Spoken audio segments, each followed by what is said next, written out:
Queen of the plot, hit that bell, cause the tea don't stop.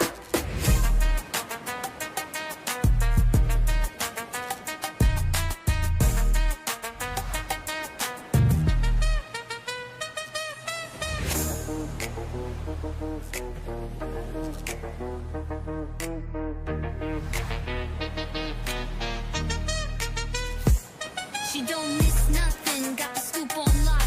Spilling all the tea while it's still too hot. Lakeysha Keysha, queen of the plot, hit that bell, cause the tea don't stop.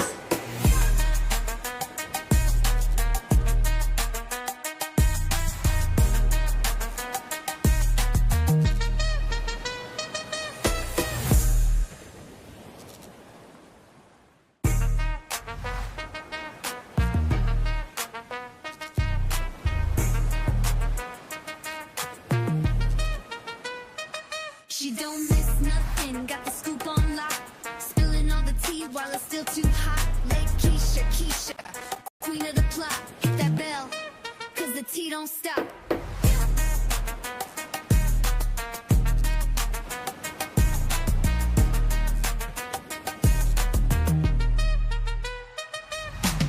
She don't miss nothing, got the scoop on lock. Spilling all the tea while it's still too hot. Lakeysha Keysha, queen of the plot, hit that bell, cause the tea don't stop.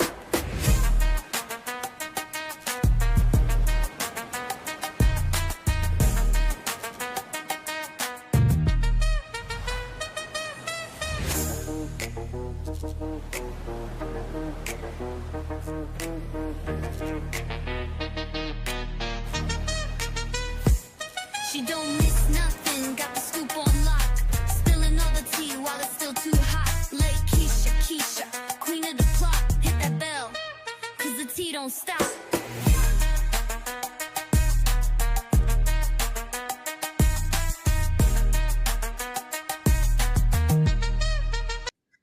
Hello guys, how is everybody doing? Y'all, I got some new glasses, so I just decided to wear them. What's going on, y'all? Welcome back to the channel. Now, I was reading some of y'all messages, and then y'all know I just stopped reading them because it's just like, wow, y'all had so much to say. So I wanted to go ahead and create this live because I had told you all I had did a video, and I had told y'all that, Simon said that he didn't, that he was not messing around with Porsha during his marriage. Okay. Now, I never said that I believed it. I just told y'all what he said, because that was something that we talked about. But here's the deal. It's kind of different because when you're speaking about somebody that you never had the opportunity to talk to, and then you kind of get to talk to them, and then they kind of, can kind of share some things with you, about how things went, it kind of makes it seem a little bit more believable, if that makes sense. So he did share, a lot of things. And then I'm gonna be honest, it did seem very genuine. And even not just talking to him, other people. See, what you guys don't understand, and I know somebody had put in the chat saying, something about a girl's girl, something like, girl, what is you talking about? So let me kind of break this down for y'all. Unfortunately, Porsha Williams, in y'all's probably, I don't know where some of y'all live, but in Georgia here, she really don't have any friends. I know y'all probably think she does because she's on the Real Housewives of Atlanta. And one of the things, she ain't a girl's girl, cannot maintain friendship. So, when you put that in the chat, I'm like, girl, what is you even talking about? Because you clearly don't know Porsha Williams. You can watch her on television and see all of these different things, but you really don't.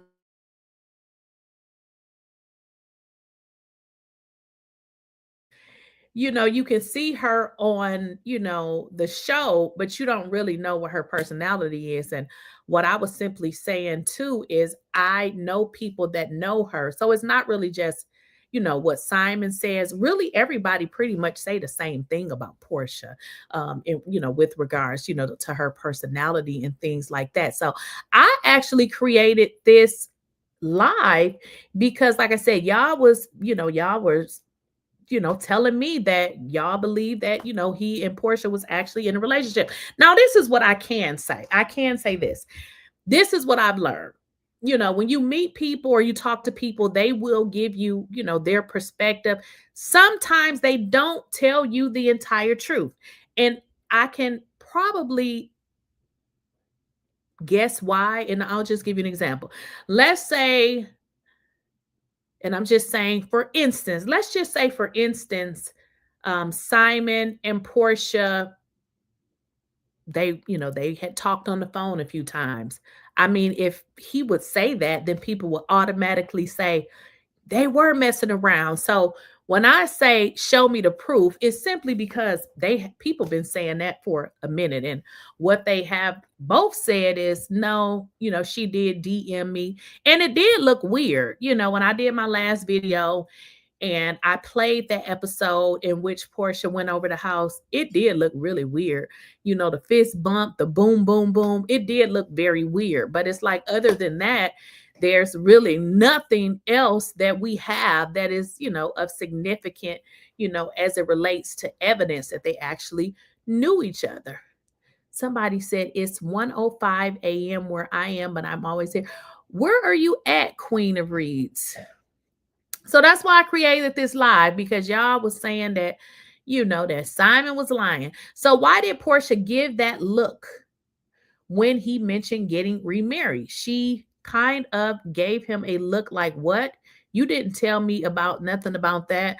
Well, and so, and this was another thing too, that I was, so the situation is really confusing, because if you know Porsha, she kind of runs from situations. So after I, had talked to Simon, I was like, well, wait a minute. I don't think Porsha would have came there. I'm just saying, if you guys recall, Porsha didn't even return to the show after they made it public. So she did not return to the show. In fact, this is her first time coming back to the show after announcing, you know what I mean, that they were talking, and now they have already gotten a divorce since then. Oh, okay. Well, welcome. Thank you for supporting Egypt. You way in Egypt. Okay, girl. So that's what I was. So after I thought about it, I was like, I don't know. And see, maybe Porsha was sizing them up the whole time. Think about it.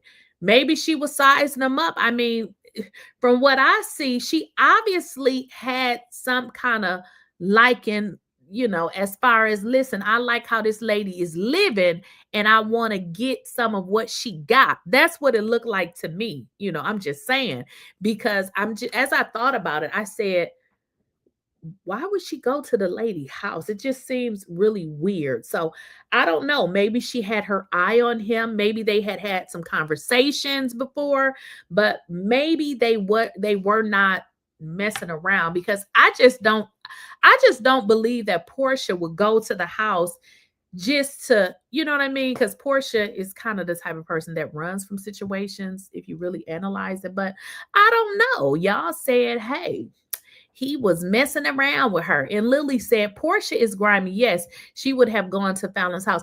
Well, Porsha didn't come back, though. Why didn't she come back to the show? She didn't come back to the show because she didn't want to be held accountable. I mean, it would have been easier to come back to the show than it was to go to the lady house.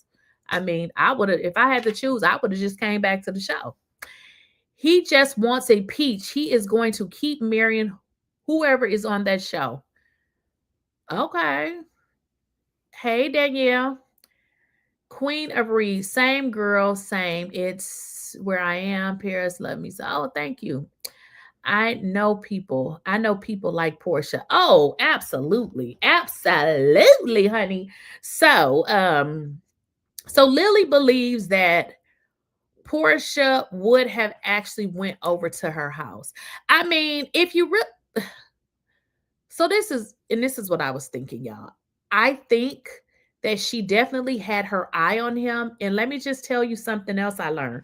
I know for a fact she had her eye on him, but I don't know if they were actually in a relationship. They could have possibly talked on the phone, maybe even went on dates or something. But I know for a fact she probably had her eye on him. And I'm going to tell you why. I was also told that she was allegedly having people to put in the blogs around the time that she was, hooking up with Simon, that Real Housewives of Atlanta, y'all remember that she had left, and then we was like thinking she was going to come back, but she never did. And it was all that fuss around how much money they would have to pay her to come back. Now, I was told that, she was having people put crazy numbers out there, to make it seem like she was worth all of this money. But with regards to them two, I mean, they could have been talking or in communication. I just, from what I know about Porsha, I feel like she would have ran from the situation. That's just what I feel. I feel like she would have ran from the situation opposed to actually showing up. Because think about it, y'all. When they're going to shoot these scenes, y'all know sometimes people don't make it. They don't show up. Different things happen. So that's the only thing that kind of puts me on the fence. Y'all,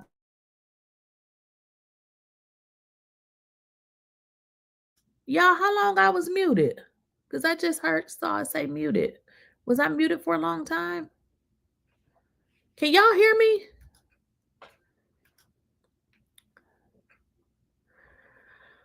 I just saw the thing say muted. I didn't know. Hopefully y'all can hear me, because y'all not telling me if y'all can hear me. Lord, okay. Okay, I wasn't muted. Okay. So that's the only thing that makes me wonder if they were actually in a relationship, because I don't think Porsha would have showed up. I think Porsha would not have showed up to that event, because that's just how she is. Y'all know how Porsha is. She'll run from something. So that's why I say I don't believe that it was that serious, because I frankly believe that she would have just not shown up. But it did look off. It looked very off. And that's why I say I believe she definitely had her eye on him. I mean, think about it. When they went through the situation that they went through, she immediately inboxed him, and she's owned that. So she's never said that she didn't inbox him. Like, she owned that. She owned the fact that, she inboxed him, and even inboxing him. He was still married to Falynn, but allegedly, this ain't alleged, because he said that. He said that they had actually been separated. So although, at one point in time they made this announcement that they were breaking up, they were calling it quits, they had already went through some issues. So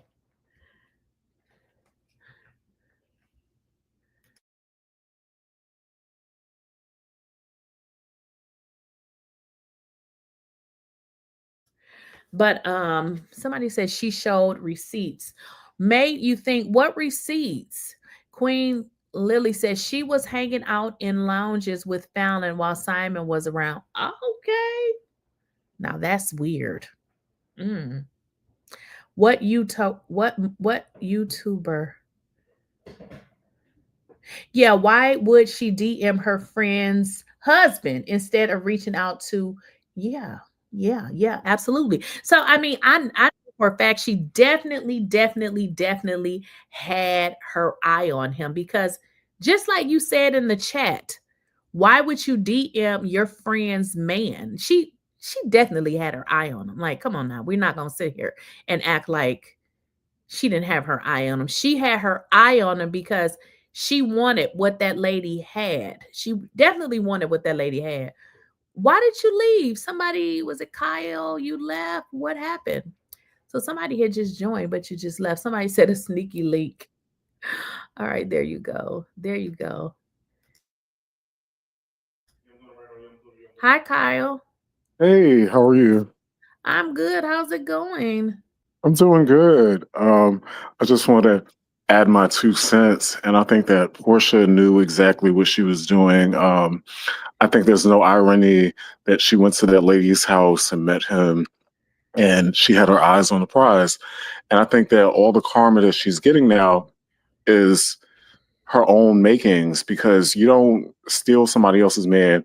And I get that you're saying that they were on a break or something like that, but I don't believe the timeline, because she was friends with Alan. She always tries to downplay the friendship. And I think she just she has this Jezebel spirit where she wants to take what is somebody else's, because you saw her commentary on Angela's man, and Angela is from Chicago. She should have gave Porsha the two piece. So I don't know. I just think Porsha, and maybe she gets it from her mom because her mom seems pretty scandalous too. But I don't understand it. I think it's too dangerous out in these streets to be trying to mess with other people's men. That's very true. But when you're a money hungry, gold digging hoe, you'll do whatever, because I'm just being honest, because think about it. You married this person strictly for money. Think about that. I mean, just think about that for a second. You had to sleep with this man. You had to kiss this man. You probably had to, I'm sure you sucked his thing. You had to do all of that to pretend. That's too much. So think about that. You went through all of that just for some money. So Yeah, listen, people will do some what they say, you'll do some strange things for some change. Okay. So exactly. I believe that I mean, if you look at that interview that Nene did, and Nene and Porsha were very close. What did Nene Hmm. say when asked? Do you think Porsha loved him? She said, "Can I sip my drink? Is this a joke?" So she didn't love him. She didn't love him, and he figured it out. He figured it out, and what he had mentioned to me is during the time that she filed for divorce, he tried to reach out to her, and she basically refused to talk to him. But then at some point, she wanted to talk to him. But then at that point, he figured it out that this is all about money. So therefore, he wasn't really, he was like, okay, it's a wrap. I don't want to be married to her, because at that point, she probably figured out I done made a damn fool out of myself, and this is finna mess up my bag. And Simon told me he feels as though what she was trying to do is to come back and possibly maybe get some more information or whatever it was she was trying to do. But at that point, he was like, he figured it out that she did not truly love him. And he was like, oh, I'm done. Because at that point, she did reach out to, like his relatives and things like that. And she tried to talk to them to see if they would talk to him. And they like, girl, you filed for divorce. If you wanted to come to the family, you were supposed to do that before you filed for divorce. So, Right. And I think that she is just very manipulative, and you watch her on the show. And did you also see when Candace checked her on Ultimate Girls Trip, and she just blatantly lied to everybody? And then even Giselle and all the rest of the girls was like, yeah, well, I will take somebody else's man too. They were all in support of her. So I thought that was pretty crazy as well.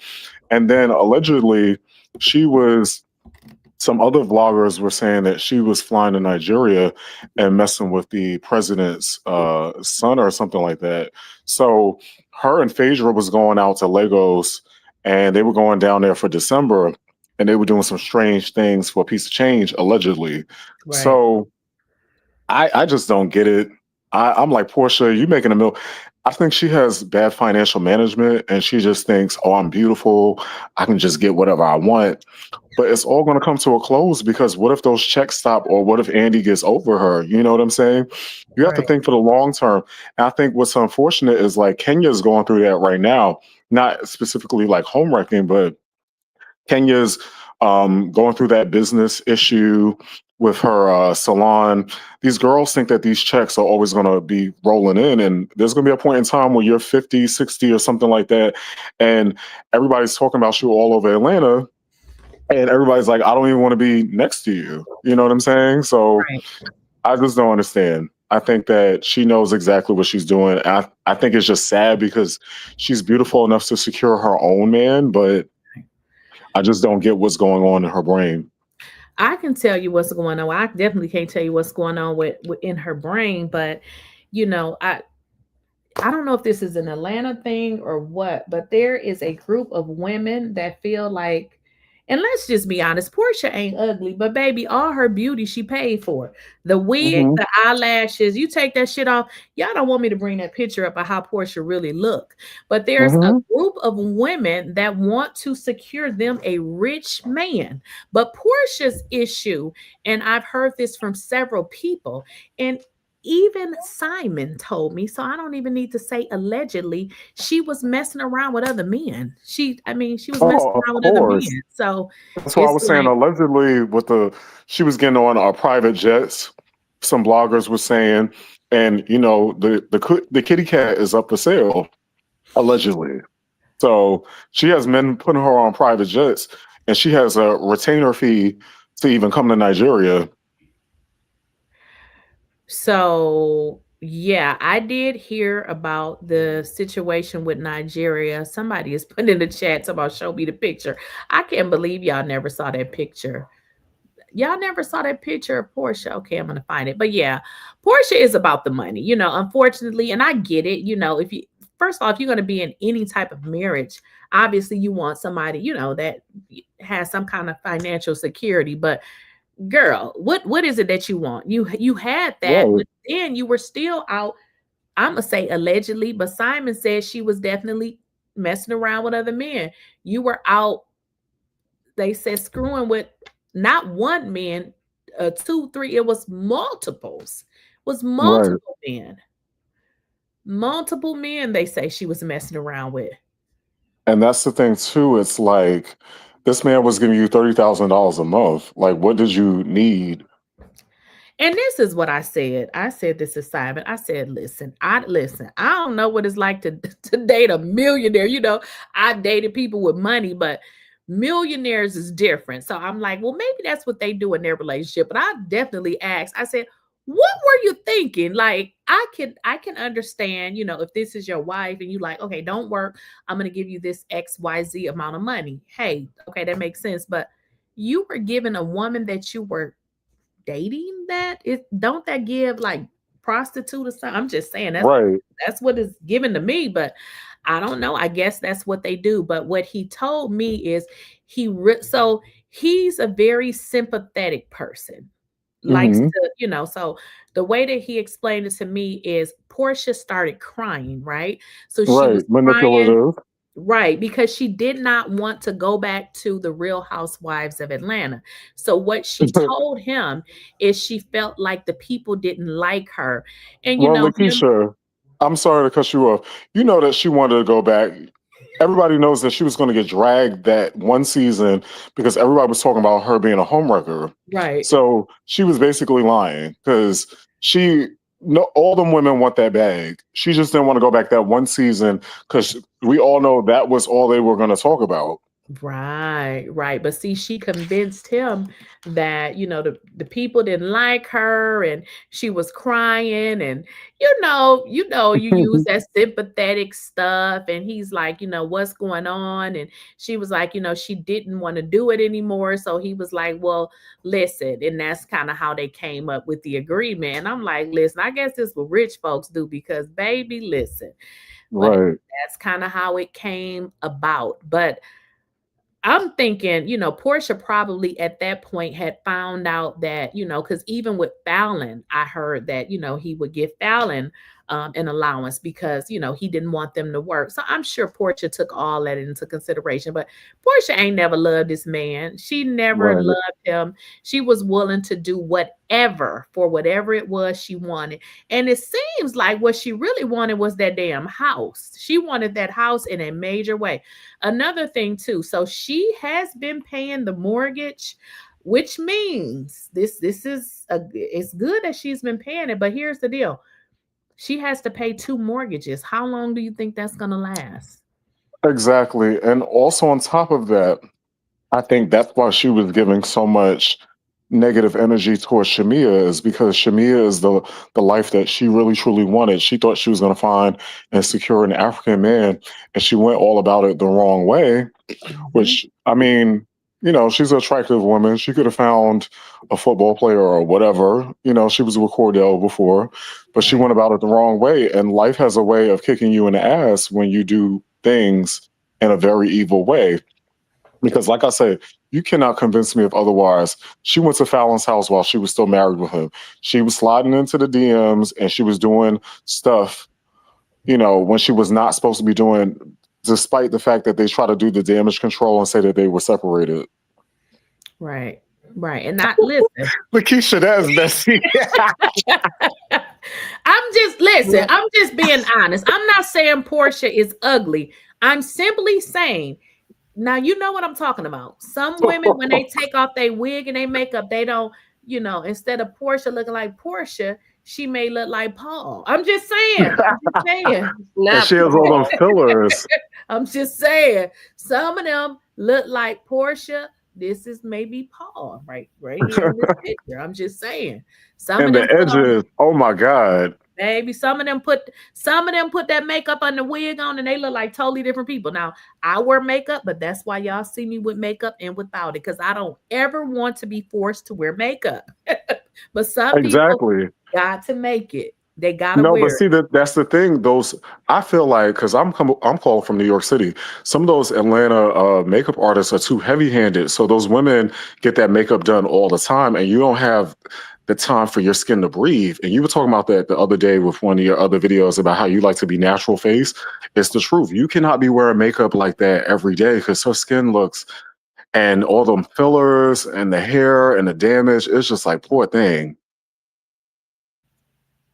Right. I totally hear what you're saying. Like, that hair is fried. Oh my God. But it's not even listen, people have short haircuts all the time. No, but her hair is damaged. Porsha's face without the makeup is not the one that y'all see. Porsha has her face, when they put the makeup on, it looks totally different. You know how some people take their makeup off? They look like themselves with just makeup on. Not her. She don't look like that same person with that makeup on. So, baby, when she take the wig and the makeup off, this is giving Paul. This is Paul. This ain't Porsha. But Lakeysha, I think it's because, and I want to just say something because I run a skincare brand. I think a lot of Black people don't need fillers. I think fillers is more for the white spectrum because they, in the Black culture, we take care of our skin. We oil it every day. They are getting fillers because they've lost that elasticity in their skin. So her skin, she's way too young to be doing all of that. Yeah, she's not, listen, she's in her 40s. And that's another thing I feel like they start getting all this cosmetic shit too early. Like, you're not even that old. You know what I mean? You are messing up your skin. Listen, I'm 50. Now I'm in line to get all this shit done, okay? Right. But she looks great. But I'm just saying, like, it's like I said, it's geared more towards white people because they damage their skin and they don't preserve it. So the collagen is gone. Us, we have that natural melanin, so we don't need all you got to do is keep moisturizing, drinking water, SPF.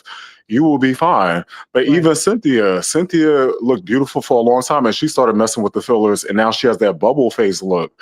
So Porsha is like, oh my God, I'm shocked because she didn't need all. You can see it in her nose, you can see it in her cheeks, all of that.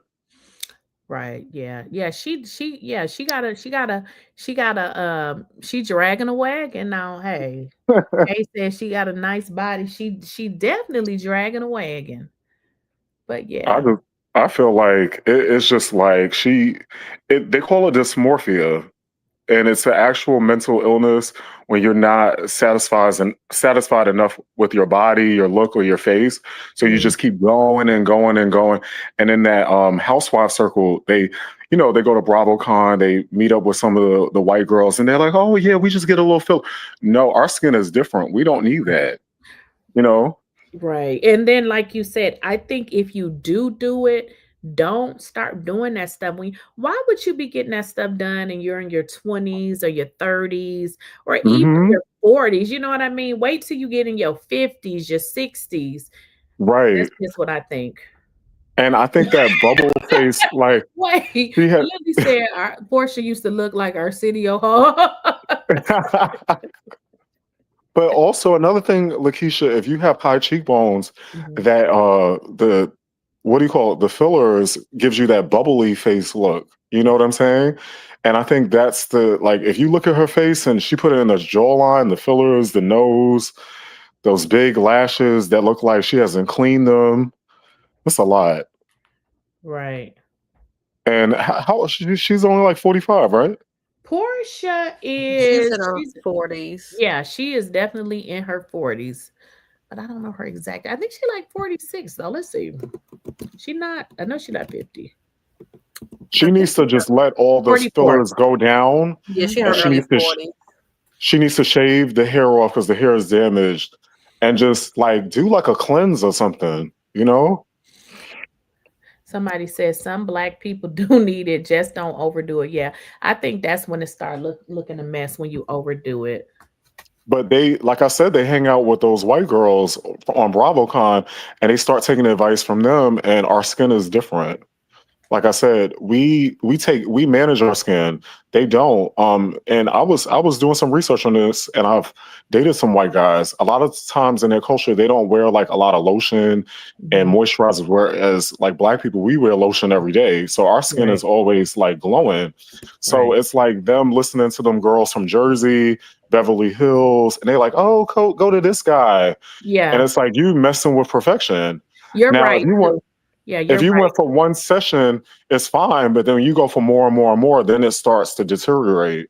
Right. Because I have a few white doctors that I see for various, different things. And one time I had took my son with me, and they were like, "That's your son?" And I was like, "Yeah." Says, "How old him?" So I told him, and I said, "Well, I'm 50." It was like, "No, you don't look like." I said, "Well, wait till I lose my weight. Y'all gonna be like, girl." Yeah. Like, no, I am 50, sir. They be like, "You don't look it." But that's just because I don't drink. I don't do drugs. Okay. Yeah. But I'm saying this as a person who's done both, and I've aged well. I'm still aging well. Really? It's about how we moisturize and drinking water, and if you're eating crappy food. But see, if you look at Teresa Giudice and her daughter and all them Jersey girls, them girls start getting plastic surgery when they're 17. Right. You know what I'm saying? So them girls got to stop listening to them girls on them other franchises and leave all that shit alone. Right. And see, for me, when I was younger, I could never do that because I was like, look, you are not gonna mess me up, But as I get older, I will consider some things. But I think too, a lot of people that do that, they're just not happy with themselves. So imagine just being, not happy with your face. You willing to try anything, right? Yeah, and it's crazy because Porsha is a beautiful girl. I remember when she first came on and stuff like that. Portia's one of them girls that would have aged gracefully, but she's a bit of a dingbat, and she follows trends, and she's going to be doing what everybody else is doing. Right. And we're going to see when she's like 50, 55, it's going to be a mess.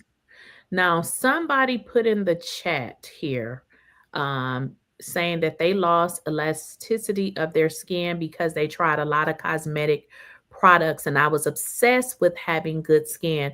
You are absolutely right. And let me just tell you why, because I have a cousin and we are the exact same age. She wears a lot of makeup. And when I tell you a lot, she put it on.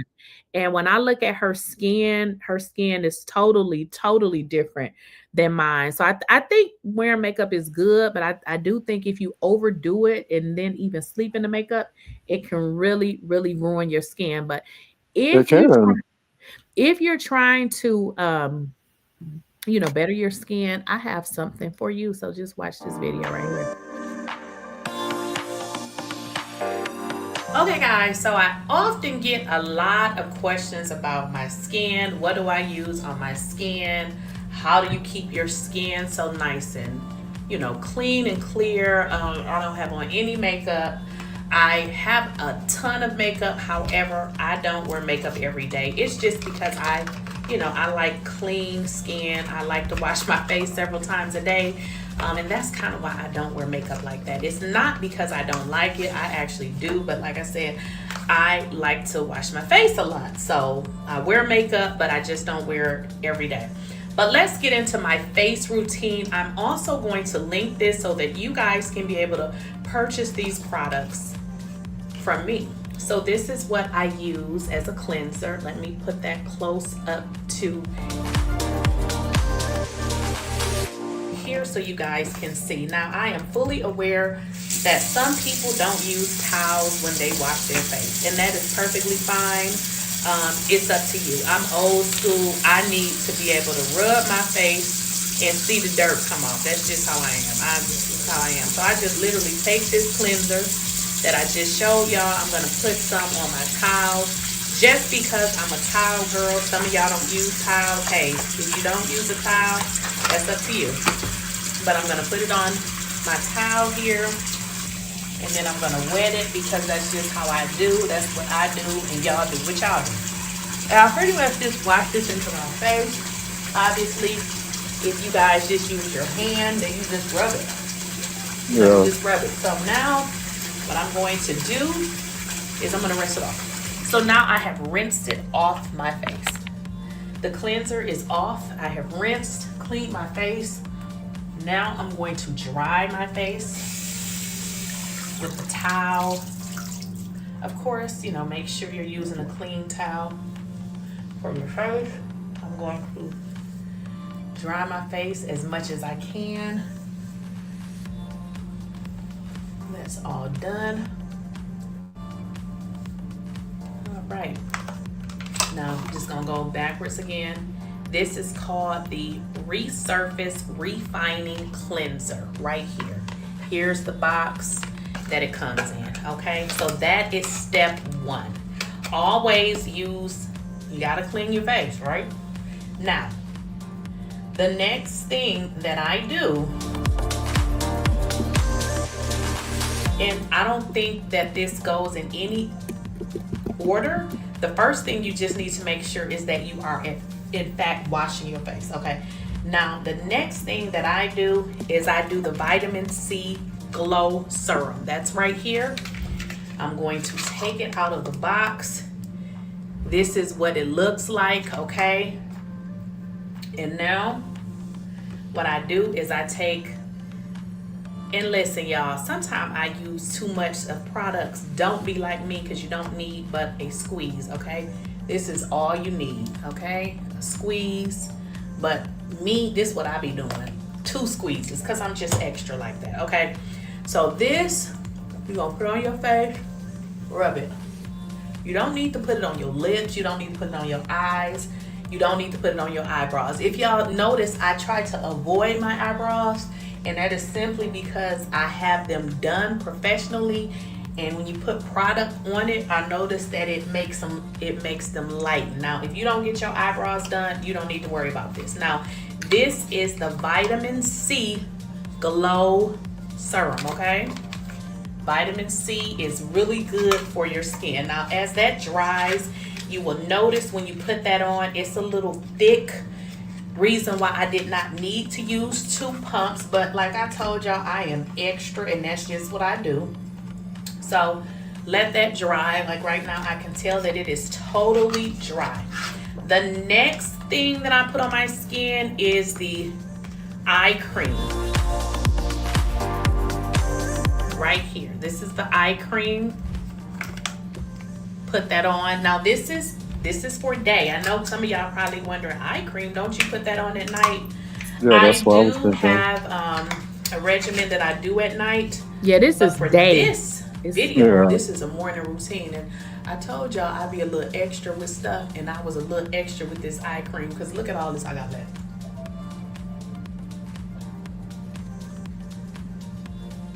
And also too, guys, with this vitamin C serum, you also can put this on your neck, so don't forget to do that. I'm really big on skincare.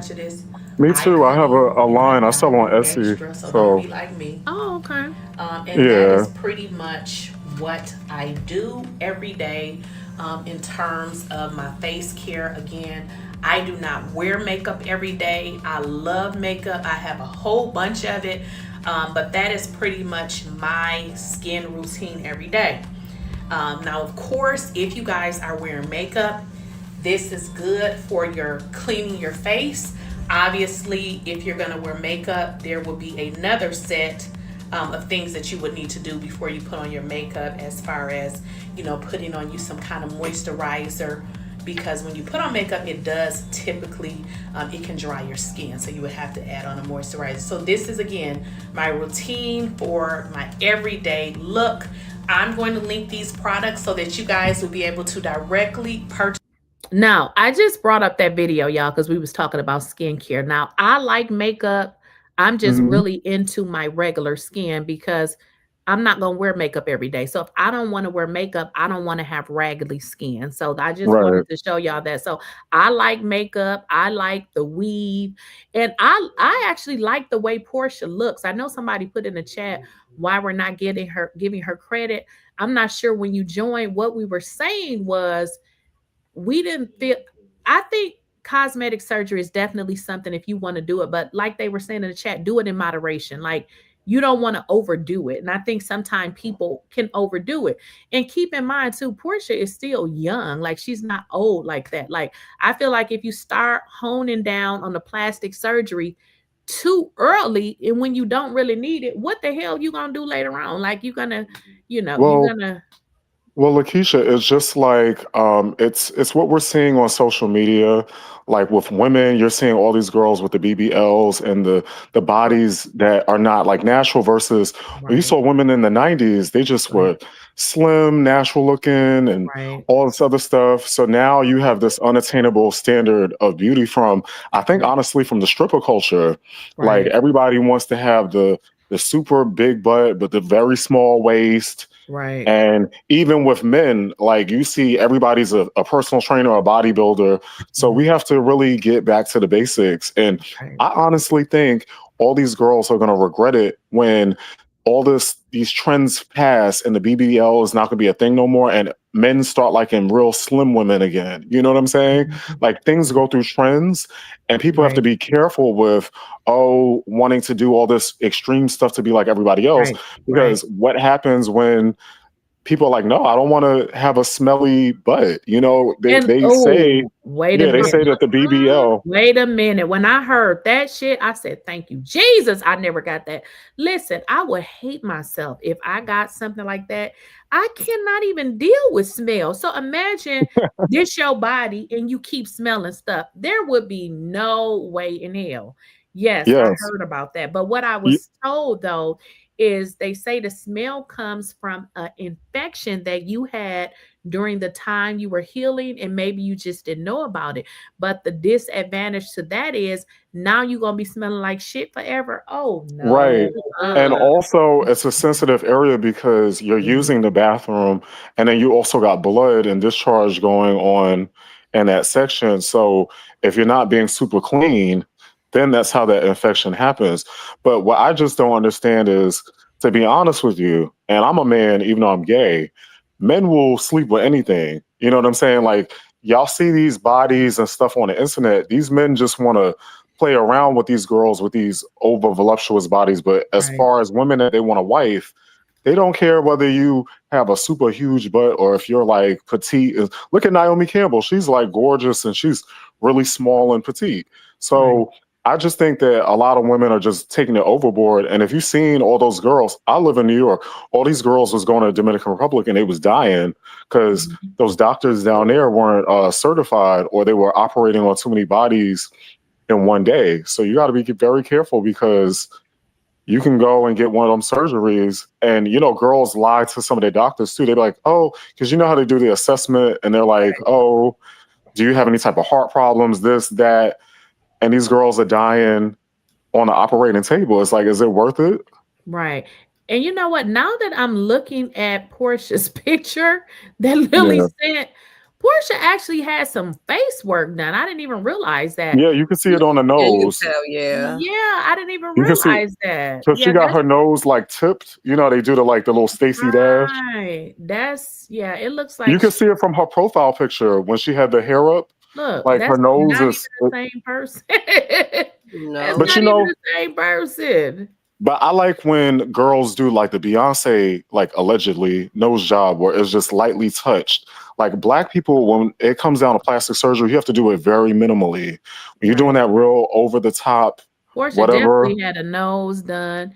It even looked like her eyes even look a little different or something. Like, yeah, I didn't even realize that. Well, you know what it I is think too it's is the because of the makeup. fillers. No, it's the fillers. The Probably. fillers. Okay. Okay. Yeah, the fillers are all in her cheeks, so her eyes are achieving like the smaller look. And then she got her lips done too, because her lips, look at her upper lip there compared to the picture that you have on the main Right. screen. Right. Yeah, you're right. You're right. Definitely the nose. You're right. Lips, nose, and cheeks. Yeah, Look at her lips, yep. yeah, you And are then the absolutely cheeks, right. but it's like, girl, like you are young, like she don't need all that. And I get it. Everybody's not meant to be drop dead gorgeous, but it's like Porsha was already beautiful as she was. And there's a lot of makeup tricks you can do to achieve certain looks. Now it's like, if you get all that stuff done, now you're stuck with it. That's the Right. thing. They don't realize that they stuck with it. Because they have this trend where it's called a Russian lip. I have it naturally, but it's like they're going for that crease at the top that she has. And it's really weird, I think, for black women to do that because we as black people, we have full lips. So what's the point of doing that? Wasn't a trend before that people was putting their lips inside some type of bottle to make it bigger? Yeah, but people were going to the emergency room because you heard about that. All the blood vessels go to your lip Yeah. or something like that.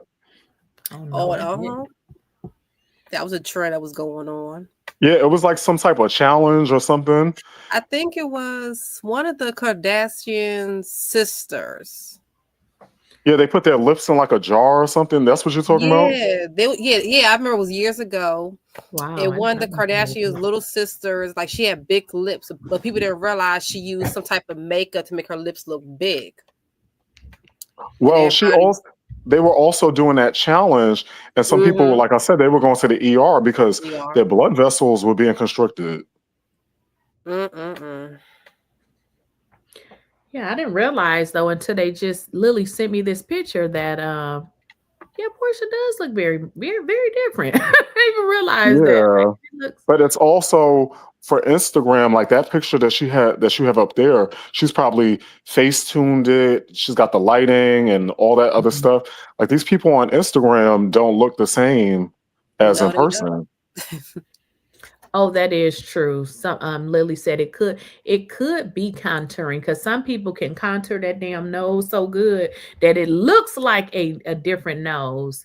But I think you know why I think it's a No, different she got it done. No, that's a different nose because I've looked at some other pictures of her and it's that same nose. So she definitely had her nose done because I was just she got it. Pictures. If you look at how you could tell is if you look at the tip.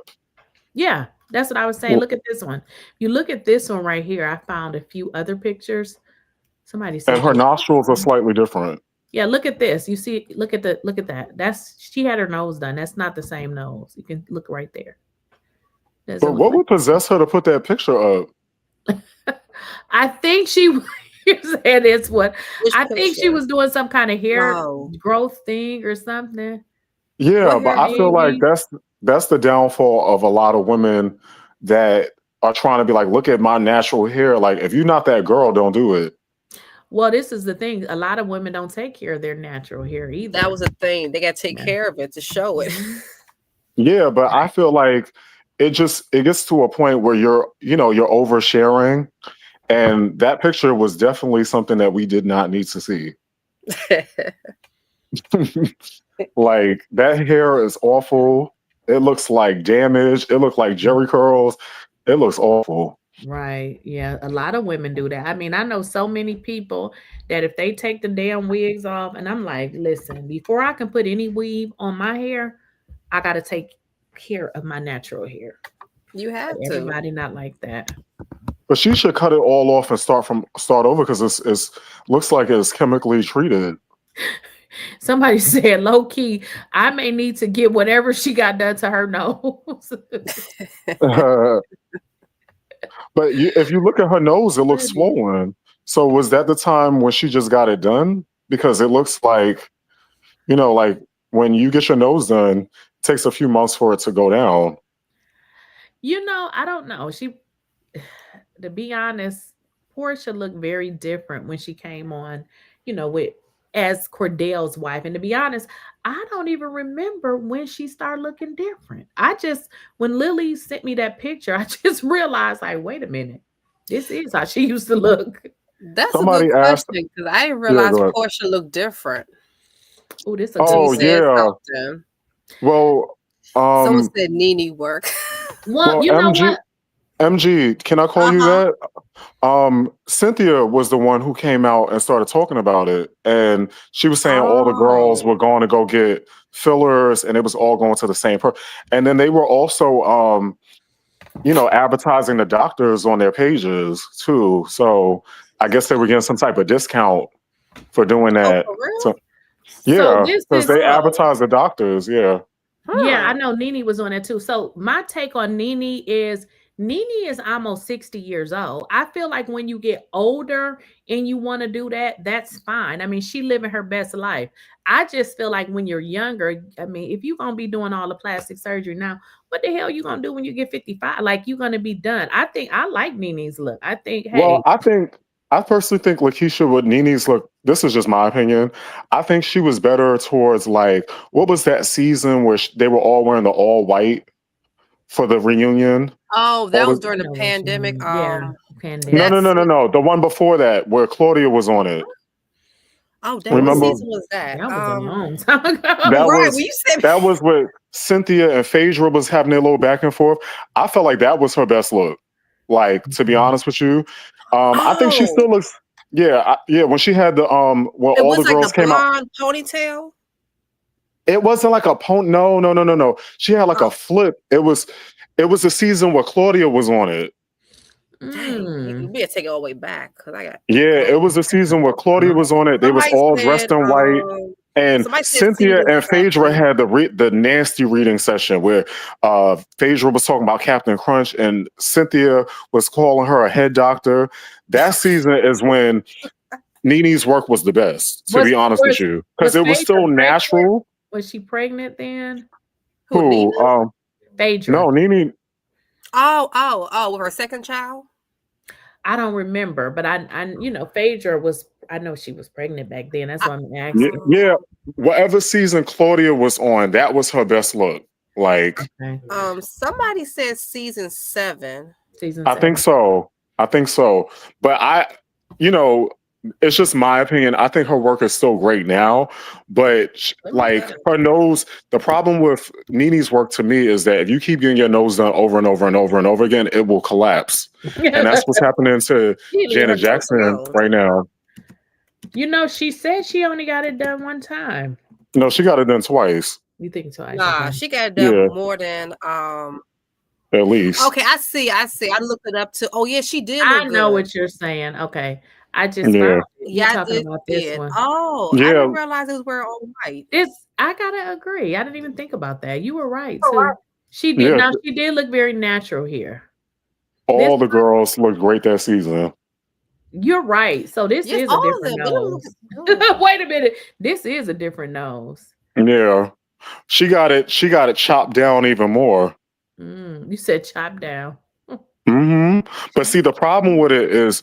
See, with black noses, like not all black, some people have like thinner noses. We all have different types. Because I have a thinner bridge. The thing is, when you have a wider nose like Nene's, it's like they have something called ethnic rhinoplasty. If you look it up, that's what's meant for black noses. If you keep going for those extreme noses, it collapses. And then you end up having breathing problems or like, it's like, I'm not trying to be funny. Look at Janet Jackson. Like she gets good makeup artists to like cover it so you can't see it. But like they're saying that her nose is going to eventually collapse because it was done so dramatically, and I fear that Nene, that's going to happen to hers. Yeah, that's interesting. I always ask about the nose jobs, how it's going to affect them when they get older. Yeah, there's 3 times. That's interesting. See, that's too much. Yeah, because a lot of the nose jobs that are done are more made for white people. It's not made for us. So they have specific surgeons that know how to deal with our noses, that know how to do it more natural looking. And that's what I'm going to say allegedly, because I don't want to get you in trouble. Whereas like more like the Beyonce, Tyra Banks nose job, like it doesn't look like they did much until you really look closely at it.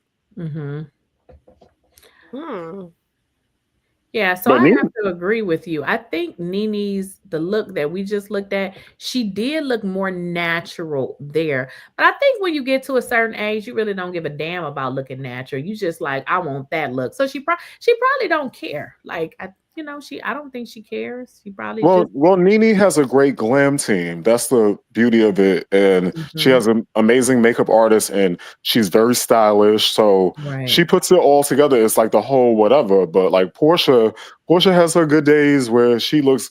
Portia's just like a baddie. She's not like a real fashion girl, but she's just more Right. like the hair, the Right. teeth, the I'm pretty. But the Right. problem is like, girl, you only 42, Right. 43. Like you have more time to go.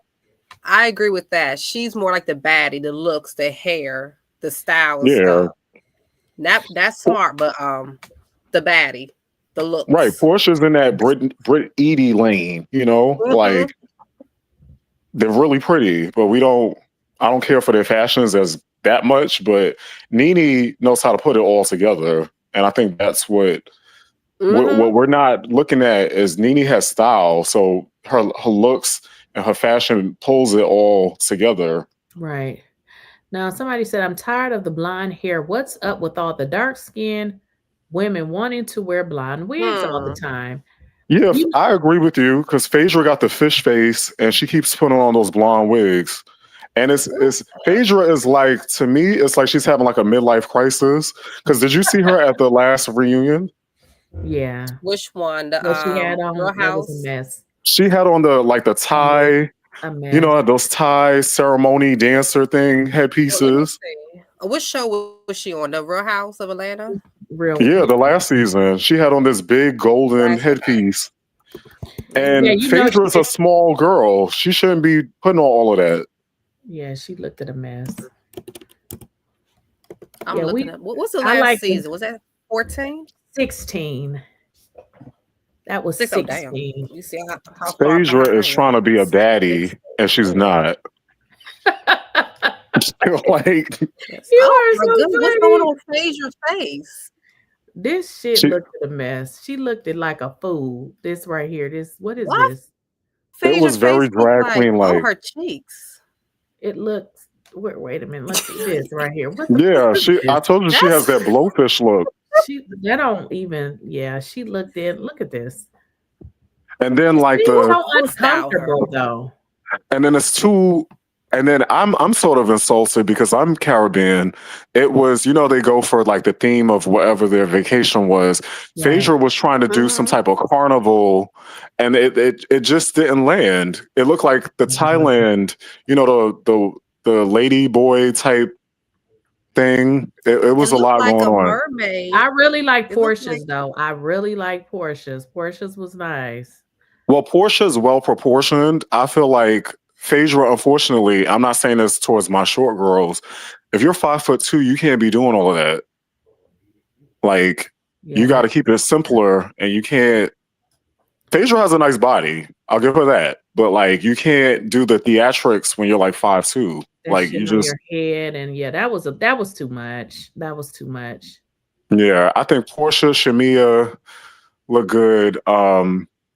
Drew looked all right. I don't know. It just went a little downhill. I miss when the girls was really coming through in looks. Kenya, they should have had Kenya this year. Kenya never misses either. Y'all can say many things about that lady, but her reunion looks are always pretty good too. Oh, she'll miss Wait a no minute. beat, okay. Kay said Phaedra is not attractive to me at all. The way she moves her mouth and those noises she makes. Y'all know Phaedra. Ooh. But I also feel like, for me, I don't like Phaedra because of the things she does. Like, she lies, she does a lot of vindictive things. She'll hold a grudge against you for forever.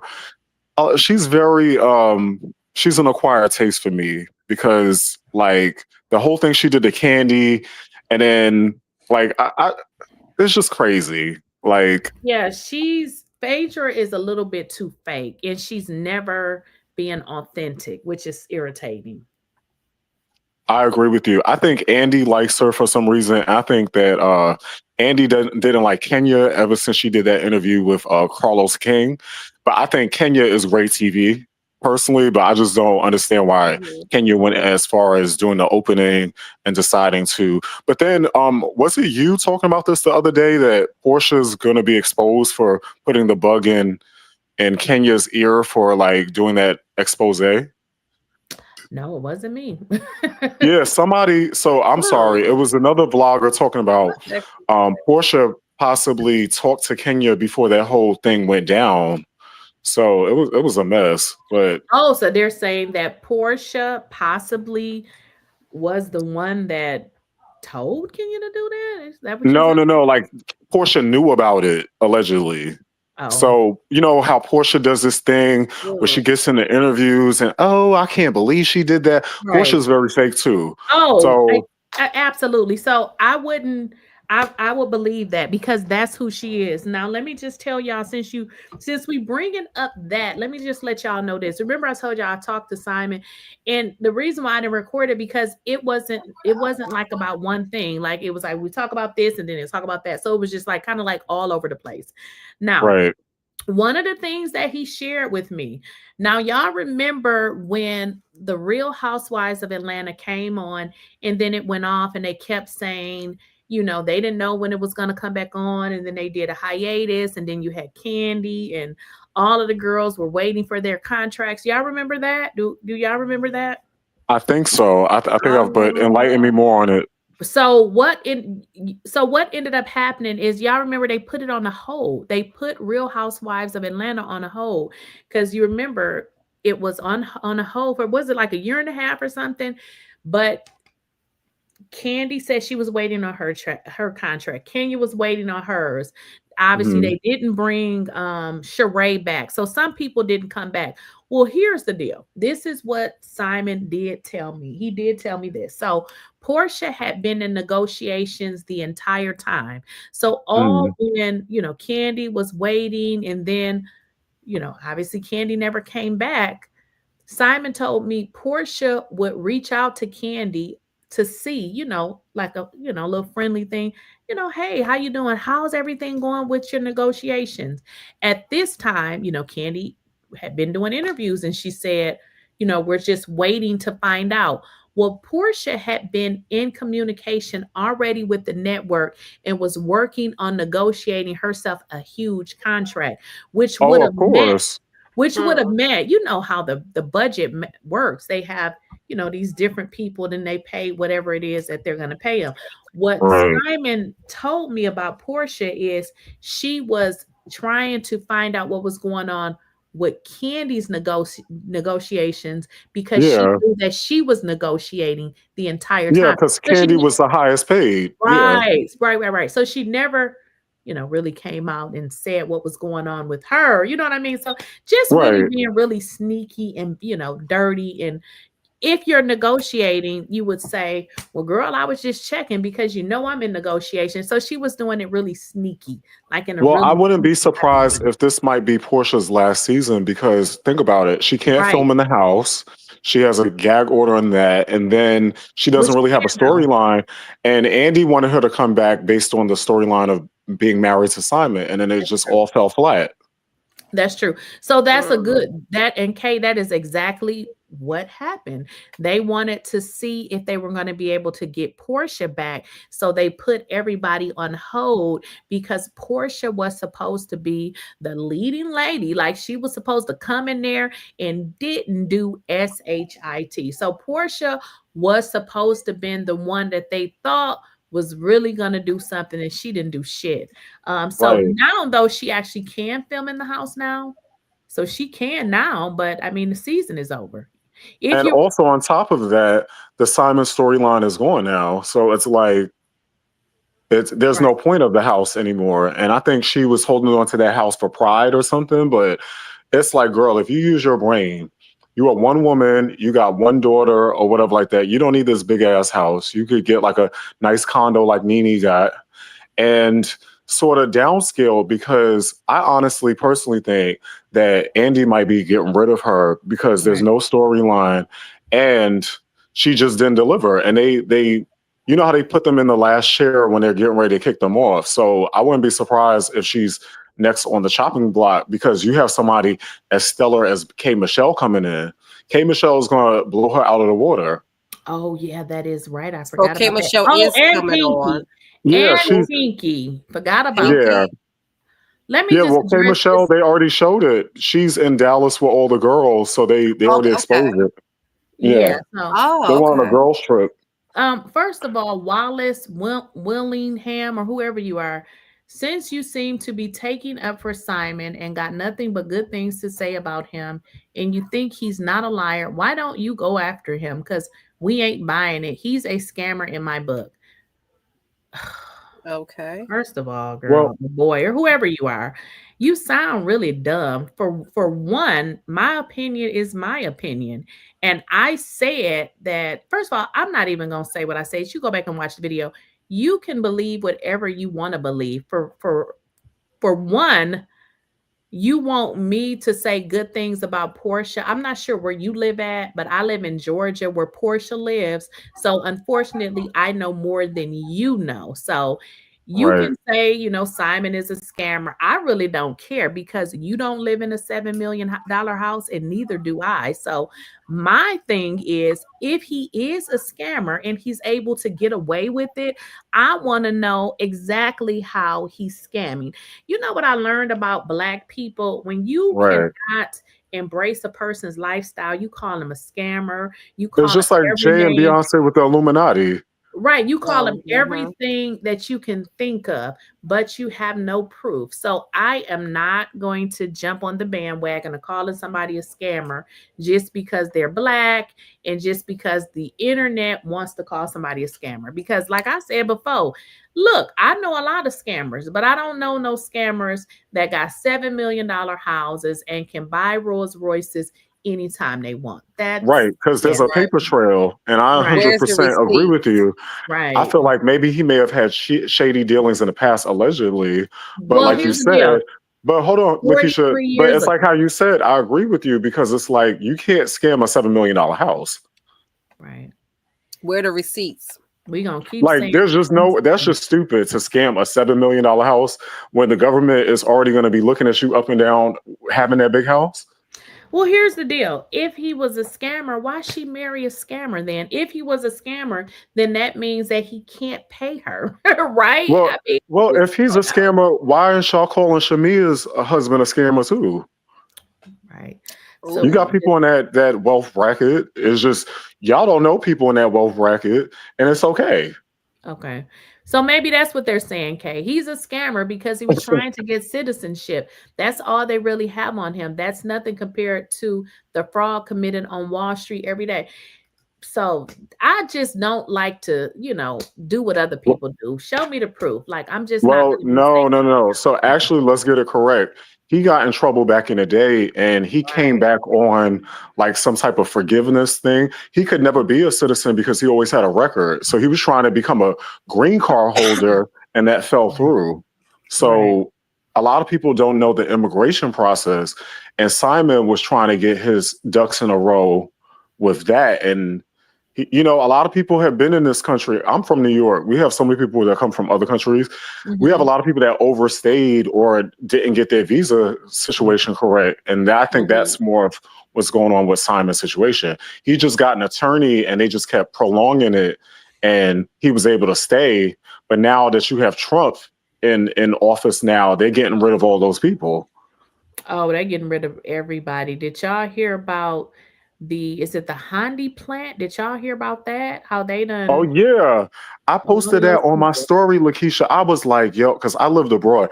I said, this makes me want to cry. Like, you saw that Mexican lady running? I don't know if I saw the video. I just saw it on the news.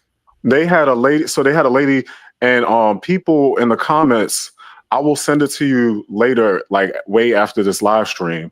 But they had this woman, she was recording herself and she was hiding in one of like the air Oh, I vents. saw that. I saw that. I did see that.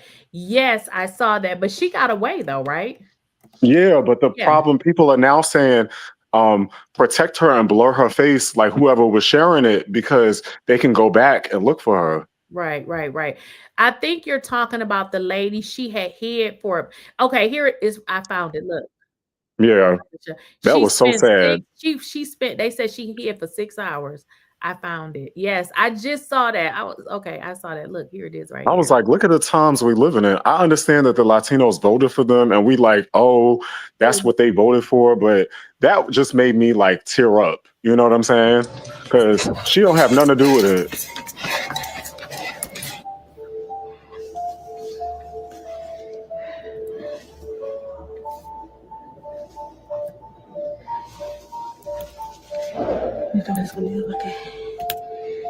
It says she spent 6 hours. And can you imagine? Like, she got the job there, so she was legal. But they're Right. the Trump people. They're just trying to go after people and detain them and make them disappear. Whoa, 6 hours. And they were saying, Lakeysha, because this is happening a lot in New York, because we're a sanctuary city. What, They're 6 detaining hours? people. They're detaining When people this if, like, most people don't walk around with their green cards because if you lose it, it takes months to get it back. Right. So if you're not carrying your green card, they're detaining them too. Like, they don't have the legal right to live here because they're saying, oh, you're illegal too. Yeah, it's a mess. So It's they a got to mess. walk around. I always carry ID, of course, Oh, but look where like, she was hiding at. Look at this. Did you see yeah, that? it's the air duct. She was in the Oh air my duct. gosh, look at that. I told you. That was crazy to me. That's like if some hijackers are in the place, you hide in there. It says 2.5 hours have already passed.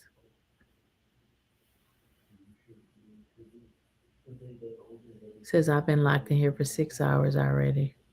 No, Kay. So to address Kay's comment, it's a tricky situation. Like I said, a lot of immigrants don't walk around with their green card because if you lose it, I had a friend, he was Dominican. He Ooh, lost his green card. It takes months to get it back if you lose it. So a lot of really? people don't walk around carrying it. So there's also people that are legally working, but they don't want to lose their card. And if you get detained, they can hold you. They remember that guy they sent to El Salvador illegally, and everybody was championing to get him back. Right. Listen to this. It says, in regards to the Handy plant, 475 detained. So it says 300 people from South Korea. The majority of the South Koreans were legal. That's what I'm saying. So they're going just after immigrants. It's not really after just people being illegal. They are just in LA. They were talking about it. They were going to people's graduations and rounding them up. Isn't that What? embarrassing? Yeah. When they were having those big riots in LA, it was because these illegal immigrants were taking their kids to their graduations and they had ICE popping out at these graduation ceremonies. Well, let me tell y'all, this is about to get worse. And I can tell y'all this. Y'all know that, well, I still work for the federal government. I just get paid, but I don't work there no more. They'll be done paying me at the end of this month. But so they were hiring for the immigration position. Now, before they wanted you to be under, I think it was under 30. Now they changed it. You can be any age. They said they got so many applications. So we are living in messed up times, y'all. Right. We're living in some very messed up times. Listen, I could not vote for Trump because I remember what happened when he was in office last time. I didn't care about no tax cuts or all of that bull crap. I cared about morality and where the hell we were going to end up as a world. And we see it like firing Black people in key positions, all of this stuff. I don't care what nobody says. Trump does not like Black people. I don't give a And damn also, what they say. but you know where this whole agenda is coming from? White people are intimidated because they're one of the lowest growing populations. So Latinos are the ones that are having babies and they are populating the country. So they're doing all of this specifically because they are threatened that they're going to become the majority. So that was where a lot of this white nationalism came from. And unfortunately, we're seeing it. And I'm like, it's that video broke my heart because I was like, imagine a woman that's not going out here committing no crimes, doing nothing. She's just working her job. And y'all are sitting here. Right. Right, right, right. Yeah, I happened to see that. I forgot what it was until I just reminded myself, like, yeah, I did see that video. Hiding for 6 damn hours. Yeah. Whew. And did you see the video where I'm not sure if you did. There was this man that was self-deporting, and they came on the day that he was actually going to the airport, and they said, "You got to come with us." And Mhm. his family was in the car saying, "No, like we have the self-deportation order. He's going to the airport now." And the people were rounding them up, and who knows what they're doing to these people in these detention centers. So it's very scary. Very, very, very. You know that one guy, I can't remember his name. Garcia. I just remember Garcia. It's like Alberto Garcia. He was finally let go after months of being, detained. Is that the guy that they took to El Salvador? Yes, illegally. Yes. So is he suing the government? I think I heard something about that. That's crazy. Like, so that's why I want people in the comments to understand they're not just go because before, in order to be deported, you had to be doing something illegal or like you had to be whatever. Now they're just stopping people and detaining them, and if they're trying to probe you with Right. questions and they're going around the due process, and that's what's scary about this, and the only people that are protected in this is African Americans. But I saw this other video where they went to a group of Haitians had like a barbecue, and them Haitians was fighting back, baby. They was not playing. They was beating them ICE people up.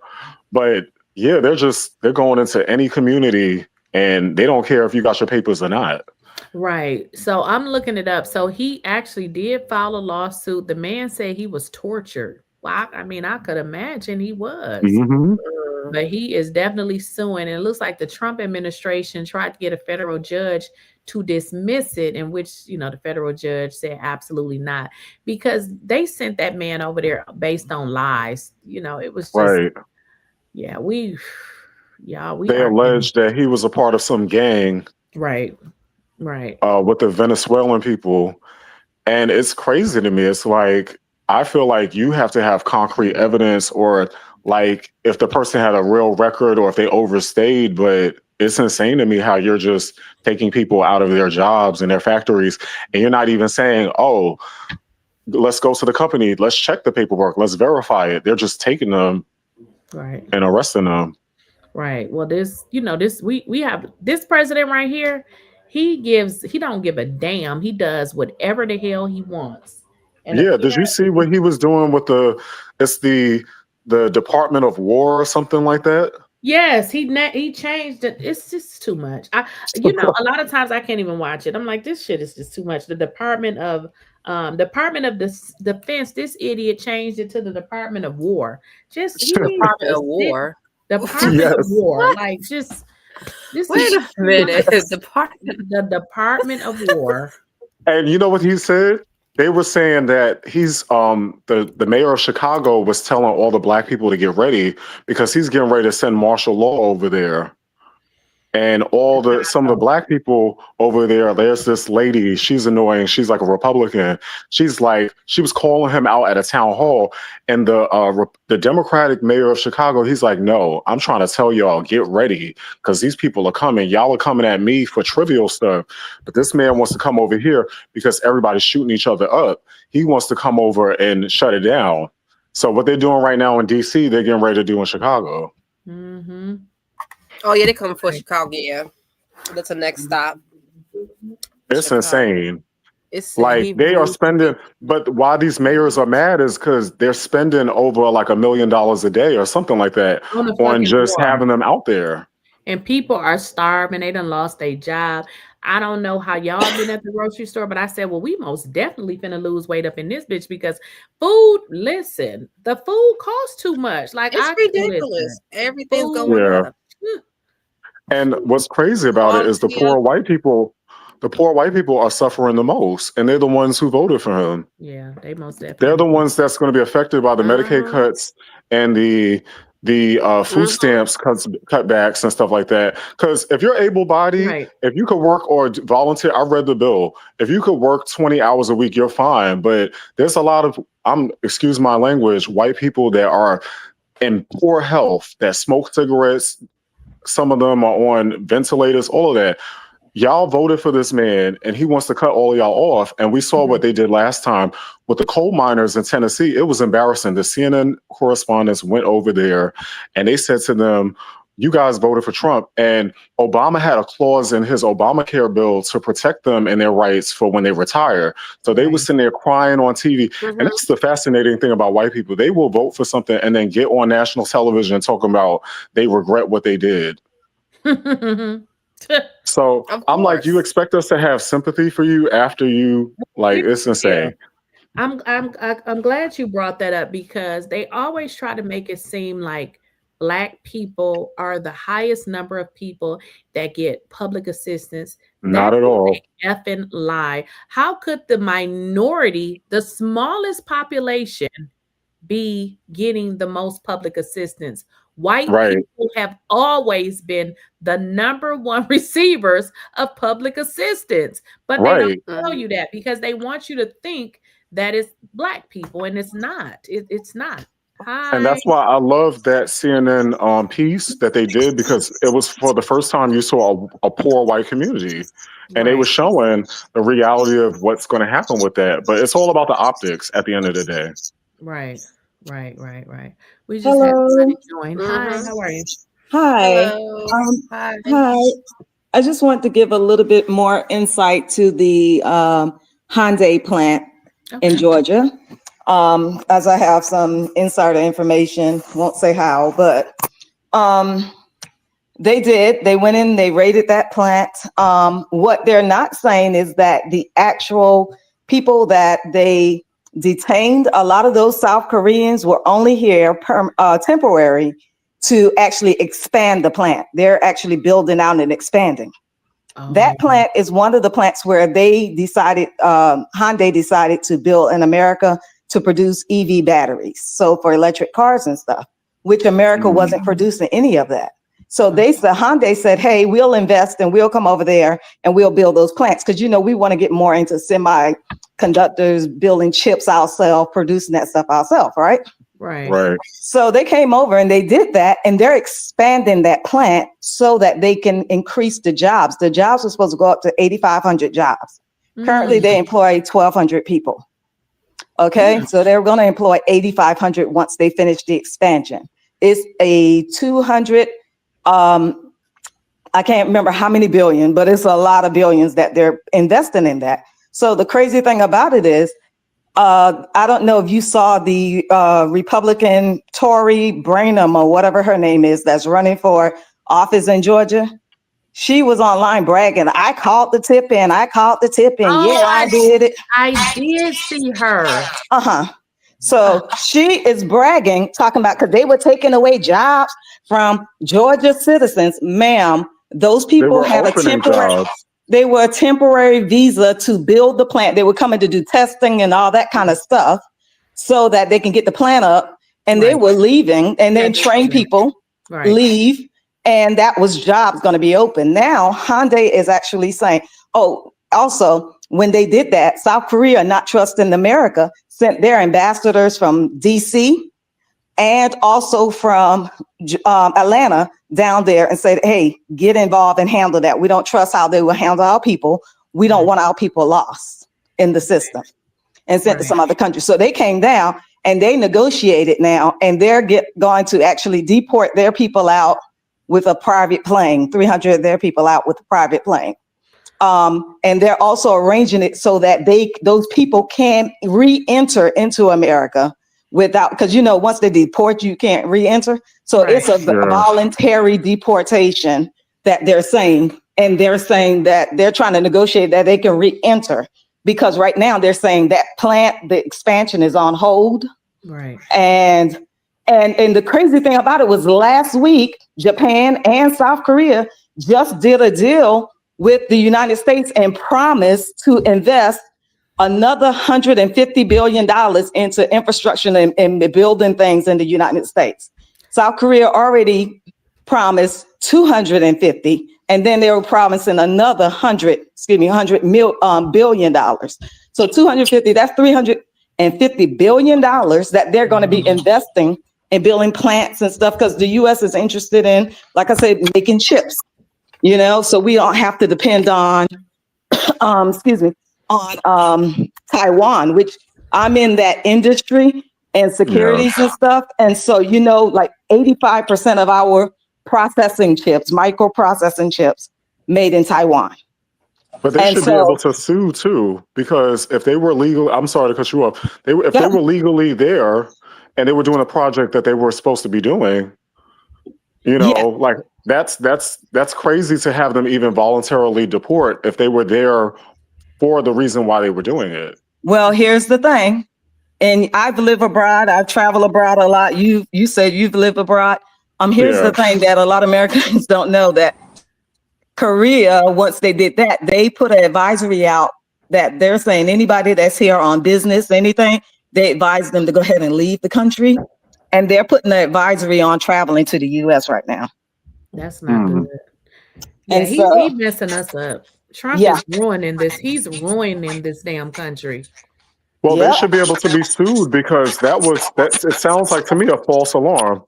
Well, they probably are. They're going to say, they're going to come up with all kind of reasons and all that. Right. Here's the thing. Nobody's really had, except for one of the universities, I think recently, Columbia or somebody, that sued the Trump administration, and actually they're getting somewhere with it. Most other people are not getting anywhere with suing that administration. Right. Because of the corruption that he's already have in place in the federal judicial system. Right. So I understand there is two of the Korean workers that there's a lawyer. I did read an article on their lawyer was talking. And so she's, saying how she's going to go to bat or da. But South Korea right now, they sent their prime minister and say, you go over there and you fly back without people.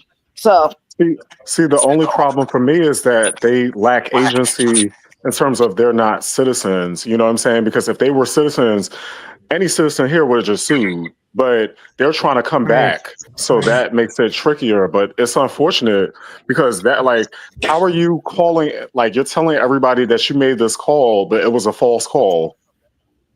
Well, and the way that they're painting the narrative too, I can't stand it, because they're painting the narrative like, all these people are illegal, all these people. Now they were. Yeah, they weren't. The majority of the South Koreans weren't. Now the other 175, I don't know the origin or where they're from. So 300 is South Korean. But and there may have been one or two that came over the border and all that. So they're using that story to sound like all of them came across the border. To be honest with you, that's not true. Because if you know anything about immigration, a lot of people that are crossing the border are doing those under the table jobs at Home Depot. Or when people need to paint people's houses, stuff like that, or in the kitchens. So I believe that a lot of people at that plant actually did have their papers. The problem is, like I was saying before, a lot of immigrants don't walk around with their green cards because, like I said, I had a friend from the Dominican Republic. He lost his, and it takes months to get it back if you lose it. If you lose your wallet, for instance. So here's the thing, most people are not walking around with their papers. You're absolutely right. And here's the thing. They're not asking for the papers. If you have fit the profile, they're just locking you up. So, and then they'll ask questions later. They already said once they got them down there, all of the people are still detained. Nobody is arrested yet. Remember, they tried to say they had illegal activities and all that. No illegal activities have been found yet. So nobody's arrested yet. And so you're correct, because here's what I'm telling people too. American citizens better start walking around with your passport. Right. Okay? Or your ID. Yeah, well, the only ID that's going to count is the real ID, because an immigrant can also get a driver's license. So you better have that real ID, where you have to have your birth certificate to prove that you're a citizen to get the real ID, or your passport. Those are the only two documentation that actually prove that you're a citizen, or your birth certificate.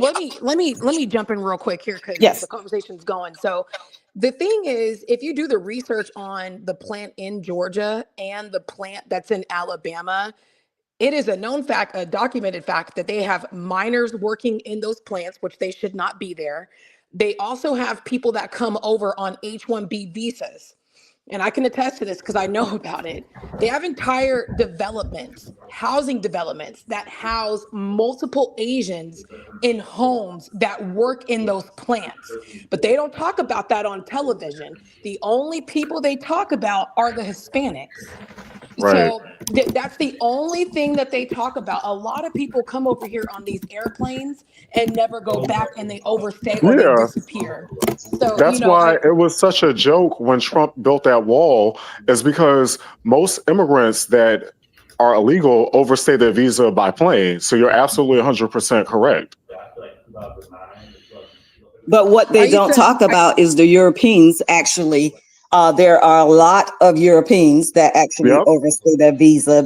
And you know why they're not profiled? Because of the color of their skin. And I think Kay wants to say something, guys.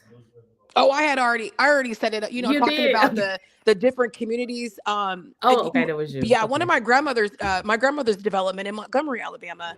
The plant's not too far from where she lives, or she lived. She's passed on. But the neighborhood is full of, 3 and 4 bedroom homes. But if you look at some of the houses, it's full of multiples and multiples. I don't know what part of Asia they come from, but they all work at the Hyundai plant. They never talk about that on television. And it's because conservatives love cheap labor. They only want to talk about the Hispanics. But it's a known fact. You can go to Montgomery, Alabama. You see a lot of communities are housing a lot of Asians that work in those plants. Well, I'll say this though, because just because they're housing communities and a community of people in those plants like that doesn't mean it's illegal. I have been housed in compounds like that in Dubai, Abu Dhabi, different places for the work that I do. So when we're building new plants, all that kind of stuff, they do this. America does the same thing. They hire a lot of contracting workers. We're sent over there, and we're housed in different compounds just the same. Right, and that's really understandable. So what's the difference between the Hispanics that are doing it and the people that come from Asian countries that overstay? That's the only thing I'm getting at. That's the only Kay, I think so. What you're saying, I think the only problem that presents is if the house is not zoned in that way for that. Like if it's not a multi residential unit or something. Because in New York, we have laws where they were cracking down on people trying to turn their homes into like B&Bs or like multi apartments. Like we have laws against that. So I know it matters when it comes down to that. But if you have a house, you could put, and you're not paying rent there or anything like that, and the company is just housing them, they can do whatever they want. It's not so much about the housing that I'm getting at. What I'm getting at is the underlying factor is that it's not just Hispanics. Yeah. The only thing where I'm coming from. Yeah. And well, I was talking about that earlier, Kay. Yes. Where they're going after them because they're the highest growing. They're the highest. Like they're having the most babies right now. So white Black people are having declining population rates. Latinos are having more and more babies. So this is why they're targeting that specific group. Earlier, they tend to vote more conservative because they're hardworking. They believe in working for everything that they earn, and they get here and they're one generation removed from illegal immigration and forget who the hell they are. I mean, that is a known fact. I mean, I will vote for Donald Trump. These people, they're conservatives. They're not in the middle. They're not liberal. They're conservatives. It's that weird complex where I describe it like this to Black people. It's like the people that talk down about the people on food stamps. It's like they feel like they're better because they got a city job, they're working, but they're really not that much higher than the person on food stamps. The Latinos have the same complex. They come over, some of them get their papers, and then they start talking this talk of, oh, I got it the right way. I did it the right way. No, nobody did it the right way. Everybody, when you come over here to immigrate, you get an attorney, and if you have access to an immigration lawyer, they sort you out. But nobody comes over here the right way. So it's people trying to put down other people, and it's unfortunate because they're the ones being targeted. Yeah, I have to agree with you because even when you buy your damn food, it seems like you got the same amount of money because that damn food costs too much. Listen, Yeah. I was in the store yesterday buying some groceries, Keisha, and I was walking by. There was a white couple there, and they look middle class. You know, I'm just saying per looks. You know how you just make an assumption, right? Right. Okay. Mhm. I don't know what economic class they're from, but they were looking like at the stores and like they were like having a kind of discussion. And the reason I think I noticed they look middle class is because I've never seen a middle class white person stand there and have a discussion about the prices of food like that. So, and I walked by Right. them and I thought, it's expensive, isn't it? He's like, yes. He was like, everything's $100 now. One bag is $100. I said, exactly. I said those egg prices now that everybody was going kind of crazy over the eggs, but now it Right. seems like everything else went up. And I just walked off and left it like that because I don't know what their persuasion is or Right. Right. And and that's what I said. I said people were complaining about freaking damn eggs. What has happened? Everything. Listen, I used to go. I don't even like going to the store buying a whole bunch of food now because the shit costs so much. I'm like, look, we just gonna buy the stuff we really gonna eat. I'm tired of Right. buying all this food. Sometimes y'all don't eat it, so we gonna figure out what we gonna eat, and then we gonna go buy that food. Mhm. Because I'm just like, Exactly. Make it's Or that you list. gotta plan out you gotta buy right. your meats and stock up for the month, or have your pantry items and go about it Mhm. that way because it's really crazy right now. But also, they're saying this ties into extravagance point. They're saying that America is having the highest rate of numbers of people leaving the country right now, and they're Mm. actually moving to work as digital nomads, as online remote in Thailand, because young professionals are like, we just cannot afford to be here. Listen, it's very high. Like I It know is. a few The people price of that living. have left the country and they're living on the lake for not even $1,000. So Right. it's very high. Oh yeah, they live in a lake or the boat. Mhm. They live in like Thailand and Mexico, Colombia, all these different places because it's too expensive to live here, and they can take their salary and live like kings abroad. Right, So right. Mhm. America was even trying to crack down on that by some jobs were trying to, because they have to pay double taxes, they were trying to say, oh, you have to have a remote job in America. It's a mess. But they're saying under this administration, we have the highest number of people renouncing their citizenship or moving to other countries. Yeah, well, oh, I'm sorry. Go ahead. Yeah, go ahead. I'm finished. I was going to say, did you guys see what happened in Vietnam and Thailand now? Though there No. a lot of the expats, like people who moved over from different countries, got their bank accounts and stuff locked out because they're saying you don't have the You said proper Thailand identification. Thailand and Vietnam. I and just watched the Vietnam. video. Okay. And it was with the World Economic Forum that they had like this big meeting at the World Economic Forum. And what they're doing is trying to go to digital verification. So they want to tie your biometrics to your bank account, to everything. And Mm. they want to kind of tie it all together.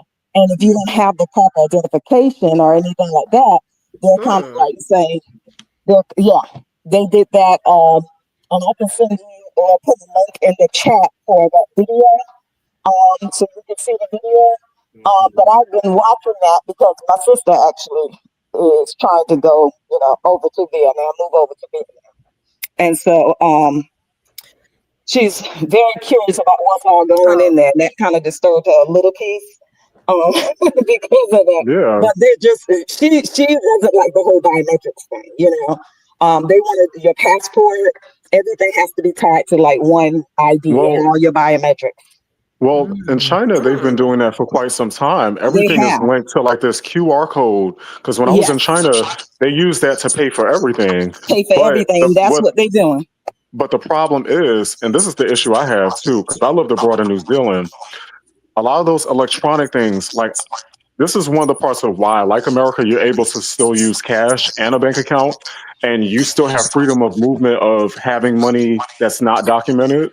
And a lot of other countries, they're doing that specifically because they want to keep tabs of every single little penny that you have.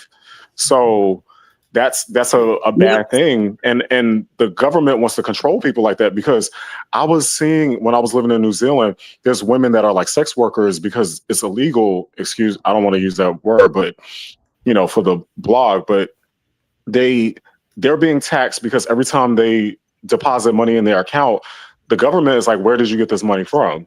Whereas America, you can have stash on you, you know what I'm saying? And nobody's questioning it. So it's scary that the world's moving into digital, because they're going to keep track of every little thing that you're doing.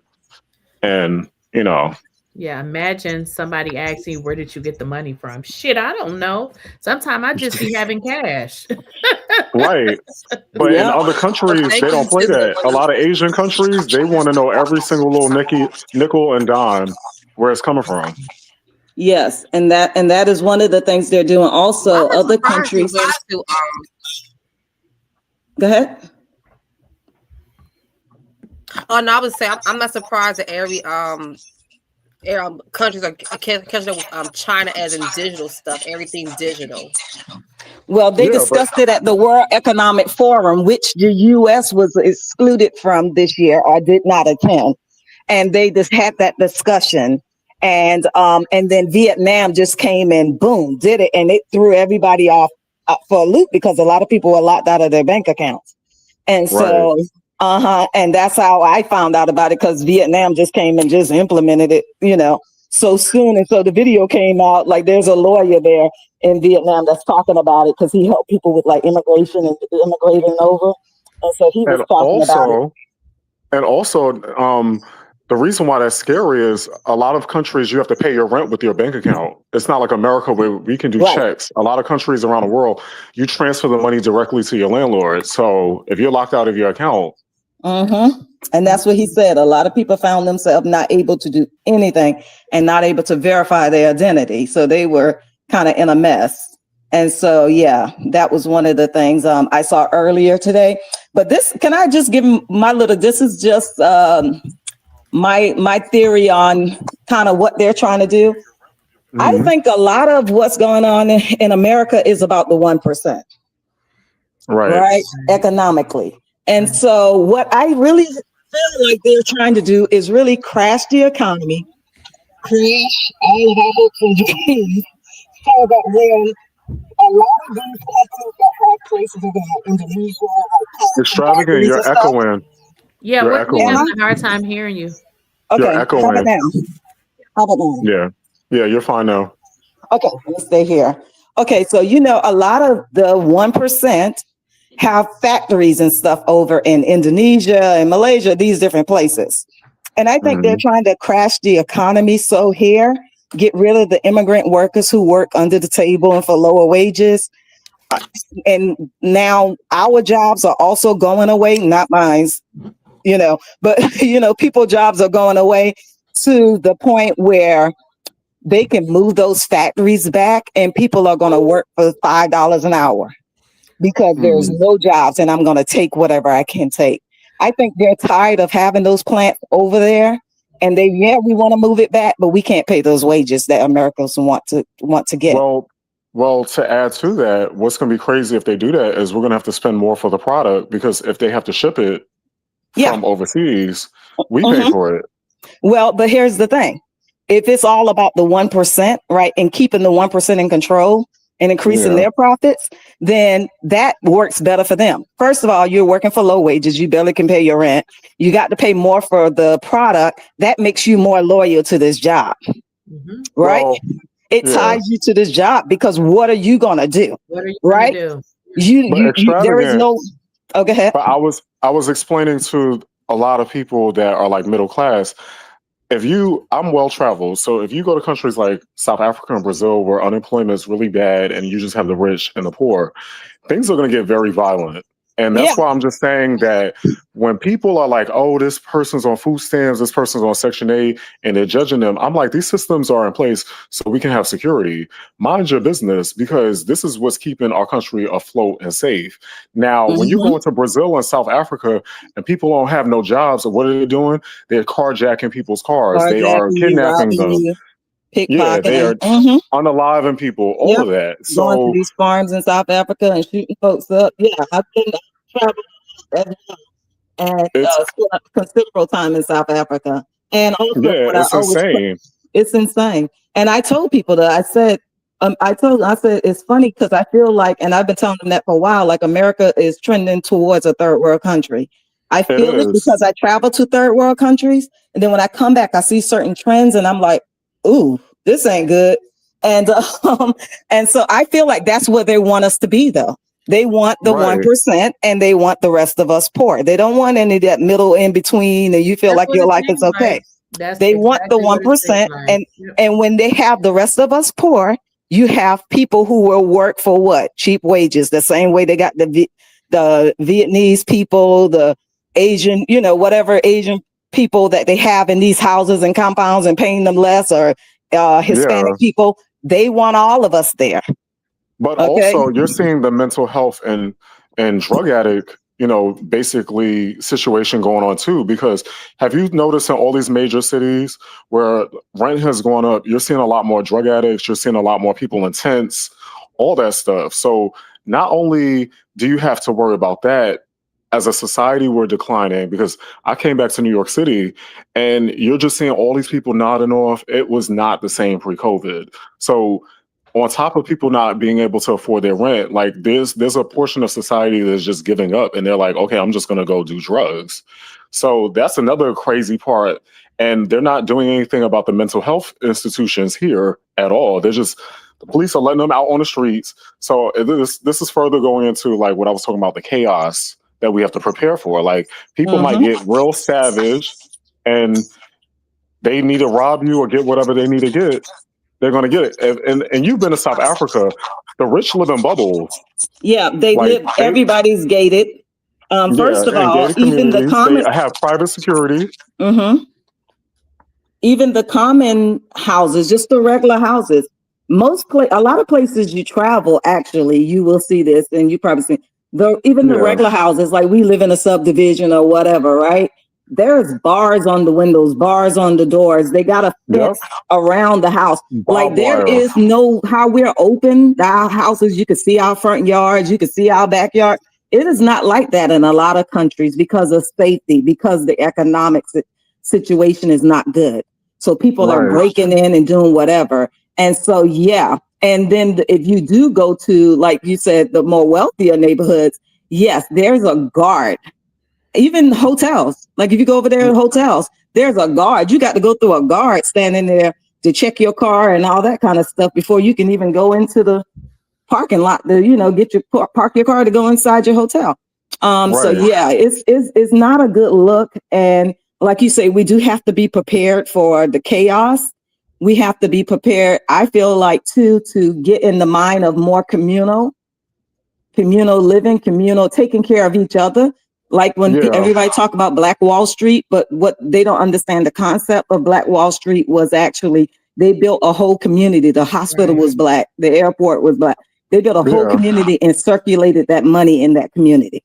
Right. And we're probably going to have to go back to that. But you see, every time we do that, they destroy it. Well, I'm saying this time, everybody's going to be poor if they get their wish.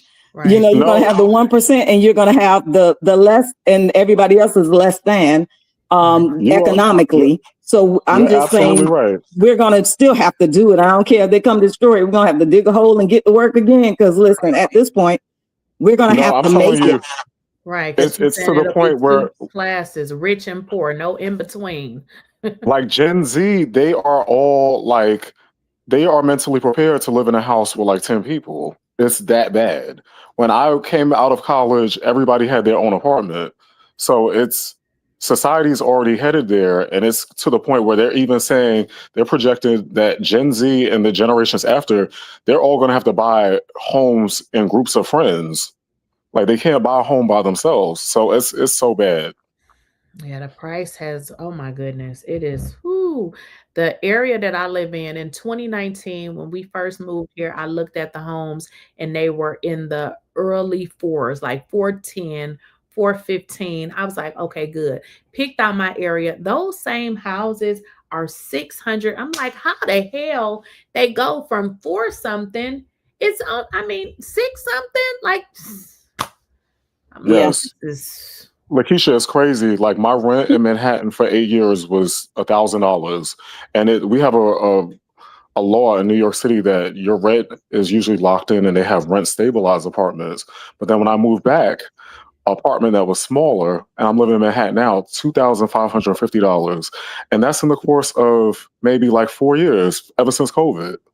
Well, I lived in a house prior to, and they sold it. I thought about buying it, but it's like, who gonna try to buy a house for 500 and something? I'm like, I might as well just get a house built. So I said, okay, moved in an apartment, right? Because one thing about the apartments, you can always break the lease. You just have to pay 2 months. You know, they charge you 2 months rent.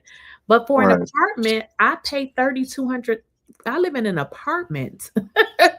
Right. 30, like that's a lot of money. I could be living in a house. I'm just like, It's rent insane. is, whoo. And I'm saying like how it's doubled within like 4 or 5 years is insane. Yes. Well, Like yeah, I sold all one. the inflations have been gradual, like it's gone from 800, 850, whatever.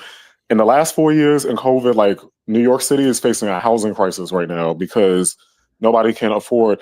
Like I was working at a job with this young girl around like the age when I got my first apartment.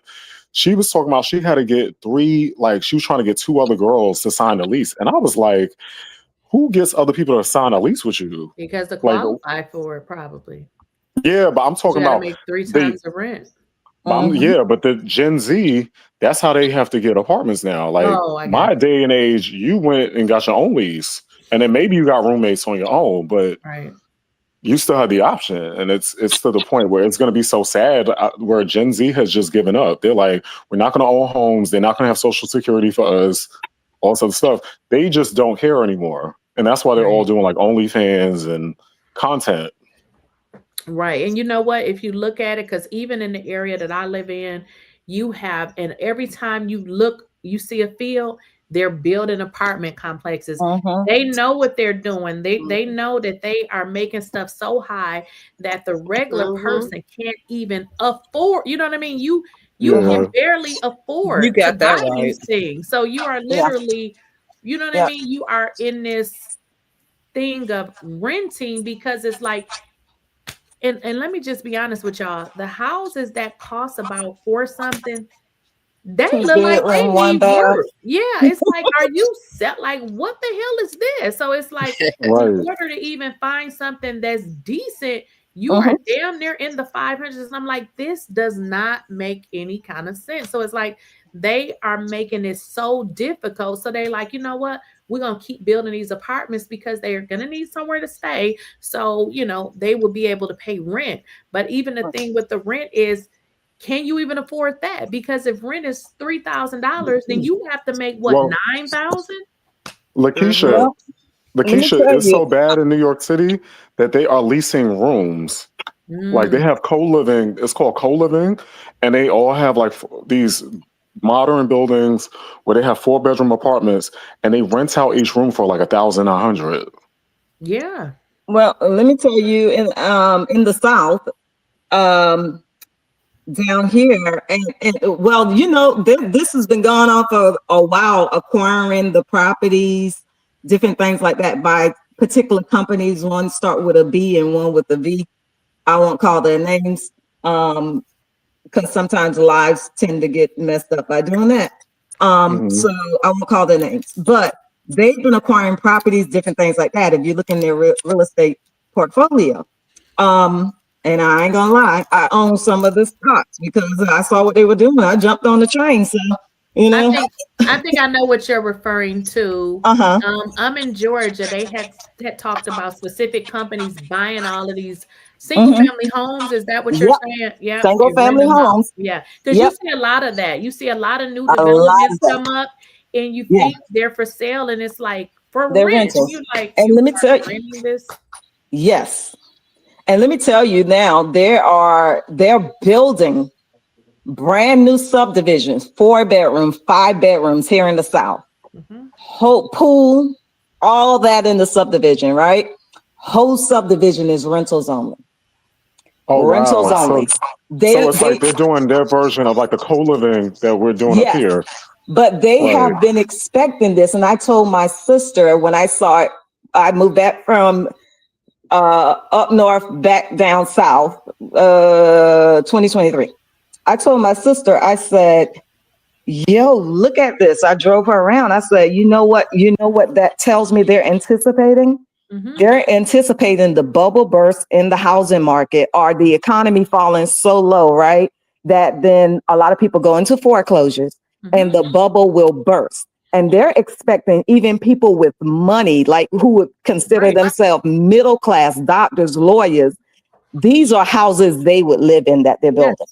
Yes. They're considering those people are going to have to come and rent from us because they went into foreclosure and they got families. That's why they're building these 4-5 bedroom, nice houses. Yeah, they are. Well, that's what they're doing. They're doing that like in New York. But I remember I saw on Reddit these people were talking about a room for rent. And just because it's on 50th Street, like downtown or whatever like that, they're talking about $2,000 for a room. I was like, you know, you can move uptown to Harlem and have your own place, just to whatever. And it's insane. But when I cannot imagine paying $2,000 for a room. Yeah, see, and that's what I said. Like when I saw another company buying up all these single family homes, I went and bought some of their stocks. I watch the markets for stuff like that because I take whatever I make in earnings. You know, I do real estate investing. And so I paid attention to that. When I saw they were doing that, I was like, and that's what I said. I said, if you watch what they're doing, they're predicting the future. They're predicting what they expect to come. So they expect, who do you expect to have? You got 300 houses, brand new built houses, 4 or 5 bedroom houses, granite countertops. I mean, top of the line. Very nice. Top of the line. Who do you, and it's rental only. You cannot buy a house in the communities. And right now I'm standing in a place where I can point within 5-mile distance. There's 5 of those community subdivisions. Who do you expect to move into those things? And they're still building up. You expect people with money to move into those things. That means why would somebody with money be renting out 200 or 300 houses? You know, because they're expecting the economy to fall. And they started this. I moved back in 2023, and there were already these 4 or 5 subdivisions going up. But you know, it's crazy too. But to add to what you're saying, what's insane to me, this is why I'm scared of the South. Trump has already gotten rid of FEMA. Like the North is pretty safe. Like the only thing we're having rising sea levels and stuff like that. But if FEMA is cut, everybody's moving to Houston and all these places in the South where they're like coastal, and they're in homes where they're on floodplains and stuff like that. What's going to happen to those people when they're displaced? You know what I'm saying? Like, here's the thing with the South, though. We need to band together and rebuild again. We can't hear you. Like me? Well, can you hear me? Now we can. Can? Okay. I'm sorry. We know how to rebound together and build again. That's the thing about the South. I will give it that. Like, say for instance, if that does happen, yes, you're a little bit away from the phone too. Yeah, it's going out again. We can't hear you. Still? I don't know. Now you're better now. We can. Okay, I was about to say, let me let somebody else go. But I was going to say, in the South, like, the thing about it is because a lot of times you have your own land, you know, you can band together as a community of people and try to rebuild again. That's the thing, the safety net of the South for me. That's very true. You understand? I can get one of those small, you've seen those small like units or whatever for 12,000 or whatever. Put that in there and make a tiny house. Tiny homes. I agree with you, but the problem with us as a society, we're becoming so like me for myself. You know what I'm saying? Well, but when times get rough in the South, we know how to pull back. That's what I'm saying. That's the. Can you guys hear me? Yeah, I can hear you. Look, I'm just saying, climate change is real, and a lot of places in the South are very vulnerable. And he cut FEMA, so it's already hurricane season. I'm not wishing this on anyone, but I'm watching out for Houston, New Orleans, Tampa, all those places in Florida. A lot of coastal places in North Carolina too are very vulnerable. So it's gonna be a hot mess. I just feel like in the South we have more of a safety net of community and banding together. Right. to Yes, I rebuild agree. than like if all your buildings got flooded out in New York and all that kind of stuff. A lot of the people, the buildings aren't yours. It's a rental. Like in the South, Right. a lot of us have our land. And we know how to rebuild. Like we know, like me, I can build a whole set of cabinets. I can build beds. I can build, like we know how to get together and build again. Somebody gonna know to do plumbing. No, but what I'm trying to say is, for instance, we all saw Hurricane Katrina, and they all had to go to like different cities. A lot of people went to like Atlanta, Houston, different places like that. Climate change is real, and they're saying that a lot more natural disasters are going to happen. And he's already cut FEMA. And you saw that white lady that was on TikTok. She was like, "Oh, you guys need to go to work and blah blah blah," and then her house got flooded out, and she was crying.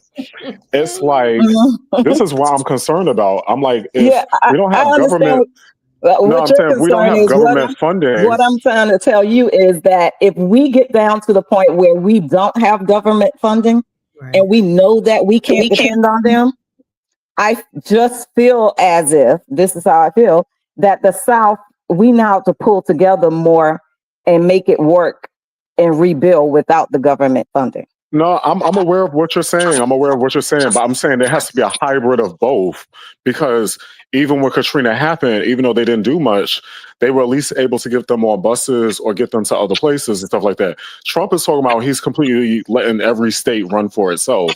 And as we know, financially, New York and California are the big money winning states. So it's going to be a hot mess, because even if we do band together as a community, we have certain states that are paying the higher federal funding. Well, you get what I'm saying? What you're trying, I understand what you're saying, but you're still thinking. See, I'm thinking with a Southern mentality. So no, I get it. No. But here's what I'm saying. My Southern mentality: if all this happens, right, and we already know that the federal government has backed out, there's no funding. We know not to look to the state of Georgia, North Carolina, nothing like that. Like the Black community, we know not to look to them for any kind of handouts for us. So at that point, we know we have no other choice but to rebuild. During Katrina, we still had a fairly decent government system set up. So we know we can still lean on that and make and shame you into doing right. There will be in that case, what you're talking about, there will be no shame in anyone. We know all we have is us. So I'm just saying, I hear what you're saying, but I don't know if you've ever like lived in the South. No, that's what I'm. So had that community pulled together. No. I get what you're saying. New York has community in a different way. Like it's very different. And my parents, my parents have brownstones like, up there, we know how to use the system against the government, if that makes sense. But see, the thing is, we're kind of the people like the Amish. Like in my community, I'm from the Gullah people. I'm aware of that. But what I'm trying to get to is that you have a vulnerable set of people that depend on things like medicine, hospitals, lots of other things that even if you are in a vulnerable state, for instance, I'm just saying this, where they can't live off the land and they're just shut out just because they need access to pharmacy, medical, lots of other things. And that's why I'm saying my northern mentality is coming out now in terms of when shit hits the fan with him cutting FEMA funding, it's going to be a hot fucking mess. Excuse my language. Yeah, it could be. But I understand what you're saying, but where there's a will, there's always a way. Because what we got in the South too a lot is everybody got a car. So you can put somebody in a car and drive them up to wherever they need to be and relocate yourself if need be. So, so I mean, there's that too, but I understand what you're saying. But one thing I feel out of all of this is that us people, Black Americans, we're going to be all right. We're going to have to strap down, but I feel like there's a changing of the guard if we prepare ourselves correctly. I feel like we can come out of this where the wealth can be laid up, or the riches can be laid up for the righteous. So, I mean, there can be some transference if we set ourselves up correctly. Listen, I told my father lives in a red state right now. I told him to go get a gun because the way things can get violent wise, like you need to protect yourself because it might get really insane. Like, you better. Your daddy know how to shoot. He better. I hope he at the gun range. no, that's what I'm saying. With the economy, it affects so many different things in terms of safety, our standard of living, all of that. Right. Well, we gonna hope Trump, he might not make it past that. He need to get his ass up out of here. Like, I'm just like, well, listen, if Trump get up, y'all got to pray more for Trump to get out. You got to pray JD Vance and he have exit with him because I don't want him his mask We can't hear you. wearing. Can you hear me now? Yeah. I say if you're praying for Trump to get up out of here, you got to pray that JD Vance exit with him because I don't want him. No, his mascara. I'm hoping that he passes on. I don't wish that on anyone, but I hope he does. But you're right, because if JD comes in as a vice president, he's really the one pushing all this stuff. Yes, I just want both of them to be impeached and get out of there. I don't want either one of them. But we're seeing this global trend. We're seeing this trend of like, because I live like me and you have both lived in different places. People vote a nationalist or right, and this happened in Brazil too with Bolsonaro. They all voted for him because people don't understand that the economy, it goes in a process, right? So things don't just repair itself overnight. So people get impatient and then they just vote right, and then when ish hits the fan, then they all go left again. So I'm hoping that this happens here because this has happened in a few countries. It's going on in Brazil, New Zealand, the UK, all of that. And then they all became liberal again because they're like, oh, we effed up. And that's what all the poor white people are thinking right now. Yeah, well, that typically always happens. That's kind of what swung, President Obama in, is everybody was fed up with Bush and everything he had going on.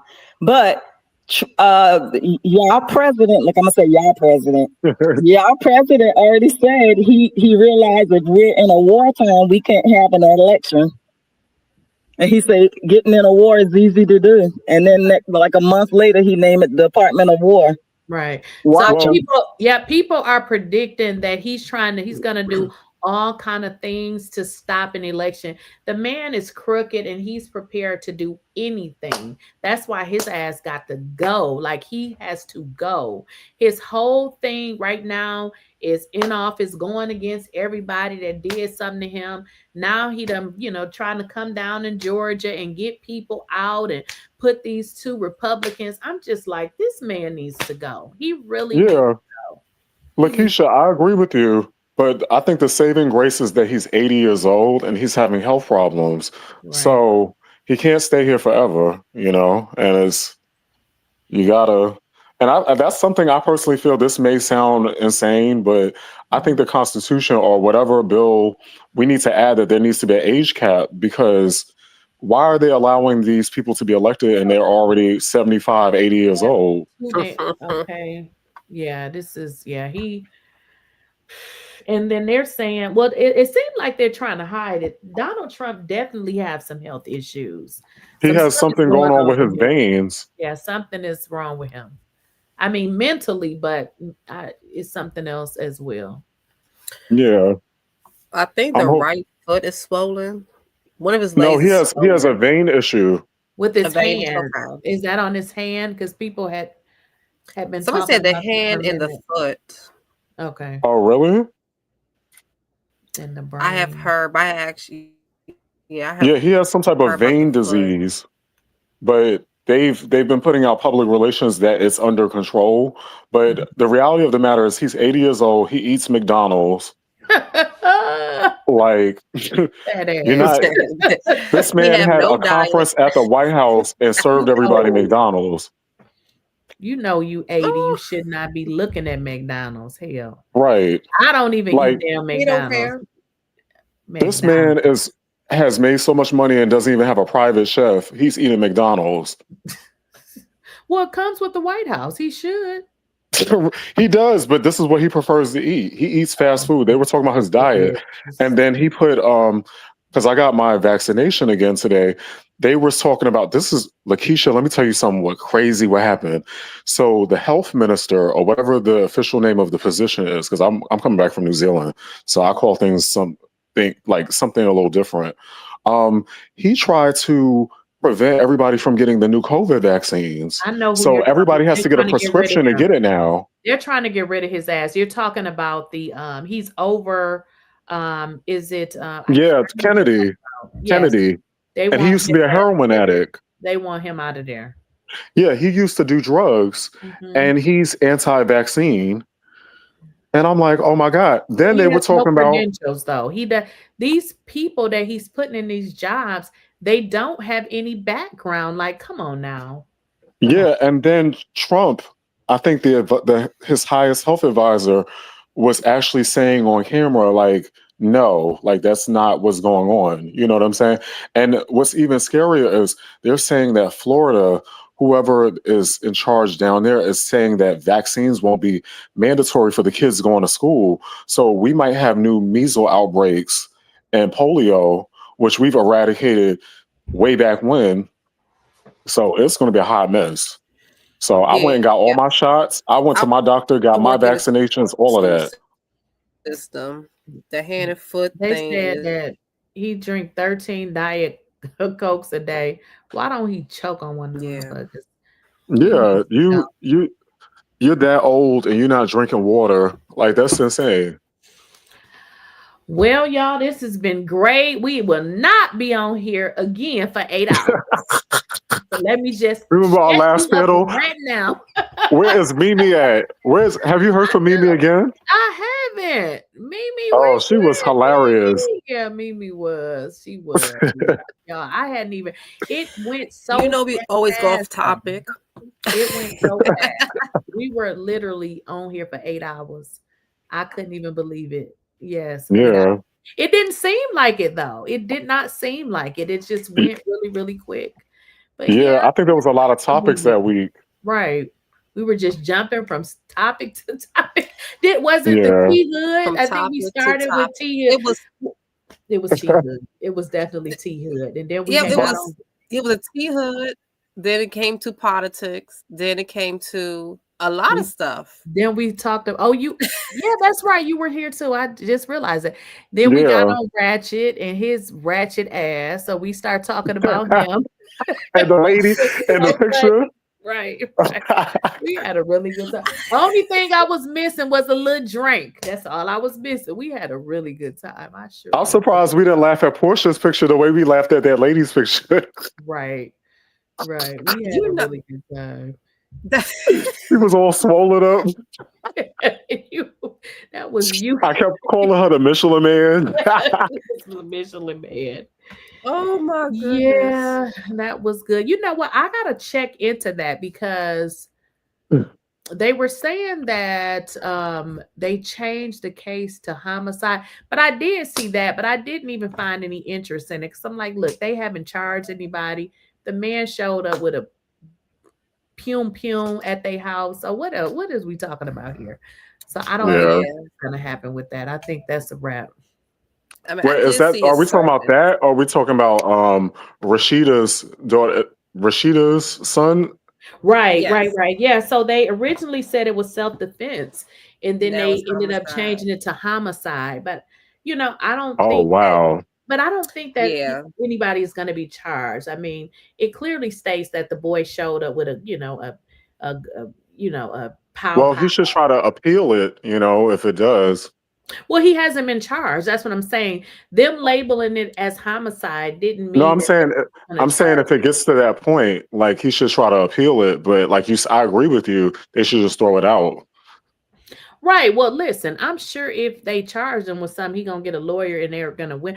I mean, think about it. This guy has an extensive record. Do you know how many people they going to call for witnesses saying how he done beat up on women?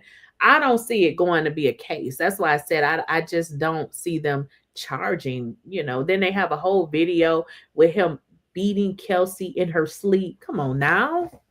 That's not. Yeah, I don't think it's gonna go to. It's probably gonna go to court, but not as in T Hood family wins something. But Lakeysha, I think that you were on the money because, speaking of which, we've been talking about therapy for a while. Black people need to get more into therapy because all this rah, rah, rah, rah, rah stuff is just getting out of control. Like I'm people glad beating you each other said up. that. I'm glad you said that. So I finally got me. Well, I think I told y'all last time my experience, and I had told y'all, remember I said I'm gonna get me a white therapist.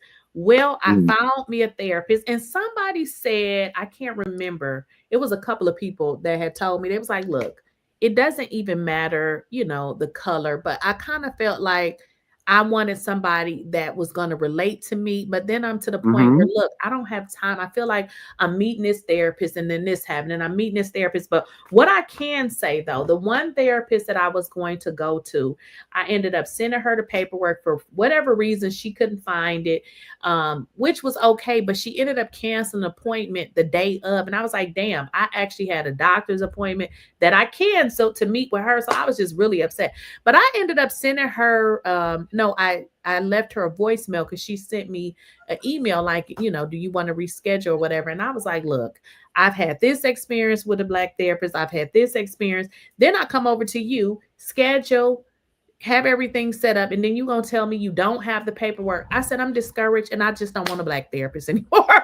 I told Right. her that. I said, but listen, she was really nice about it. She apologized. She said, I am so sorry, that I didn't, that I had the paperwork and didn't know that I had it. Therefore, I canceled. But what she did say, she said, I have redid my policy. She said, now I'm actually going to meet with people first and then have them do the paperwork. And I said, maybe, if I decide to circle back, she can always be an option. I mean, I like that she apologized for it. You know what I mean? I Right. feel like, Accountability. right. Because how are you going to be my therapist if you doing weird stuff? And I'm telling you, like, this not right. You know what I mean? So she apologized and, that was really good. But I have a white lady and I actually like her, by the way, because Well, you're enlightening me, Lakeysha, because I have a white gay therapist and then I had an Asian one before. So it's been good, but I think it's unfortunate that you experienced that. But I was saying this in short of seeing all these videos of like Blueface and what's his name, Krishan and all that stuff. We need to heal. You know what I'm saying? Because we've normalized a lot of this ratchet stuff. And I just refuse. I cut people off in terms of saying, hey, I'm in my happy place. If you're not bringing me joy, you gotta stay over there. I see too many times with these celebrity relationships, we are normalizing all this chaotic insanity. And it's sad, toxic. But I want to read Kay's message because this is exactly how I feel. She said, I feel like black therapists don't take us seriously. They feel like they can do a half-ass job with us. Not all, but most I encounter. See, that's so crazy because that's the same thing that I felt.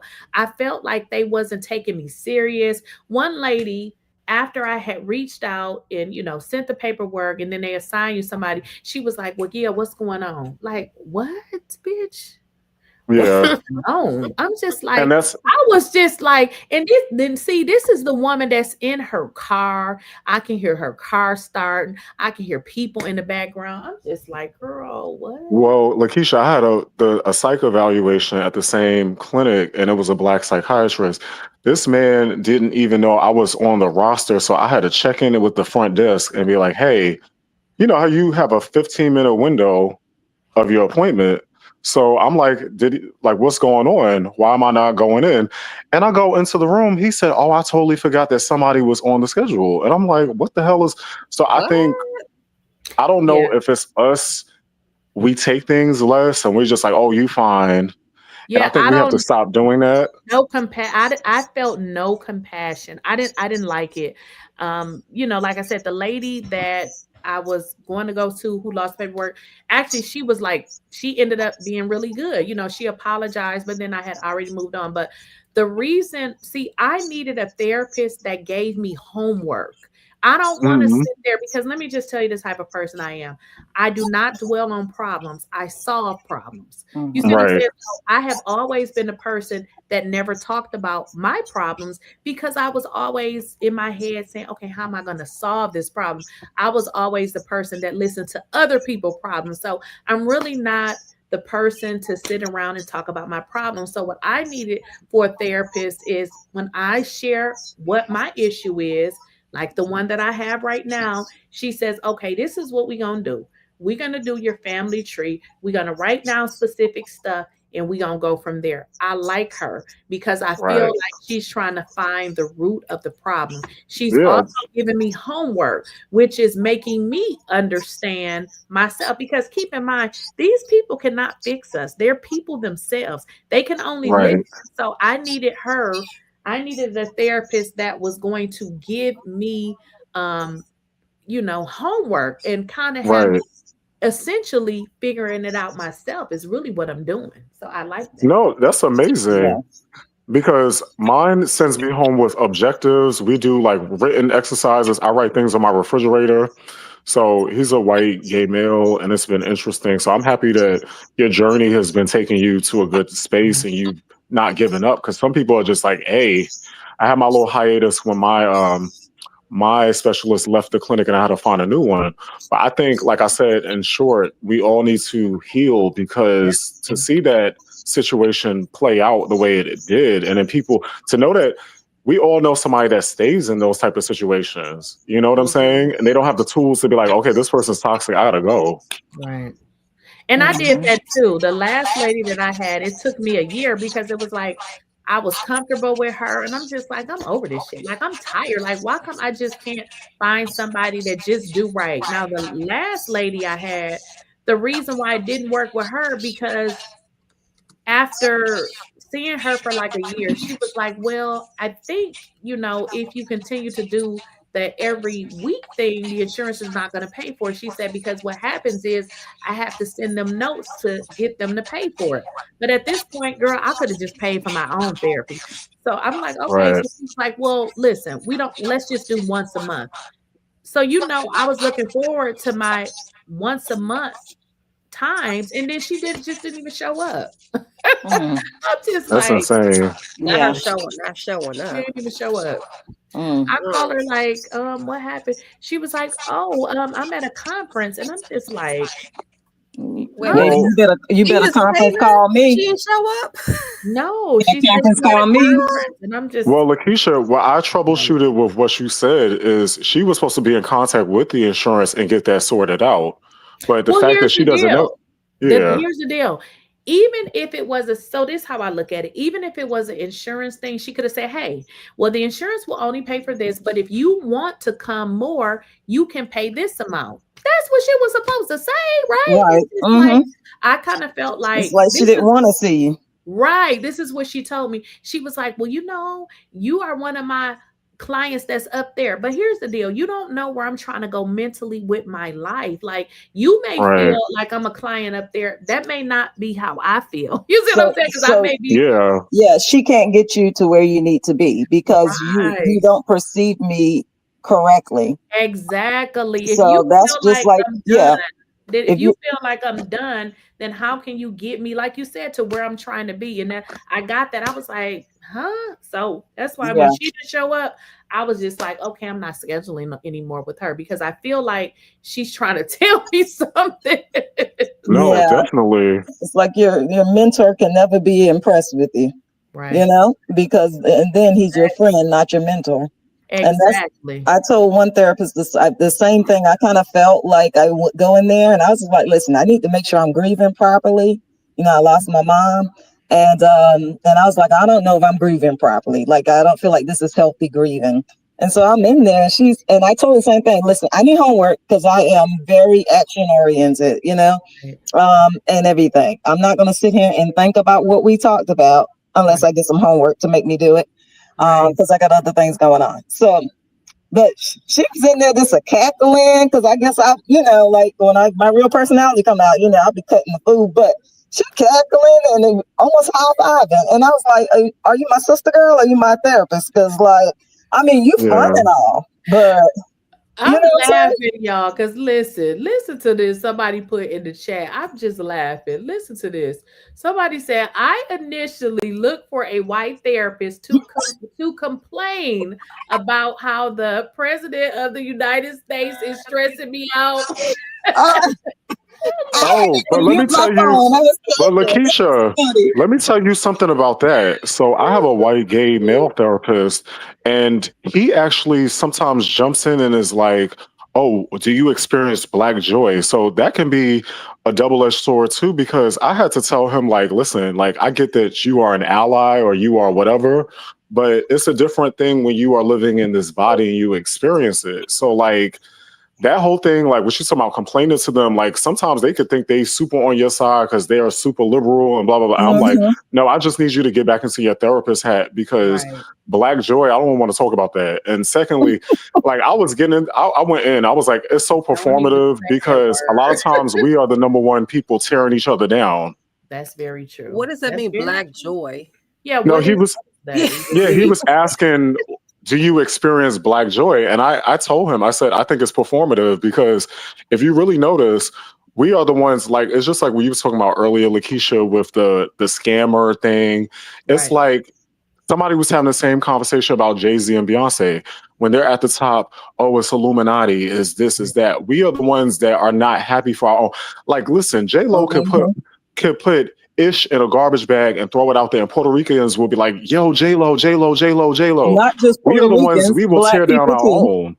Yeah. We would people tear be right there with the Puerto down. Ricans cheering on J-Lo. She could You know sing why? You her know way what out I've the shower. learned? You know what I've learned? Because we don't even like each other. We really don't. We really don't like each other. I'm telling you, I've tested this a million times.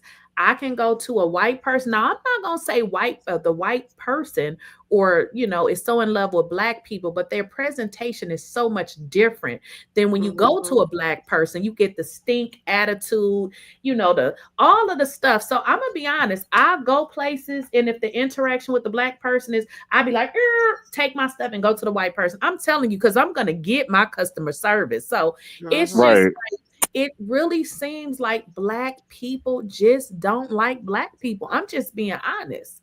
They don't have compassion for black people. We think that we are the worst. And that's the thing. Now, I'm not saying, you know, that Simon isn't whatever people say he is. I'm just saying, where's the proof? Like, we gonna continue to say this over and over again. But here's the deal. But Lakeysha, you're right, because you're a critical thinker. The people that's saying it, where is your money? You see what I'm saying? It's like, you got to be able to say, we can't just say this person is a scammer. No, but that's what I'm saying. You're a critical thinker. Like me, I'm the same way. I need receipts before I talk about anything, or I got to look at myself. And I feel like even with the Diddy thing, even though he was wrong for abusing Cassie and everything like that, people were so emotionally fueled. And I was like, this whole thing is so deeply in context. There's so many different moving parts that you just gotta like take yourself out of it and objectively look at it. And we are the ones that's like, no, Diddy, he did it, blah, blah, blah, blah, blah. No, wait till all the stuff comes out, then we can critique it. You know what I'm saying? Because when I had to explain to this girl that Cassie went right back to him while she was with her new man. So when you do stuff like that to me, I'm not saying she wasn't abused. She was. But when you're moving like that, I cannot think that you're a credible source. Right. And see, the problem that people have with Diddy is we heard all of them stories about how he is a horrible person. Because I done heard him. I know everybody done heard him. So it's like, when we saw that video, and see, this is how I am. I can see something and will not let that one thing judge the entire situation. While I can see him being abusive, yes, he is an abuser. We saw that. But how do you take that video and make it to all of these other stuff, all of these other things? So, that video, he was trying to keep her in the room. Okay, but that don't really tell us that. And as we saw with the trial, they went up there and said they did it because they wanted to. And that's all I was saying. I'm like, well, the video shows that he definitely is a woman beater. It shows that. But we can't take that video and says, oh, he was beating her because she wanted to leave. Because I watched the video and he went back in the room and she was still there. So she could have left at some point. That's why I'm like, y'all, listen, I get it. Y'all want to ride, you know, for the woman. I'm with the woman too, but we got to say what's right too. You just can't say, oh, you know, he did all these things. Send him to the prison for the rest of his life. Because I'm like, I mean, do woman beaters go to jail for the rest of their life? Now, if they do, then I guess that he will go too. But it's like, y'all just making up shit now. Y'all just don't like them. You don't just say you don't like them. Yeah, exactly. Like and I don't like them. No, definitely. I just use him as an extravagant. I use him as an extreme example to bring up the fact like that how people can tear each other down. Right, and you listen, you don't got to like them. That's right. But I understand what you're saying. Extravagant. Yes, I'm just trying to say. Yeah, I know what you're saying. I'm just saying. Yeah, I'm just saying. Like, I want everything to come out first, then I'll make my verdict because I don't know him. Yeah, like she said, just if you don't like him, say you don't like him. I'm like, I don't like him. Don't like him. A lot of people know. Ever since I felt like he took my biggie out and then he wanted to have us hop and tell me, I'll be missing you. I'm like, not when I'm not these. I'm not doing it. But we do have but that's something that's deeply embedded in something that it was taught and learned and we perpetuated, is that self-hate. It comes from, being taught to us that to not like ourselves. Even I feel like before all this enslavement and all that stuff happened, I think there was some form of being able to look at each other on another continent, Africa, and not like each other. Or we wouldn't have engaged in some of what we engaged in. Well, see, the thing also, if we go down that line, we were all in different tribal groups. Black people was not a thing. You know what I'm saying? You were part of one group. You spoke one language. They lumped us all together and made us all fight each other based on complexions or phenotypes. So we're all together in this foreign land and we're really not a real group and we have no connection to who we truly are. And we just have an identity that is Black. I went to Nigeria and went to the slave port and learned all this stuff. So it's like they really manipulated us against each other. You know what I'm saying? And they created this race structure. And now we're supposed to, we Black, we just supposed to, no, we were part of different groups. We had each culture was a different race in Africa. You know what I'm saying? There were a different tribe. But even with the tribalism, to me, is a part of being able to look at yourself. Because although there are a lot of things that can make you different per the tribe, this tribe does this tribe worship that. But when you look at yourself, there are some similarities. And then to have a group of people who aren't similar to you. And there was no banding. The banding together wasn't strong enough to say, hey, you know what? Nah, we're not doing that. Even though I know this is another tribe. What happened was I know what happened. No, they created borders, and that's how they're like fighting each other because one president will be of a certain tribe and they'll have more power than these other groups. So that's what we never had countries. We had our own little kingdoms and stuff like that. I understand, but yeah, even with that, that's just like, say, for instance, Canada, North America, I'm using this, and Mexico, we're different tribes, let's say. Yeah. Right now, if some foreign entity would come in to invade us, if we have good, decent relations or any kind of respect even for our borders, if they come and invade Canada, we got to step to the mic and say, nah, you ain't gonna do that. Even though right now we fighting with Canada, a little bit because Canada is actually boycotting America.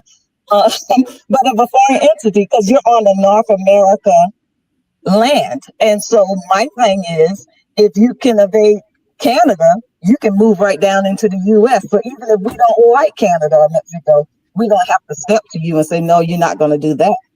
Right? As a tribal people. And to me, there was something lacking in unity. And there's still something lacking in unity among Black people that didn't happen when they were infiltrated by foreigners there in Africa. That's just kind of how I feel. I hear what you're saying, but I feel like at a certain extent, you'd be like, nah, we had different customs, like white people befriended people and then infiltrated them. You know, we did. African and a lot of African cultures, they welcome people in, and that's where a lot of that started. And then you had some tribes that fought them. Hold on, let me finish. So to get back to our point is that, like I said, blackness is a concept that they created. We were not black. We were a part of different groups. So it's hard to band together with people that you don't even share a same culture with. And then they created borders and created more conflict. And then they'll say, okay, for instance, the UN, NATO is going to fund this president and they're going to campaign for this president. But as long as they listen to what we say and give us the resources X, Y, and Z. And then if you don't listen to what we say, like Lumumba, they unalive them. So there's a lot of moving parts. And if we know more about ourselves, that's how we combat it. But more Black people can tell you more about religion, or they can tell you about designer labels than they can tell you about Africa. So that's a big part of why we don't stick together. We don't know where we come from. Okay. I don't agree, but I'll let you have that. I understand what you're saying, but what I'm saying is just like there was something in what you said. By being in the motherland, as it's called, I saw the same traits that cause us to have a downfall then, not knowing how to unify, no matter what tribe you're from, because we're all of us are about to go through this same thing. We're unified. Not being able to do that, not being able to recognize and use wisdom and recognize infiltrators when they come to you, no matter how smiling face they are, you know, much of a smile they have on their face. We still carry some of those same traits forward.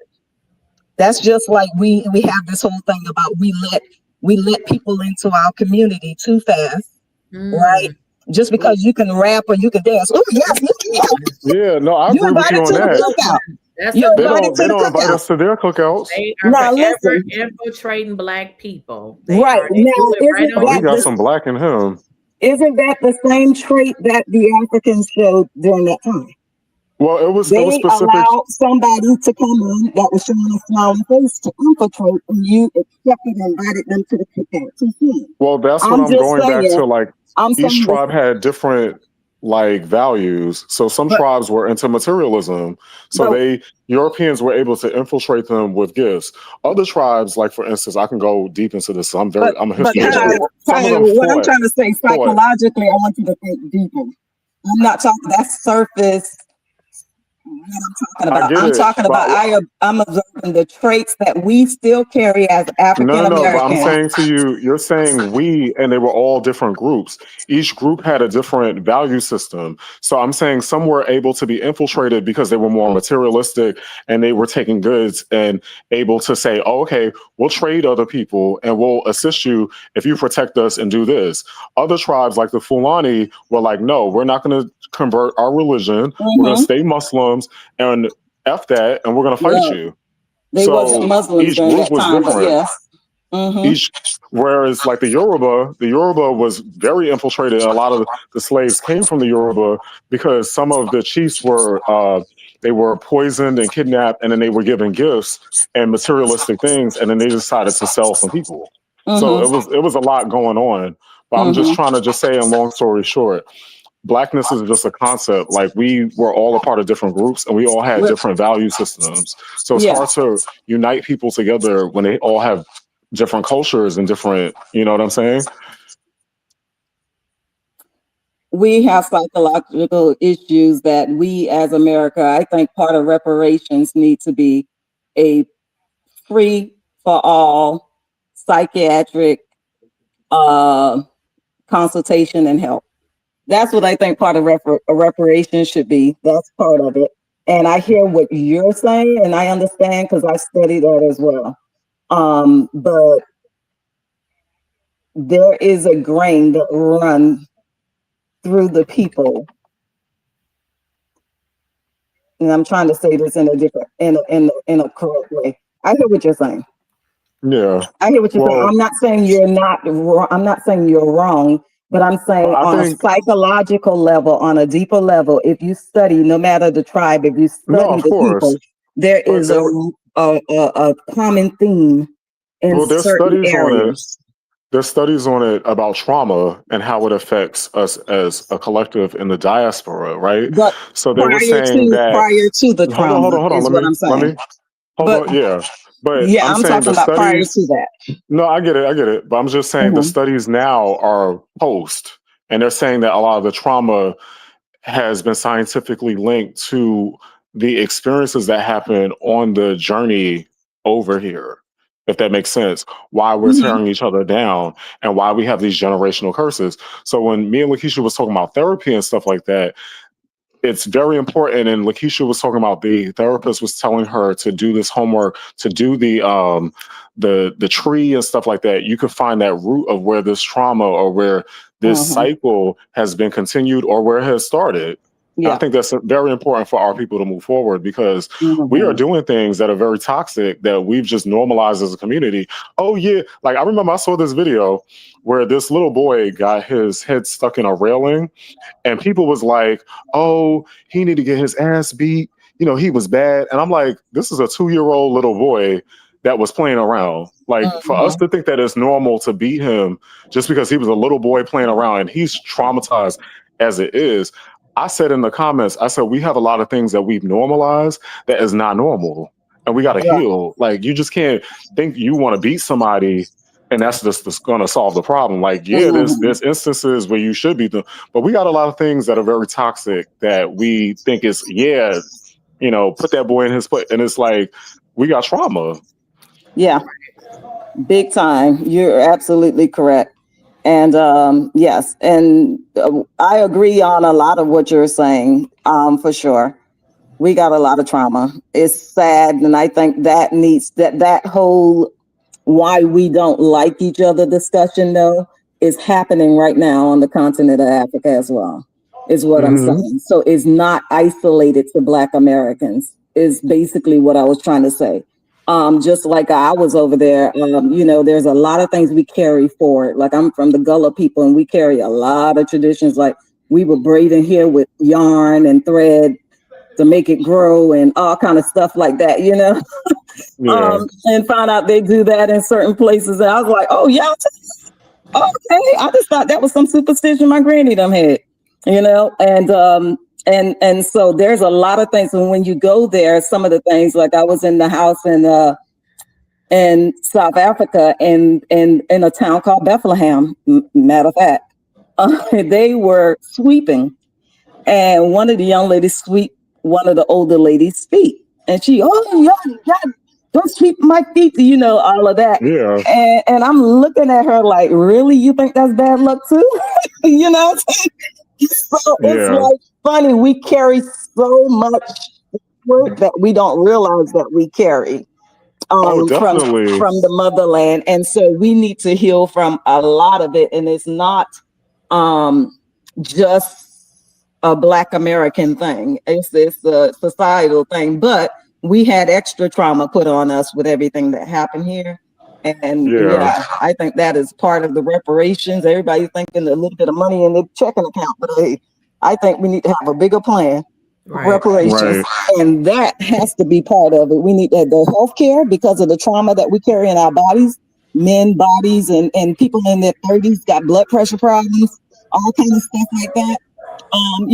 And on blood pressure pill, you're 30. Well, it's by design. Our government wants that because they're giving us all these processed foods. Everybody's driving cars. People are not being. If you look at people back in the 1700s, 1600s, when we was living in Africa, we was walking and going far places. Now we drive everywhere. The government wants us to be dependent on pharmaceuticals. This is why they don't want to cure a lot of different diseases. So it's no irony in that. Yep, but we also carry trauma and forward in our bodies from the things that happen generation and generation before. We carry that trauma. And so, and it puts us predisposed to different things that maybe other people, races, aren't predisposed to sometimes because of that trauma. And so, and then you think about it, then, that's another discussion about the blood pressure and what it does to our low birth rates as well. When you think about blood pressure medicine and other things like that. So, but it's a lot. So It I is. say see whatever therapist you need to see. Right. Yeah. And that's kind of where I am. I know y'all spoke about a lot about the therapy, but the thing with therapy is you have to mentally know that you need therapy. Everybody Right. don't think they need therapy. I mean, we still Mm-hmm. have people that think if you go to therapy, something is wrong with you. They don't realize that it's really something wrong with them. You see what I'm saying? Right. So we still deal with people who listen. I have an aunt and I'm 50, she's 60 because she's 10 years older than me. This girl has never in her life, hear me when I say never in her life worked a job. She really, but so when I tell you she know how to get whatever it is free. If you want something free, call her. I bet you she know where you can go. Like she know everything that's free, she knows about it. So before my Wow. grandmother died, guess what her job was? She was taking People. care of my grandmother. Okay. You know, they had, I guess they had a little program or whatever where you would get paid for doing that. But she lives in a totally different world. We were talking the other day and she's like, you know, they're gonna cut food stamps. How people gonna get food? I didn't say nothing. I'm like, girl, I'm saying to myself, girl, do you think everybody that eat get food stamps?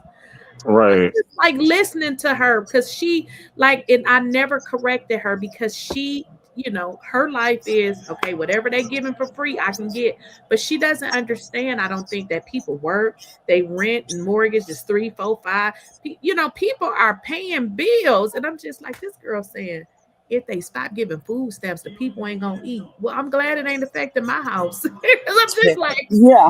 ah, Yeah. it's Yeah. just like But some that's the people thing just too.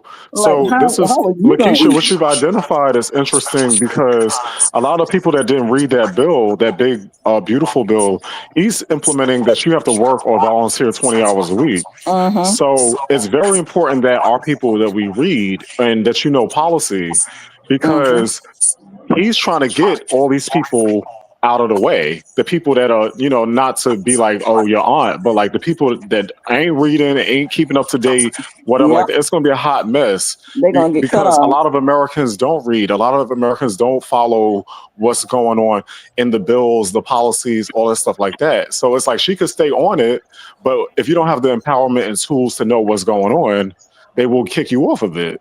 Mm-hmm. And right. there's this YouTube channel that I like to listen to, and it's a young guy,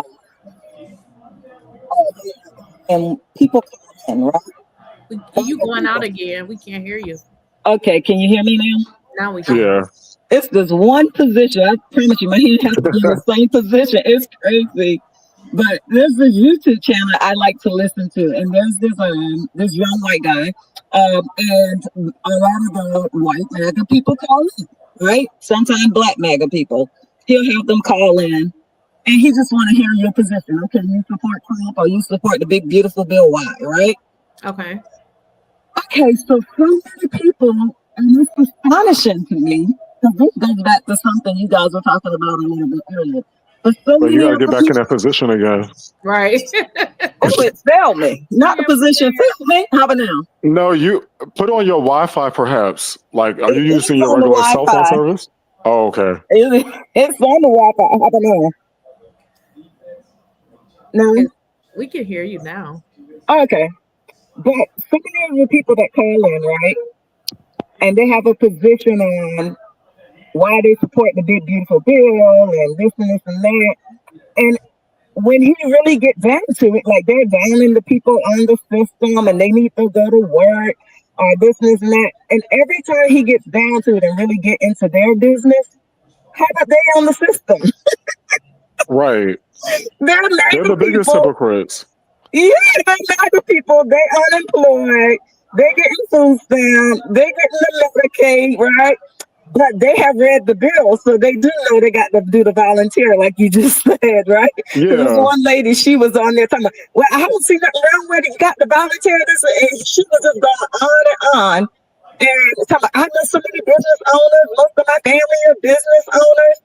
And the bill helps the business owners. And then as he kept saying, well, it's taking away Medicaid and it's doing this and it's doing that. And when he got down to it, come to find out, she got food stamp. She's like, Right. That's ma'am, insane. And them exit the the ones that conversation. voted for him. Those are Yes. the ones that freaking voted for him. That's Listen, The people that receive all the shit. I know a specific person voted for Trump, and I said, "Ma'am, you don't even have a job. Like you get everything for free. You get rent assistance, food stamps, Social Security, everything you get for free. Why don't you vote for Trump?"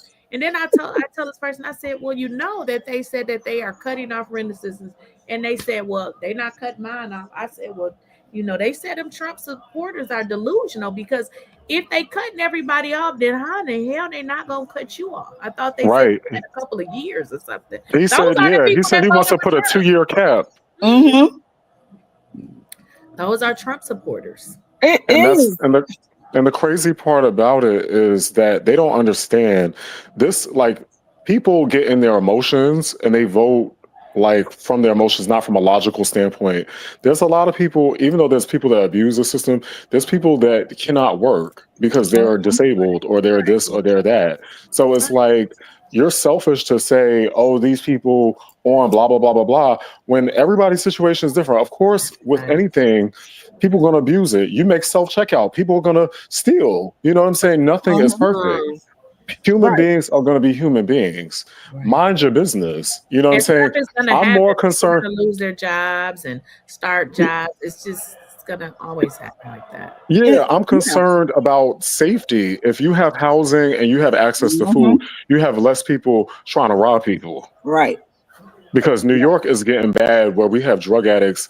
Like, all the neighborhoods that were getting gentrified, like now they're becoming drug camps, and people, there's a portion of society that has just given up on, like, hey, I don't even want to pay rent. I want to just do drugs. Right. And guess what they're going to do when they're not able to get their fix? Like, we're already seeing them having mental issues or this and that. And you see this going on in San Francisco and a lot of cities that were like the best cities in the country. Right. Now people are just like, it's going to get like South Africa, I think. Like, I hope, let's hope that he just gets out and things get better. But it can really go in that direction of people just getting desperate and saying, F that, I don't want to work. Because there's a lot of people that don't want to work. And they're like, I'm going to get this money fast. Yeah. Well, this will be a great time for them because they're going to have hell of a, trying to find a job right about now. So I guess they can definitely use that for an excuse. Yeah. I'm all for the systems being in place if it ensures security. Yep. And that's what a lot of people don't realize, that those systems in place do help with security. I was talking to someone the other day, how Finland kind of addressed their homeless problem. And right, because house the homeless. It's like, I don't want another person to house them. So if they got house, if they got food, we got robbing and all this other stuff. Well, you're fading out a bit. Okay. And yeah, I can hear you now. I was saying that's how Finland pretty much addressed their homeless problem, because it was a security issue. So they house their homeless. They say, we're going to build apartments and we're going to put them in apartments. And if they got a roof over their head and they got food, they are less likely to go out there and rob somebody or hurt somebody, Right. And so that's what Finland did. But I was having a conversation with someone the other day, and they were kind of like, well, people got a choice to do right or not. And I was just like, listen, no, everybody's situation is different. And a lot of people have mental issues. Right. And I said, sometimes though, you want to be that independent, pull yourself up by your bootstrap. Somebody gonna take that bootstrap and string you up with it because they got mental issues. And now they on your street corner. Now it's the problem. And and that's the thing too. That's the thing that people don't understand. I had a job where I lived in Hawaii, right? And this girl, Hawaii, they like to work 3 different jobs versus like in New York, we're like, we're gonna strike and protest, and then we're going to fight for our stuff, and we all going to get a living wage instead of working 3 jobs. So this girl would say, oh, the homeless people come in and get their paper signed so they can get their assistance, but then they don't actually look for jobs because they had this thing that they had to get signed. And I said, listen, if it keeps them from robbing people, I'm going to mind my business. I'm going to sign that paper and whatever it is, because what I think is Americans don't know what it is, how other countries are. Like in Brazil, there is no middle class. You're either super rich or you're super poor. And over there, groups of kids go up to people and rob people by knife point. They're not trying to go get a job. So we are very privileged and not understanding how a lot of other countries operate. And South Africa has the highest unemployment rates in the world. And the people over there, they've just given up on getting jobs. They've just turned to crime. They kidnap foreigners and hold them for ransom.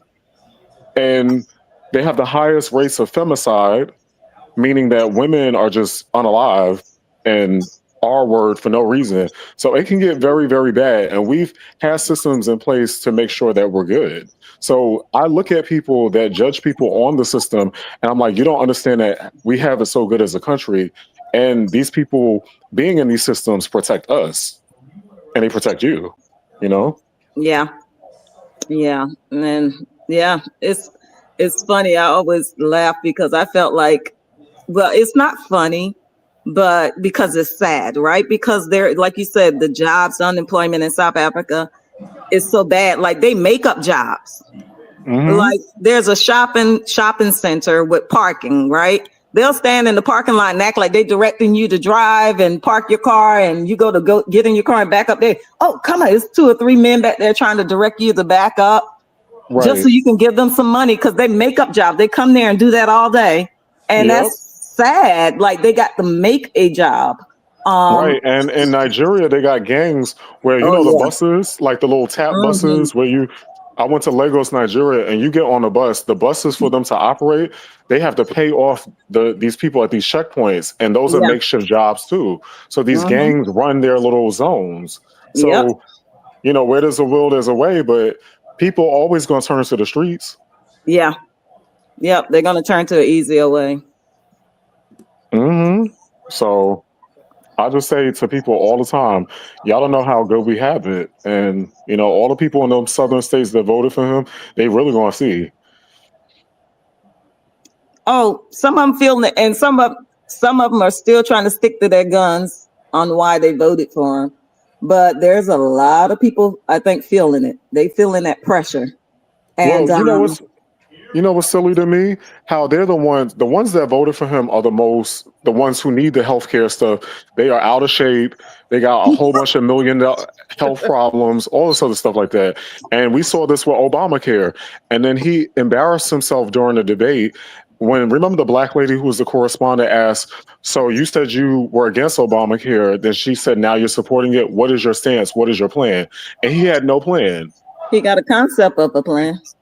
Right. He said, oh, I didn't say that. I didn't like Obamacare. We'll keep it. But you tried to get rid of it your last term. So what is the plan? And what do you want to, how are you going to protect people that don't have coverage? Like, it was a mess. Yeah, he's a mess. He told the truth. He wasn't planning to protect them. Did y'all hear that thing that the man said that they saying Trump smelled like shit? I know y'all heard that. I saw that, and I didn't know that was real or not. So that's a real deal. Real. That's the real He thing. actually smell like that. They're saying he's smelling. Yeah. So they saying he can't control his bowels. They talking about the man smell like shit, y'all. I was dying laughing. Yes. But Lakeysha, my father, when I was a little kid, he told me the older presidents from 1776, they never took baths and they powdered themselves. Trump reminds me of that. He wears a lot of makeup and maybe he just goes about his day and puts some cologne on top of himself or something. But things don't seem right. He eats McDonald's every day. Well, they say he wears the pins and it ain't dependent. Oh, he wears the pins? Oh my God. They saying that I'm gonna find a video. But even when Melania doesn't even kiss him. She don't like him. She don't pay no mind. She don't even kiss him. And did y'all see, oh my God, speaking of which, did you go to Melania's page? Did you see when she made that pro-abortion video? I don't even know nothing about that lady. I don't even. No, but it was hilarious to me because it's like your own wife doesn't even like you. How is your wife coming out with a pro-abortion video? Or social media? Yes. She said, I believe women should have the independence and the liberties and the rights. It was hilarious. Like, I got to send that to you, Lakeysha. Yeah, there's so many videos. They say this man stank. I mean, if y'all type in on TikTok, Donald Trump smells like shit, I saw that. It's like, wait a minute, let me see. And I was like, I think they're making because they had a video and they were saying, look how he's holding his nose. And Mark Rubio did this. Right. And I was thinking, I think they're just making a narrative up. I wasn't sure. But no, they say he stinks. Yeah, listen, y'all, I can't, listen, it's certain talk I can't have. You see, I dropped off last time we start talking about the president too heavy. I don't want them people at my door because of my job, y'all. They done visit one of my other coworkers. So, look, they said Putin holding his nose. But I went and found other videos where the people are giving you some kind of insinuation that he stank. So that's why I'm like, I think this is real. I don't think this is made up. I've seen one where there was an Asian like guy with the press that was behind him. You know, when they sitting there talking to different presidents, Marco Rubio was sitting on that chair, and they say he put his hand over his nose. I saw one of those videos. Yeah, I wasn't too sure though. Well, that's embarrassing as a grown man. I mean, like you say, if you're sitting there, you 80 eating McDonald's, like, come on now. Yeah, and sometimes older people do have a smell naturally, but that's insane. Like, you're the president. Lakeysha, what is your Instagram? I'm trying to send you the Melania video. It's Lakeysha Keysha. Y'all gotta see these videos, y'all. This is too funny. I literally went back and looked. There is, if you go look up what I just said, y'all gonna see so many videos. Look, how bad does Trump really smell?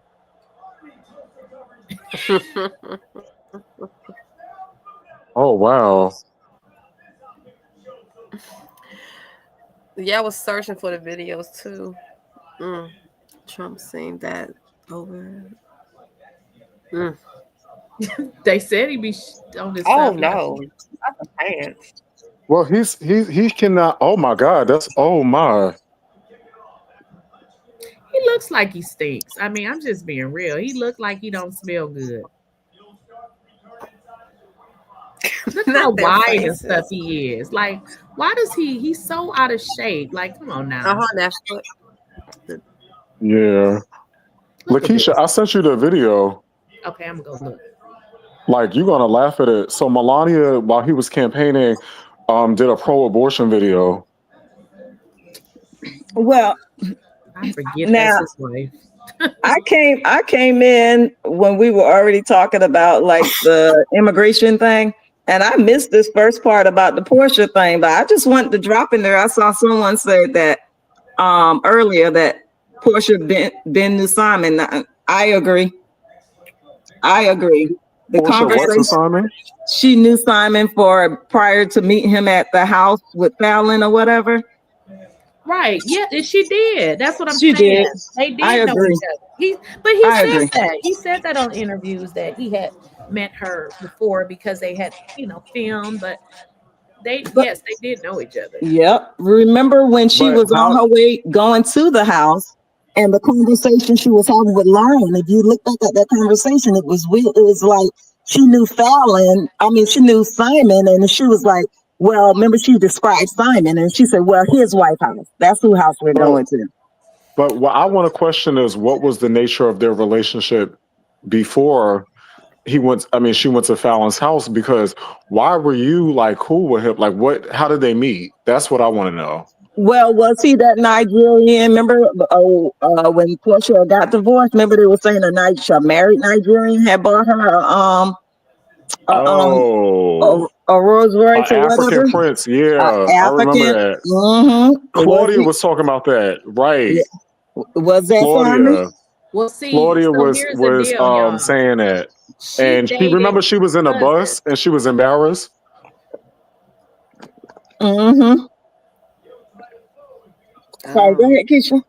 No. I was gonna say she dated his cousin, if I'm correct. Oh, that's the one who bought the Rolls Royce. So that's who Claudia was talking about. The first one, Because Lakeysha, do you remember when they was on the bus and she got real quiet? Do. Yes. She did not want to have that conversation. Yes. Okay. Porsha gets real quiet when she's blown up. Oh, it really does. She really did. Remember that whole thing about Future? this season. Now, I ain't gonna lie. I think Porsha's a fun time girl. Yeah. Right. But she's funny and she's fun, but I wouldn't, she wouldn't be one of my homegirls because I couldn't trust, I close my eyes, she feel my eyelashes. I'm worried about her. So, And that's why I was so confused with Shamia, because if I was Shamia and I saw how Porsha moved, I wouldn't want to have her around my my whole husband. business. Exactly. Because Well, you saw Porsha how she has tried to have something move. on her though. She has to. Porsha has to have something on Shamia. She has Birds of a feather flock together. Well, they've been saying over time though, they really haven't been that good of a friends like over the last 20 years, like they're portraying. They were on and off a whole lot and more off than on. Right. I think the Shamia problem said is she went to Porsha is college. competitive. Porsha wanted to be with Simon to one up or to try to live that same life, but it all fell apart. And I think that's where the animosity came when Shamia came on the show, because Shamia was the real deal. You know what I'm saying? And it's unfortunate when you're supposed to be somebody's friend, but you're competing with them. Right. Well, it's the thing and that's what I keep telling y'all. I mean, I know people that know her and she's just not a friend. Like she's not a friend. Like, like you see, I remember they had a Beyonce concert and I saw Candy attend a couple Beyonce concerts, but she'll get people like friends and she paying for everything. So Porsha is just shady and she's just not a good friend. She's just not. I don't think she is either. I think she was I hate to say bred because she's not a horse, but she was groomed and raised to be in competition with women all day, every day. You see her mama start the tummy tuck and the uplifts on the breast she getting, trying to compete with these 20-year-olds, the mama, So I think she's been raised to compete with women. And people like women like that don't know how to be real friends. Don't know how to be friends. She was negotiating her contract with Bravo the entire time, which is okay. But if here's my deal. If I'm negotiating a contract and my friend is waiting on her contract, either I'm going to say, hey, friend, I'm negotiating too. Or if I feel like, okay, I don't want to bring it up, then I'm not going to bring it up. But Porsha was going to Candy to try to get information on what Candy had going on, not telling her that she was also negotiating. Now, Simon told me that, so I know that's true. Yes. And also, Lakeysha, she had a Jezebel spirit, because remember the whole R. Kelly story when she was at his house? Yeah, she was locked in one of them rooms. She wrote about it in her book. They said and she was playing victim, but I feel like she sell the books though. She brought it out during the time she was trying to sell her book, and it was Porsha. Yeah. Porsha was always trying to follow the money. She always the money and either the same. She always thought she could sing. How she was on there. What was she saying? Amazing Grace. I need her to sit her amazing behind down, but she up there crooning. So she probably been over there singing in all kind of mics at R. Kelly house. If y'all get my drift. Right. So is her mother still stuck in Costa Rica? Her mama might have been singing in the mic too over there in Costa Rica and can't get home. No, she back. Wait, why her mama Costa Rica? Oh wow! Who said is her mama still stuck in Costa Rica? Stop it! She tried to tell. How you gonna try to tell the people of the government that you're a Costa Rican citizen, knowing that lady don't speak a lick of Spanish? I'm gonna show y'all a picture. She done went and got her new tummy tuck and her breast uplift to her chin. She tried to evade. Allegedly, she tried to evade taxes or something. Well, listen, y'all. What job Miss Diane got? So I think it was back when she owned the daycare. Okay, so let's get into it. Since you brought it up, somebody she's still stuck in Costa Rica.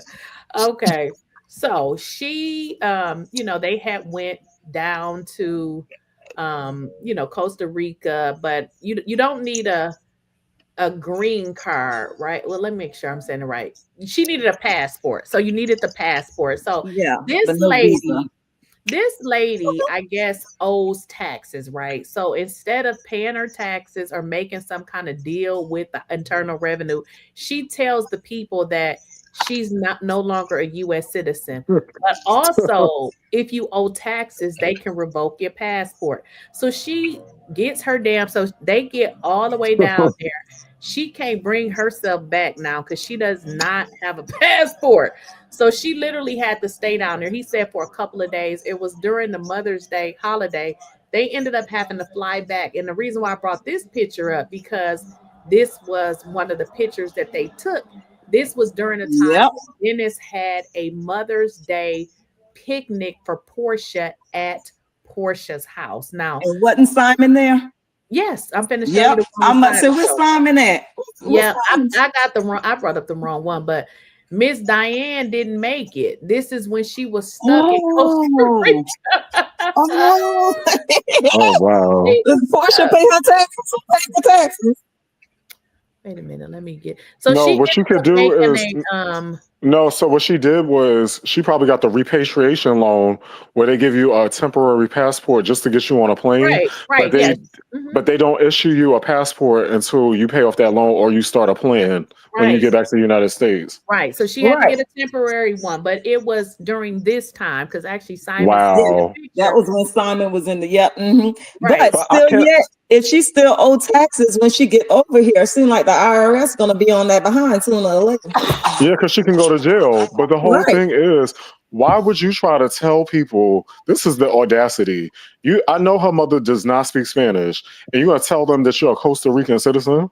She says she don't live in the United States. Girl, do you know that you have to speak the language to be naturalized as a citizen elsewhere? Yes. How are you gonna go over there the same way they have to learn English to be naturalized as a citizen here? You can't sit there and take the pledge and pass the test for citizenship without knowing the language, ma'am.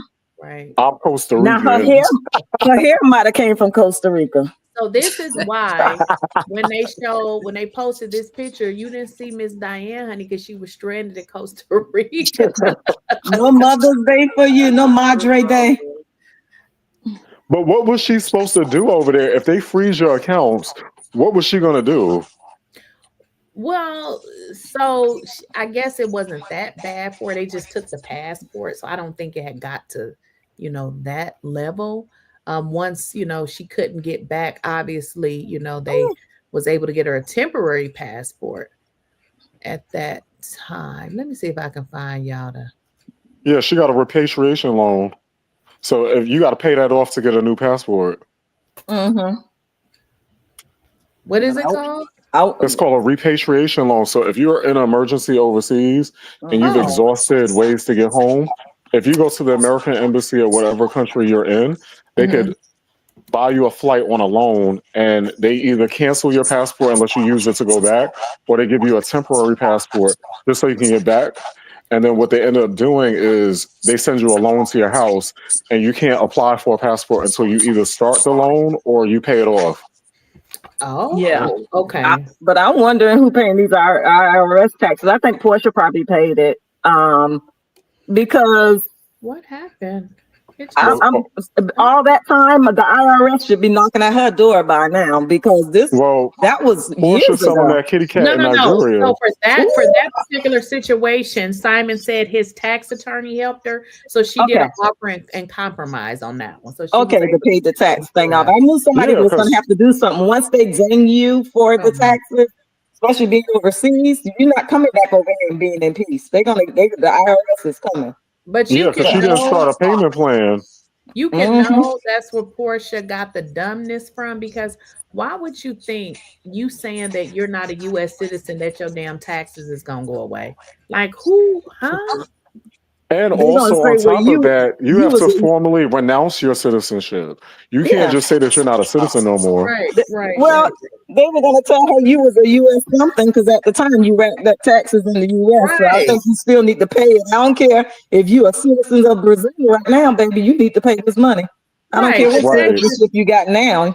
Right. The taxes would have been for when you was living, even if you don't live there. No, that's what I'm saying. She's just saying stuff that don't even make a whole lot of sense, you can kind of understand why Porsha is slow. Because I'm like, and also, regardless of whether she was a Costa Rican citizen, the United States, if they wanted to go that far, they could extradite her from Costa Rica and put her in jail.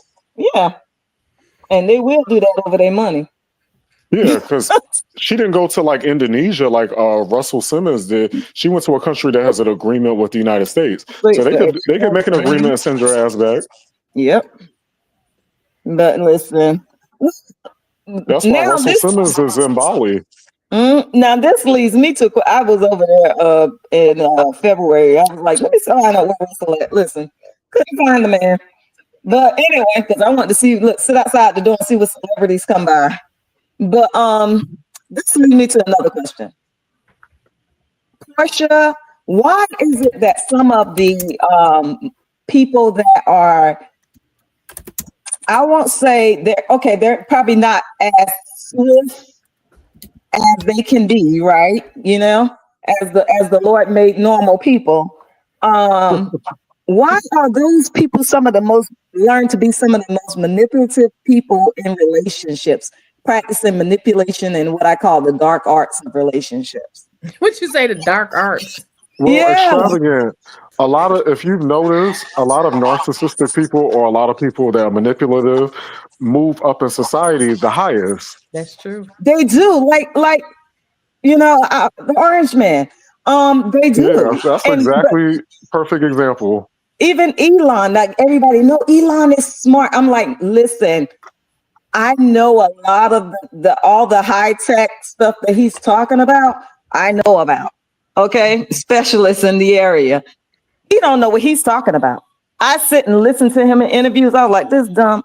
I know he just didn't say that. Well, his cars are trash. I mean, they are. Yeah. But I keep telling people Elon is not smart. Elon hires smart people, and he buy companies that are already doing. Like he bought Tesla. He didn't create Tesla.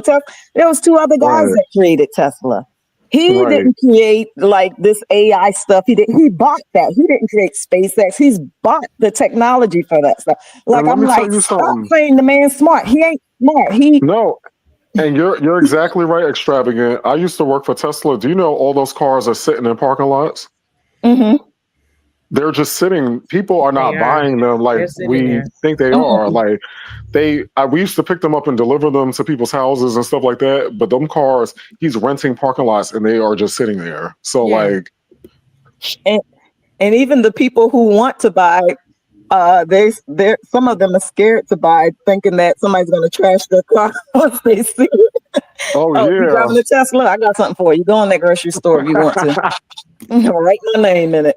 But yeah, I dated a guy. He tried to say, "Oh, I bought it before the this administration." People don't care, and they don't care, and will scratch. Still will scratch. I'm just kidding. I ain't scratching nobody car. Let's put that out there.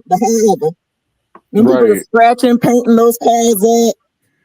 But I think you're right. I think Porsha was probably groomed by her mother, and she was probably pushed off to, you know, these big men like Cordell and whatever like that. And I think her mom is telling her, "This is how you do it." I'm like, "Ma'am, didn't your Porsha never went to college, right?" Well, she said she thought about it, and her baby said, "That's why you're not that smart." That baby sure did say that. I thought, now you know that's something when a child says that. That's why you're not that smart, and you have to Google. Yeah, you don't know. That baby was like, "Mama, you don't but really poor know nothing." Pilar is going to go down the same path then if these are her role models. You ain't smart, Mama. I said. And then on top of that, remember the Underground Railroad? That was atrocious. I was just about to say that. Listen, she was so genuinely confused. Right. And I was genuinely like sitting there. I remember that I almost dropped my drink in my lap when my cup said, "Oops." I said, "Oh, Lord Jesus." I'm sitting there like, say what now? When she said somebody got to drive the train, I said, "Yeah." And did you catch? Really? Did you catch? Phaedra said, "This is why we all got to stay in school, baby." and Cynthia said, Hosea is rolling over in his grave. Right. But Kenya sealed it. Kenya was like, it's almost insulting for a person to be that dumb. Really? And but I noticed people Kenya had like a straight face, and Kenya was like, I just can't do this. Like, no, because at first I think people thought she was kidding around a little bit, and so was I. I was eating my own sitting in the chair instead of no, she was on that the serious. couch eating my dinner, and I almost dropped my Coca-Cola in my lap when because I realized that's the moment I realized she was serious when she said, "But somebody." At first I thought she was kidding. She was like, "Somebody know the." And they was like, "No, it's underground," and people. And then when she said somebody got to drive the train, so somebody got to know the path, I said, "Oh Lord, have mercy!" Oh, so she's serious. Yeah, she was. Glad that she knows that it is 365 days a year and not. Yeah, remember 265 days? Nene mouth drop open. Nene said, "Bitch, what did she say?" She said, Nene said something. She said, "Bitch, something." Like, where are you living at? Like, what are we planning you living on? Right. Listen, I heard somebody say. I think that's why men like Porsha, because they know they can control. They think she's just dumb, and they're like, "Oh, she's pretty. I can manipulate and control her." They know. They don't think. But then she thinks. But those people like that are always. I noticed that even with men, are always trying to be manipulative in relationships. They use what I call dark arts to try to manipulate you, get in your mind. Like she makes you think she's, "Oh, I need you, big man. You're all this." Like she pumps them up in a way, and is using the dark arts. And then also, but they like her dingbaddedness, so she's not threatening to them. But Simon didn't expect his divorce, you know what I'm saying? So they don't expect her to try to go, but he got her back by getting deported, and now he's not paying off the house. So yeah. Now I don't know why. I think Simon kind of did anticipate this divorce. I don't mean any harm now, because Simon already said, "Hey, I have the truck ready to back up to move them out." Remember he told Dennis that when they were, where were they? Somewhere where they on that, somebody call it Porsha Family of Lies. Remember that show she had? Porsha Family Lies. Yeah, they call it Porsha Family Matters. Yeah, I never watched that show. I should have. Yeah, they call it Porsha Family of Lies. Yeah, he told Dennis, he said, Dennis was saying something. He said, "Don't worry about it. I always have a, like a U-Haul truck ready to back it up, basically back it up and move the women out."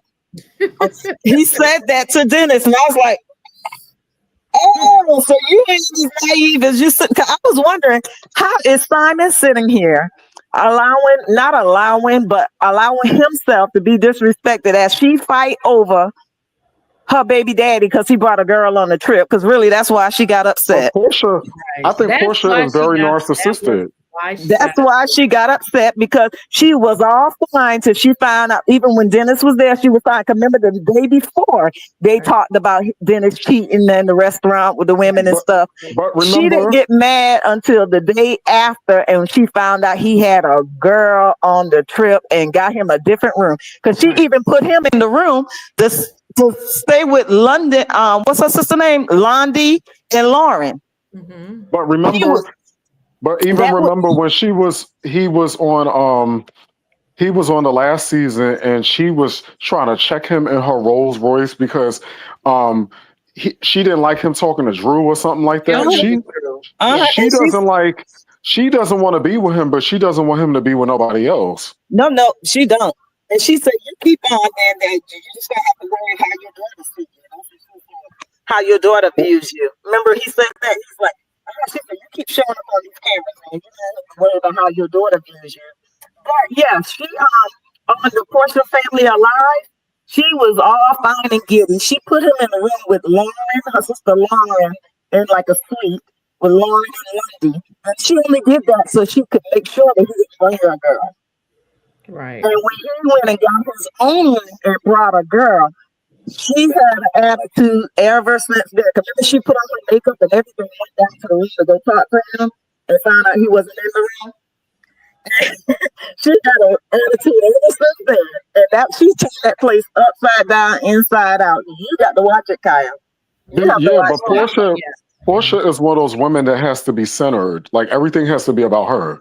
So it's unfortunate when you get caught up in that web just because you're like, oh, she's beautiful. She's not that bright, so I can control her. But she makes me feel like a man. She comes with a price, you know? And I don't understand how those men don't see it coming. But, you know, a lot of straight men do stupid things over kitty cat. Women. So, yes. Yeah. Every day of the week, they do something stupid. I'm just waiting on one to make that $25 million mistake Shannon Sharp made. Make it with me, because I need to retire tomorrow and put up a Bible scripture. Listen, I already said, to hell with these black men. They paying every white chick for the littlest damn thing. I said, you know what? This is just Shannon Sharp. Yeah. I don't even like him no more. I mean, I respect him. I don't. Shannon, get up out of here. You done talked about Diddy. You done talked about every man only to go and really do the same shit. Like, it's just like exactly. And then also, you know what? I didn't believe that whole live thing when he was hunching on the live. That was like, come on. What was the lady name? My girl named my Monica, my something. It's a whole bunch of bullshit. Like, how was you on live while you was hunching? Well, here's the deal. You're trying to on Instagram Live, it's a lot of steps. So you didn't just do that like that. Like, dude, it's a lot of steps. Instagram is not a live that you just went on. It's not like it was TikTok. It was Instagram. You gotta go through all these steps. Now, and also, he was trying to downplay the gay rumors because remember they were trying to say that he was gay or something like that. So he decided to hunch on a live with a woman to try to sit there and say, "Oh, I didn't know." My Michelle, that's what it was. Now let me tell you this, Keisha. You this might be a story one day. My Michelle, remember that name, and look up a person who tried to sue him for sexual assault back when he played for the Broncos, I think it was. And what was her name? You're saying Shannon Sharp? I did hear about that. I heard a white lady, and her name was Michelle, and she said every once in a while when he thinks she's going to say something, he would say stuff even on the air when he was on Undisputed. This is her word, to try to intimidate her or to send a message like, you better keep your mouth shut. I heard and that. She said that. So for him to be saying my Michelle on that leak live, was that another intimidation tactic because he knows some of these lawsuits were already in play? Right. Because, I heard that. Yeah, I did hear that. Because that girl had reached out prior to, and he knew that he had a claim already of being violent and sexual assault prior to. Right. That girl had already reached when that Michelle video recording came out. That girl was already trying to get her money. She was already trying to get behind the scenes. Sure. And remember, in this settlement, that was one of the depositions they were going to take, was that Michelle lady testifying for this girl. So I wonder if that my Michelle was more about an intimidation tactic. Could have. Well, I feel like all they got the same names all of a sudden. Dudes are weird. Like, they weird. Like, I don't understand like what's going on with the men nowadays. Like, what the hell wrong with them? Like, it's just Lakeysha, weird. I'm saying this as a man. It comes from power, and when you give somebody a certain level of power or money, it's not enough. So they want to be controlling or want to be, because men are socialized to be in control, right? So when you it's just like Kanye. Kanye went off the beaten track, the beaten path, because he has excess. He's almost a billionaire from them Yeezys and all that stuff like that. A lot of these men, they end up not getting off from normal things anymore. That's true. They just want to go into these extreme, either perverted things with younger women, trafficking, this, that, just because they feel like they can. And they get aligned with these big, powerful people that get away with stuff up until the feds get involved. So Epstein thought he was untouchable. Yeah, he did. And nobody, that's one thing they always forget. No one is untouchable. Nope. You just have to, your timing just have to come. And that's And they when were you're going to saying, feel touch and violated all over your body. yeah, and extravagant. They were saying that was what happened to Diddy. There's a conspiracy around. Mhm. He was getting ready to sue this big liquor company because of Yeah. Ciroc, Mhm. and he pissed some people off. So Diddy was getting away with a lot, and then he pissed off the wrong person, and then everything just blew up. So The only thing with Diddy though, he did do a lot of the, like, you know what I mean? Like he didn't, you see what I'm saying? Like, okay, for instance, we know he beat the woman. He wasn't charged with that. But the thing that got him is really some of the shit that he was doing. Like, although he wasn't charged with it, that shit was weird. Like, come on now. Yeah. I mean, that was weird. I mean, it probably obviously wasn't illegal, but it's weird. Like, that's weird. Some of it was illegal. They just wasn't getting him for that. You know, the stuff that they did get him for, the didn't have enough prostitution. evidence. Yeah, they didn't have enough evidence. The prostitution. You know, they tried to knock him for some of the drugs, you know.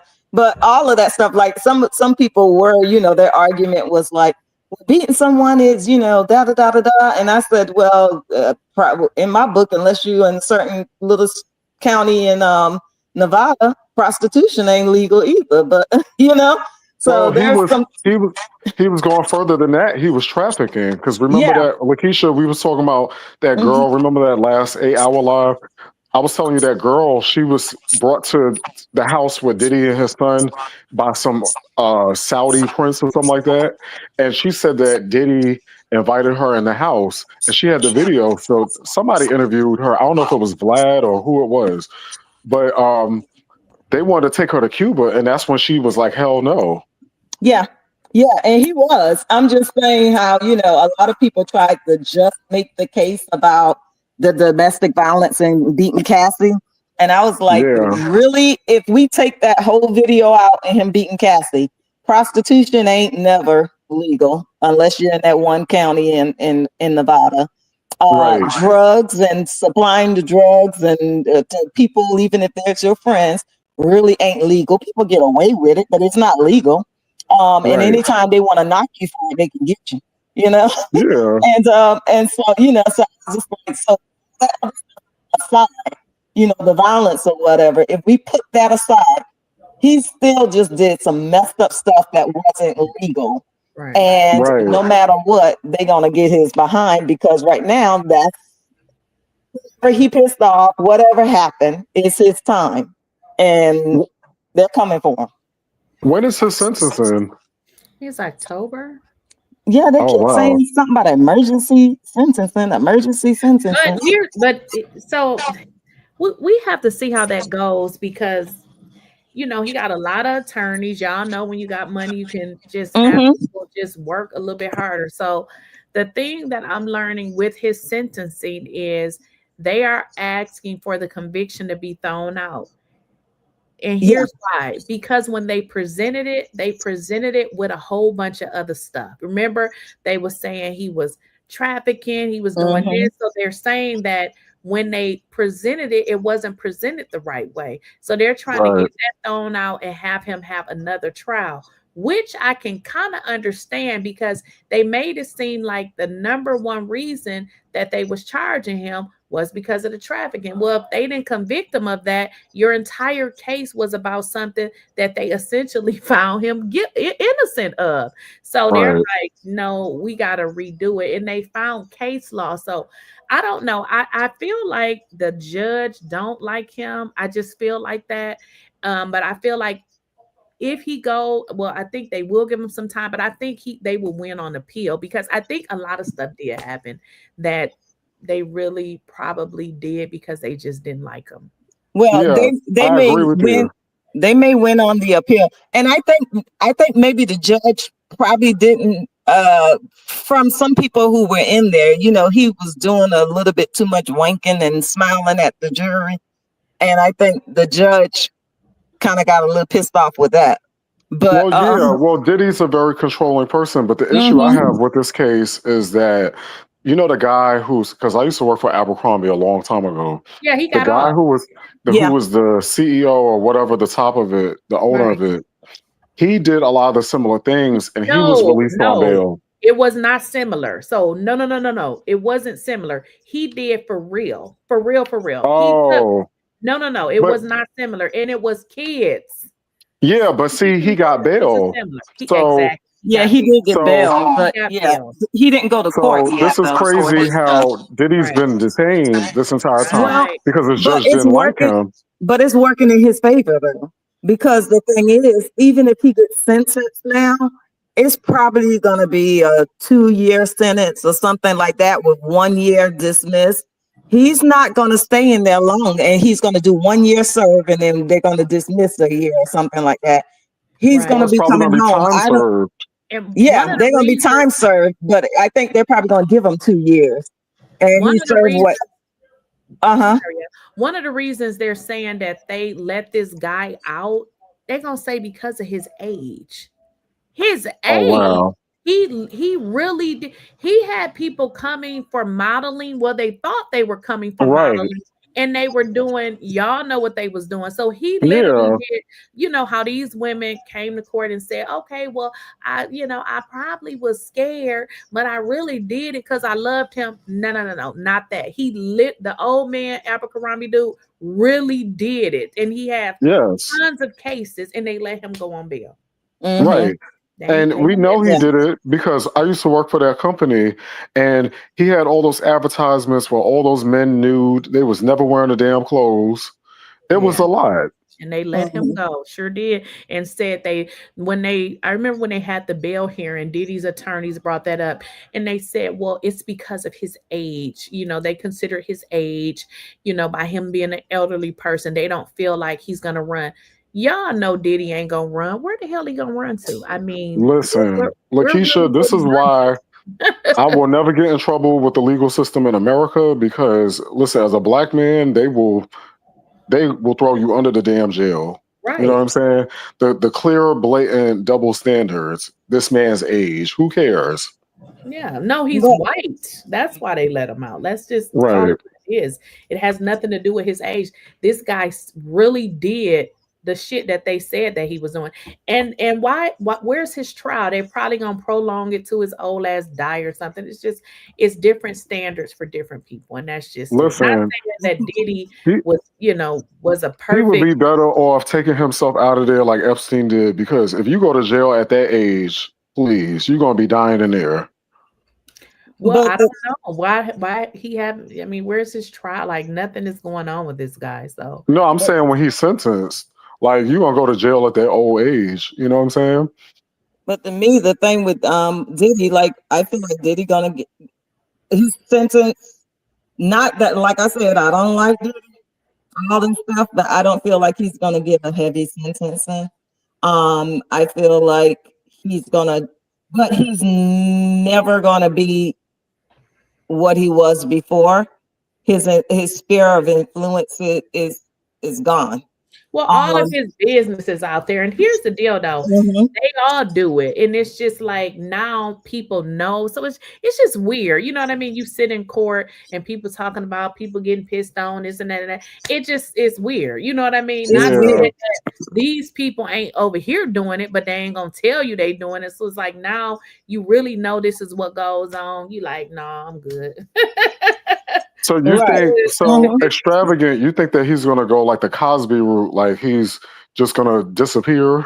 Right, disappear. You see how Cosby did? How they basically took his soul, all his influence, everything, and he disappeared. And the influence is not so much what we think about him. The influence is the people that are behind him, that are manipulating the strings, that are giving you the loans, you know what I'm saying? That is they don't gone want to be now. associated with him. Yeah, because all these people that had, even Naomi Campbell, she took down all her pictures with him, all of that. All these people. I think to me, I think he got to smell. I'm from the South, and the old people say, "Oh, you smelling yourself now." That means you think you grown. You think you made it. I think Diddy to me got to smelling himself, and I think that the powers that be say it's time to take him on down a notch and let him know he ain't the king. No, weed and that's what again. I was saying. There's a Mm-hmm. conspiracy that when he was going to do that lawsuit around Ciroc, he pissed somebody off. Oh yeah. But the thing that was crazy to me, because I'm a New Yorker and I live in Harlem. This is where he's from. Mm-hmm. So he was going around taking pictures with people and living life and partying and I'm like, you had that private jet and you didn't see what Russell Simmons did and he left. Like he knew they was coming for him. I would have got the hell out of here. I'm sorry. Because they put him in one of the worst detention centers in Brooklyn or something like that. Well, And but he seemed to been doing okay. He been managing in there because he was using the other inmates. No, he put himself in protective custody, and then they put him in solitary confinement because there was some stuff going on in there. And you got to understand something But he was extravagant. manipulating the guards and also other inmates enough to been using their phone time to make calls but out. What I'm So saying what I'm saying is he's been finding his way around that too. But when you're detained, they can send other people to get you while you're in there. I understand that, but I feel like he was doing all right. No, he went to solitary confinement. Yeah, but that's not doing all right. I'm saying this as a person who's been locked up. I think he went to solitary confinement once they caught on that he was using the other inmate. He couldn't use the other inmates and use whatever their resources like he wanted to. And once he caught on to that, he said, well, I may as well sit and chill in solitary confinement and be by myself. I don't think he's been getting jacked up or beat up. So people do that when they have debts.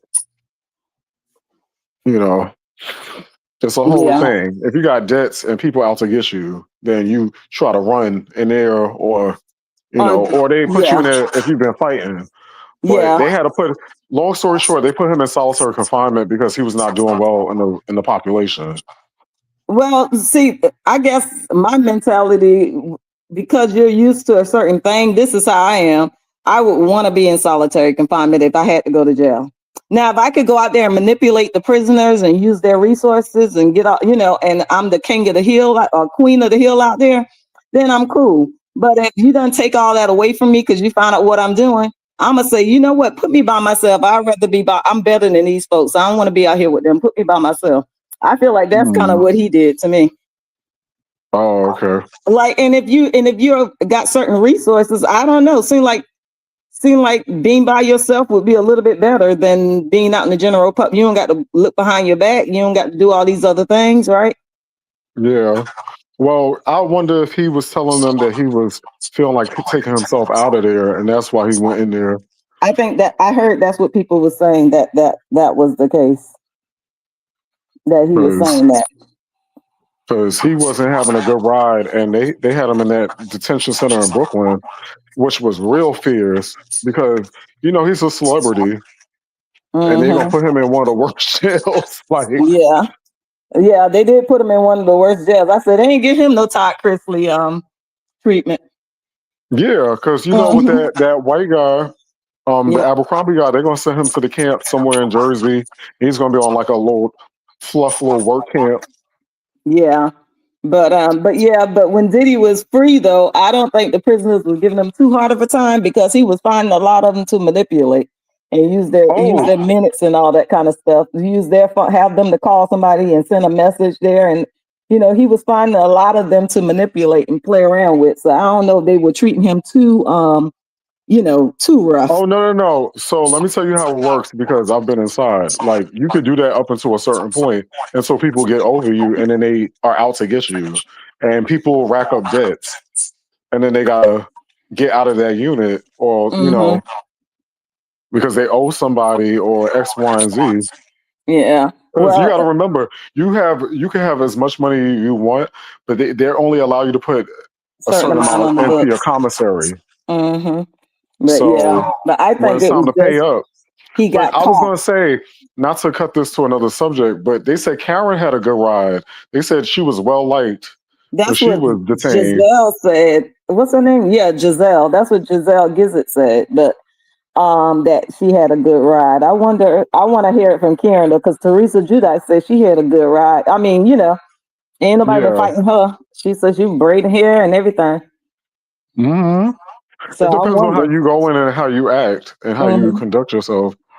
I was wondering. I was like, I don't know how close Giselle is with the family. They might not be giving her real information. I was like, I'm ready for the grand dame to have a press conference because I need to know what all happened. Podcast. But you know what? Everybody was saying they didn't think Karen would change. But the old Karen seemed like she would have came out and immediately tried to get back on camera or do a podcast or something. But Karen seemed to be like really on chill mode right now. So maybe she has changed. Well, I think it's because she's slightly embarrassed because when she was on the show, she was just like trying to ride and be like, "Oh, I'm innocent and X, Y, and Z," but it was all on video, so she couldn't even fight it because they had didn't they have like a body cam or something like that? Body cam, car cam. Man, Karen was saying all kind of stuff. She done messed up Thomas Jefferson nose. I said no, okay. But she embarrassed herself. Yeah, and she was his concubine. I said, "Not you ain't Sally. You saying you Sally? What's going on?" Well, that's the thing too. Karen did time because if she would have took a deal or pled guilty, they would have gave her something lower. But Karen actually decided to go to trial. Right. Yeah, because she was a little arrogant with hers. But the thing with Karen is, I don't see why she's embarrassed now. If before she went to trial, she knew that that body cam and stuff was the police had that, and that her lawyer had seen it. She said she didn't want to view it, so she never looked at it. But you knew that was out there. So how is it that you thought you were about to win in court? Because I'm confused. Yeah, and that's the dumb part too, because you as the defendant, you get the disclosure, so you're supposed to review the evidence. Right. And the thing is, she's just like, it reminds me of Teresa's case because Teresa blatantly lied in court, and that's why she got time, and her husband got deported. Yeah. Because the judge with Teresa's case was like asking her like straight up, like, did you blah blah blah, and Teresa continued with that lie. Yep. And Karen did the same exact thing. She was like, I'm innocent, blah, blah, blah, blah. Girl, you ain't innocent when it's body cam footage. Like, you can't, like... Once I saw that footage, what's the best plea we can get? Because listen, at this point in time, plea bargain me. I don't have time to go to court with this foolishness because I'm going to jail. I'm like, you about to go to jail, Karen. And yeah, she told the police that she drank. So it was like, what was she going to defend? It's not like a situation where she asked to talk to her lawyer, but she told the police she hit. That's why when the cops ask you questions, you're always supposed to keep your mouth shut. She told them she had a couple of drinks. The precinct, she said, "Ooh, I'm effed up." I said, "Karen." She said she got the car and got the swing. She said, "Ooh, I'm effed up." But her image fell apart when she was talking about the Thomas Jefferson thing. When she was going off about that, that was a little like... Yeah. I said, yeah, that was kind of funny but then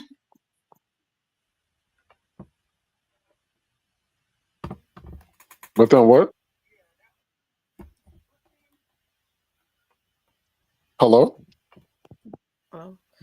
I'm sorry. Are y'all talking about Karen from The Real House? Yeah, Housewives of Potomac. She went to jail and she just got out. Oh, okay. I mean, she went to prison. A lot of people. Okay, y'all talking about a lot of people trying to keep up with y'all. No. The reason why I segue to it is because it's sort of correlated because of sentencing, and I just remember that Karen just got out. Karen had good behavior, so I was correlating it to Diddy because Diddy's already been in there for like 10 months, so he might. He didn't get into no fights because how you act while you're inside, they count that towards your sentencing and all that other stuff. And a lot of times, some guys just stay in jail because by the time you get out, you get time served. Yeah. Okay, that's okay. Yeah, so that's why I was bringing up Karen, because I was on somebody else's page and they was like, oh, Karen deserves to be in jail. I was like, y'all don't understand how the system works. When you have good behavior or you whatever, you get parole. You know what I'm saying? Karen only had to do a few months because she didn't get into no fights and she, you know, That's how prison is. You know what I'm saying? And hopefully she learned her lesson. But when she was saying she is Thomas Jefferson concubine, you remember he had a black concubine, a black mistress, yeah, she right? said she was a descendant, and she was calling the cop. She was calling the cop white trash and all of that. Yeah, that's what I was like. And I said, you remember how she told me she the queen of Surrey County? I was like, I wonder if she a descendant of Sally Hemings, because Sally Hemings was the enslaved woman that Thomas Jefferson crawled his nasty self on top of and gave all them kids. I don't believe she been in love with him, but you know. Also, that's why I think she went to jail when the way she was acting when she was detained. Also, probably turned the judge off, because if you're cooperative with the police, a lot of times they try to give you lower sentences. But then also, this was like Karen's 4th time doing it, so this was like her 4th DUI. The judge said she doesn't learn how to manipulate the system and get out of these DUIs, and he wasn't allowing her to do it any longer. But I'm back to the concubine thing. I'm wondering though, is she a descendant of Sally Hemings? Because for her to say she's his concubine and all of that, you remember they were, you know, I'm just like, either she talking about blue eyes and saying he's Thomas Jefferson, well, or they were reading her. Or they she were reading is her a because descendant. remember they was getting on Giselle and Robin for being colorists, and then everybody was team Karen because Karen was down to earth. When those videos came out, it was like, oh, Karen's a colorist too. Well, she wasn't really being a colorist. She was being a racist. She was telling the white people they trash. No, but also she was trying to say by being a descendant of him and trying to, you know, they were correlating it because there was a group of black people that were high yellow or like mixed race that were like descendants and stuff like that. So they were trying to say that she was being elitist.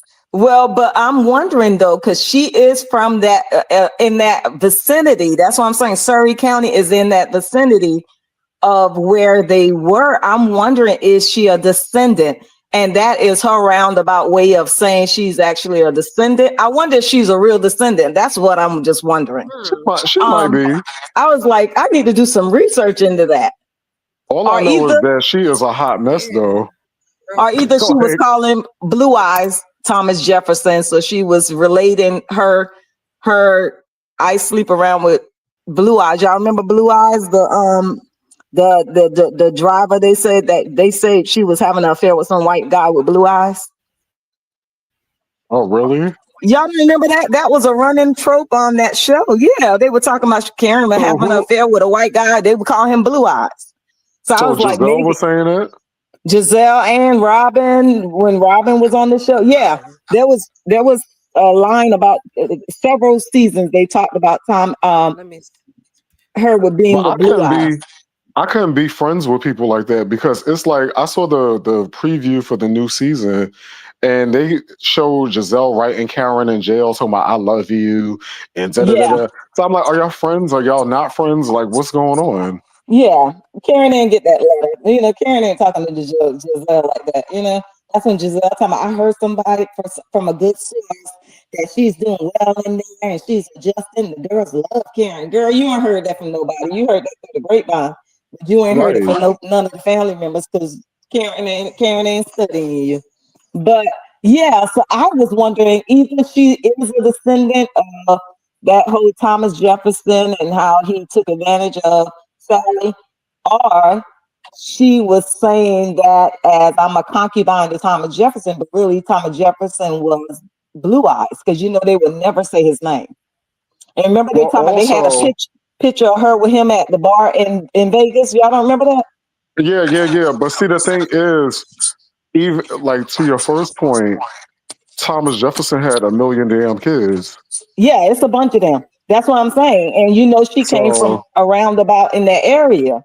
That's what I was wondering. He had 1 million. He was a hoe. Like, he had so many damn descendants. And they did a documentary about him. And he had all these half black. He messed with so many damn slaves. Every black person that has the last name Jefferson is potentially a descendant of him. Yeah, they were saying, you could look this up. They had a documentary about him, and he was sleeping with so many damn people. It was ridiculous. So I took it like that. I thought she was saying that she was one of his illegitimate children, but she was drunk, talking about she was the concubine. But she embarrassed the hell out of herself. I think she might take a little season off. Look, I had to go get me some food. Y'all, look, it's almost 4 hours She might again. come back Here we for a go. storyline. Every No, time I Lakeysha, come around. we were talking about Karen. I don't know. She might come back for that storyline. Oh, Karen got released. But we were talking about how she embarrassed herself in the when she was locked up in the detainment, and she was talking about she was Thomas Jefferson's concubine. But the thing about it though, y'all, they've been saying that woman had a drinking problem.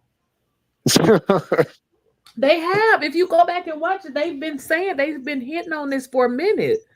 They've been saying that about her. Wow. We were comparing it to Teresa's case and Diddy's case because she had no defense. How y'all gonna put them two together? I'm telling you, they was going back and forth. I gotta keep up with so many names. No. She had to clock in. Look, we made her clock in. She was like, hold on now, who are you talking about No, now? because we talking about all these cases where they had no like defense. Like Karen was on camera. Teresa lied to the judge blatantly. And I'm just saying, like, it was so foolish to me how Karen really thought she could go to trial. Well, why did she go to trial? I mean, girl, it's on camera. Arrogant. You are dumb. Like arrogance. She didn't get more time to that. Well, and two, arrogance, and the same thing with like what we were talking about, Diddy and everything is arrogance and being able to get away with things before time and time again. Right. And thinking it's gonna work for you again. And she tried her luck one time too many, because that's what the judge said. Because before some of her DUIs, remember they put them down to different traffic violations instead of a DUI. Yeah. And he said, you done learn how to work the system. I read that the transcript. Somebody read the transcript. And he's the police officer like she was all this superior person. Yeah, exactly. That's what I was saying to I kind of giggle because I said, "Oh, she giving them white people what for, baby?" No, but you definitely do not conduct yourself with the police like that because they watch them videos and the judge considers all of that. It still tickled me because I was like, a mess. Karen don't care because usually, when you get locked up or whatever, you don't take the "I'm higher than you" role with the white people. And Karen, you kind of take more of the role like, y'all do me like this because I'm black. No, Karen took the role like, baby, you're poor and I'm higher than you. Well, remember her husband tried to tell her to shut up and she just kept going. And then the cops entrapped her by asking her, did you have anything to drink? And she thought she was friends with the cops and was like, yeah, I had a couple. And I was like, girl, like, you don't ever tell the police nothing. Like, you shut the hell up. But she was drunk. Yeah, I don't know if y'all can hear my reenactment, but this Ray in that pocketbook. He was fumbling around that pocketbook so hard. I said, Lord, Ray looking for that license. Big time, ain't he? He was fumbling in the pocketbook. Look at that. I said, poor Ray, I felt so bad for him. I was embarrassed for him too because she said some very distasteful things about him as well. Dang. She said some things like you remember she was talking about him crazy while she was drunk too. Okay, well, let me drive this home then. So remember I said, was Blue Eyes meaning that she's a descendant of Thomas Jefferson, or that Thomas Jefferson, does this mean I'm a descendant, or did she mean that Blue Eyes is Thomas Jefferson? And did she feel like she had to do what Sally Hemings had to do and sacrifice her body and herself for her family to save Ray from his tax mess? That's what I was thinking about that. I was like, because the way she's showing contempt for Ray right now. Yeah. And then the way she was like, I'm Thomas Jefferson concubine. I was wondering, does that mean she was messing with Blue Eyes so that she could save them? Because remember, she had to save them from the tax issue. But remember that? But the way she was talking about him and he was holding her down, it was embarrassing. But I'm wondering, did she feel like she had to have an affair with Blue Eyes for money to save them for the tax mess? And that's why she got resentment towards Ray. Because it was coming out when she was I'm drunk. not sure, because I'm not sure how that would have got him out of it. Because the IRS is going to want their money no matter what. Right, but she got money from Blue Eyes. What I'm saying is Blue Eyes, I think, is somebody so of he paid her means and off. money. Okay. And so she had to be basically his concubine to get that money. That's why, is that why she used that analogy of Thomas Jefferson being in position of power? And, you know, Sally Hemings, they tried to say she did it for love, but she did a lot of that to save her family, even when she was in But I mean, Prince. you got to think of it from this perspective. She was making so much money from the show. She probably helped him out with her housewives' money. Yes, but remember when they first ran into that tax stuff, that was what, season 2 or 3? Because the first season she came on there, he was the Black Bill Gates, and I think they fell from grace by the second season or something like that. Yeah. So she wasn't making that much money from housewives to start off with. No, I know, but when you pay back the government, you do a plan. You don't have to pay it all back at once. The government's just more worried about you creating some type of installment plan. Right. So I'm sure that Karen, he was worth so much and paid for all of Karen's lifestyle. I'm sure she helped him out.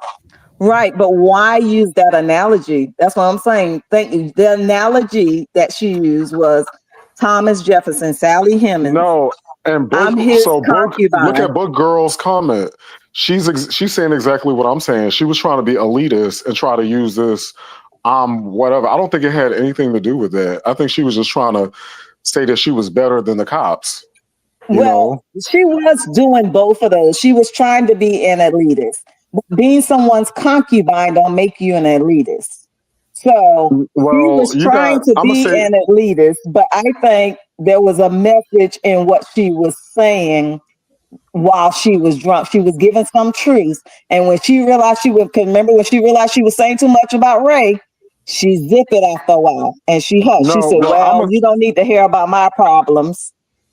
I'm going to say that some light-skinned people give us a bad reputation. I understand what you're saying, but don't be surprised if Blue Eyes finally come out that he was some rich man and he was funding Karen's life, just like Big Papa was funding Kim in her bad wigs. No, I don't think so, because Karen was made in the shade with her husband, so she didn't need no man to like whatever.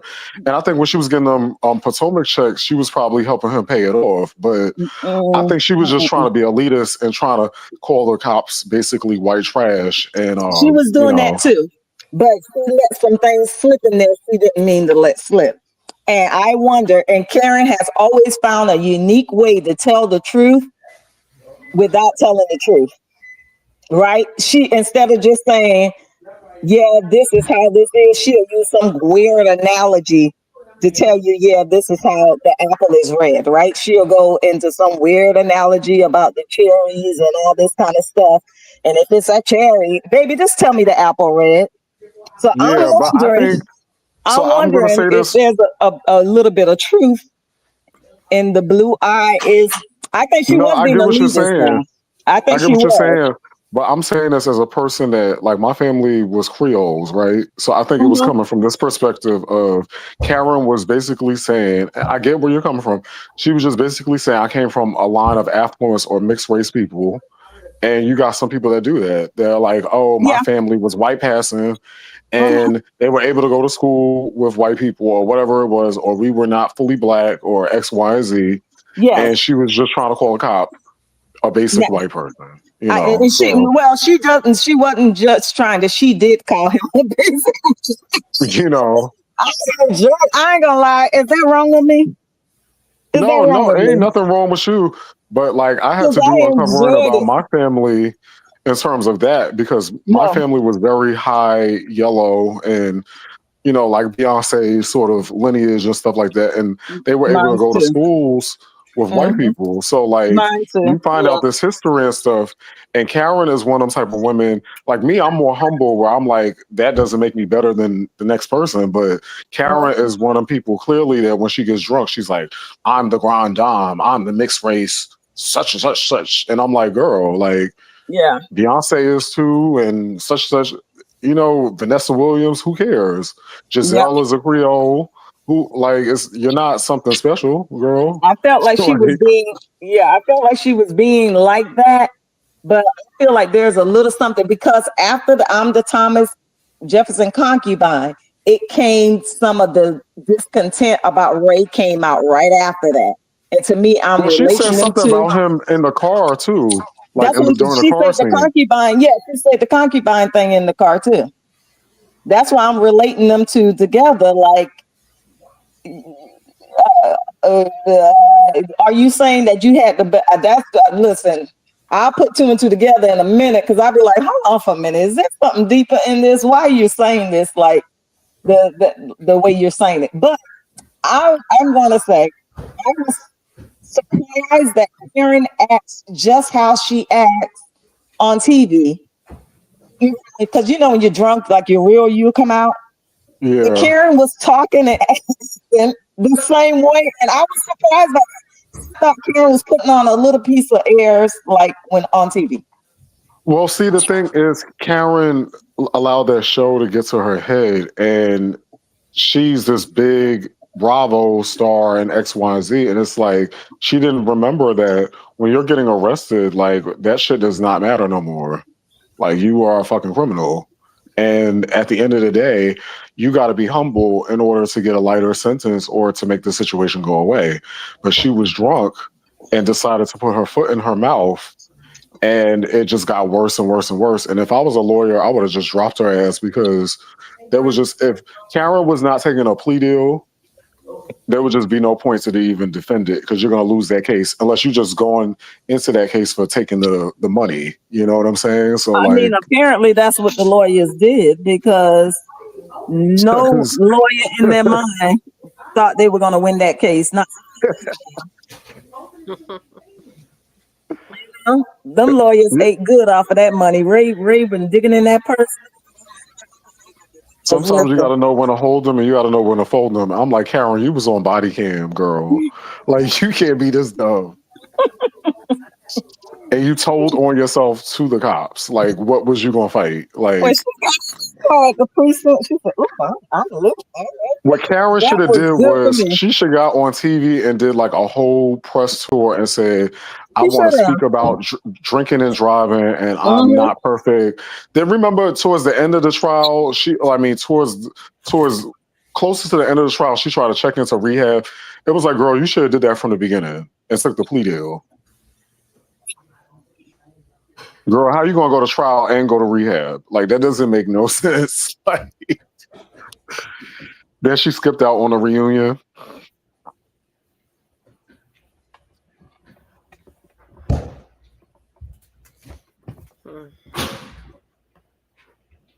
So I hope, when she comes back, hopefully we'll get the narrative. But Karen, like, she needs to throw in the towel and not try to, because she embarrassed herself.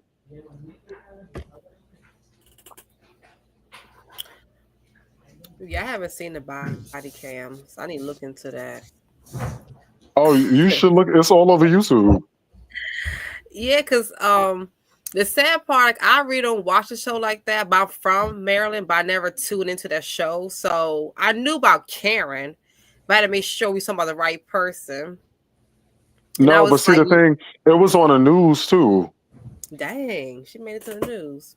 Yeah, it was embarrassing. She was on like the local news and all of that. Like they blew it up and they showed the body cam footage, and it was quite embarrassing. Dang, yeah. When y'all was talking about, I was searching it up to see it. I have heard that she got arrested for DUI, but I didn't know it was that bad. Like homegirl was acting a fool. She was. Oh. It was like, when I tell you, it was a train wreck. It was like one of them. Remember Cops? Remember the show Cops? And they used to get embarrassing people. Yeah, that's how Karen was acting. Like it was real. It was like, girl, like the fact that she even tried to fight it was a joke.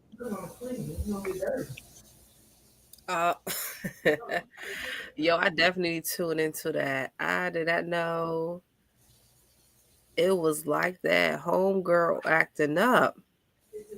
Yeah, so if you go to YouTube and look She up was Karen sentenced. Huger body cam footage, like they have it from start to finish, and they also have like when she was detained by the police, how she was like going off on the cops. She was basically calling him like white trash and saying that she was the something like extravagant was talking about she was the something of Thomas Jefferson or something.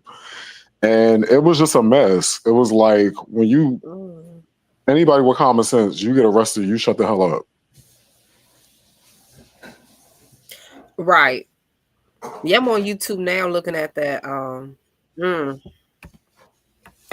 Her wig was I guess shifted. once It this was a live is lot. over, I'll go ahead and tune into it.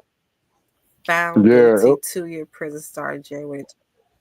Oh, this happened some months. Oh, Yeah, she just got out. So she just got released like a week ago. So that's why I brought it up because Diddy might be doing time served. She got out, and then there's just a lot going on.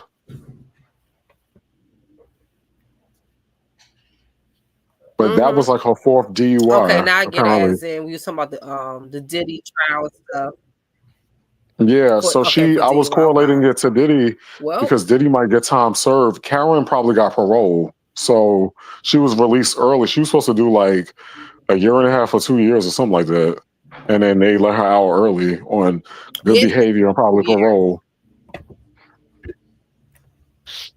So I hope Diddy, learns his lesson and just goes into being quiet. and yeah, he kept being so powerful and stuff, and it backfired on his behind. Yeah, Diddy's gonna have to move to like the country and somewhere and just chill out. So I think they said his court is in October, I believe. Yeah, they said October 3rd. That's gonna be his sentencing. So hopefully he gets time served by then. But that judge doesn't like him, so That right there. So we'll see and take it from there, and hopefully he pipe his behind down. I know because Bill Cosby. Don't even take it out. Bill Cosby's living like a quiet life now. Yeah, when Bill Cosby and stuff, when they let him go, yeah, he definitely been quiet. Yeah, so hush hush and stuff. I mean, I would be super embarrassed if I was Diddy. I guess everything they had on him, those videos and stuff, then court and everything was revealed. Well, not everything, but most of the baby oil, the big old bed in his backyard with the parties and stuff, his parties he been having and so forth. Well, with the baby oil, they ended up finding nothing with that. They try to leave with that narrative, but they weren't able to find anything. But like you were saying, all the other stuff, they were finding leads on that.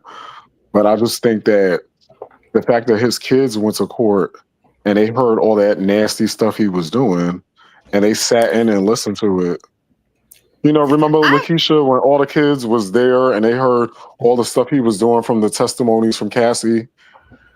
Yeah, I think his twins walked out. Yeah, they walked out. They left. The twins, it was too much. I felt like, I understand you try to support your parent, but due to what was going to be revealed, that right there is like too much to handle as a picture of your parent as in did all this. Right. Yeah. Yeah. It was. Yeah, go ahead, Lakeysha. No, I was gonna say, I know a lot of people were like, they don't understand like why would he want his kids there, but think about it. That man could have went to jail for the rest of his life. That could have been the last time that he saw his, you know what I mean, for a very long time. So, I mean, if you look at it from that standpoint, I mean, they were grown. I mean, they were 18, but at the same time, if you look at it from the standpoint of, he could have went to prison. So, yeah, here's the deal. They was gonna read. I'm sure they already read about that stuff. Yeah. So, I mean, and it's only so much you can really protect them from, especially by them being in the, the public like that. So, Right. And Cassie's husband walked out the court when he heard her testimony too. So it was a lot. Yeah, Did It you was see them really, on the really like runway? gross. Did you see them on the runway modeling the Combs twins? Did y'all see that? I saw them on a runway. I don't remember that runway that they was on, but I remember the twins was on a runway recently. Right. Yeah, they were modeling. I I don't know they remember graduated. exactly either what the event was either. I just saw it. I'm trying to remember now, like what was that? But yeah, I did see them modeling. I don't, I think they'll be able to separate themselves. I mean, because they were kids. Like, what do they can't, they don't have anything to do with that. And whatever, people say he did or whatever. So hopefully they'll be able to Because have their separate all his life. kids, well, not all his kids, but most of them are adults anyway. Right. And stuff. So we were talking about the kids and stuff in the court, like Tory Lanez situation. They had his son in the court when they sentenced him. Oh, okay. So he lost the StreamYard link. Okay.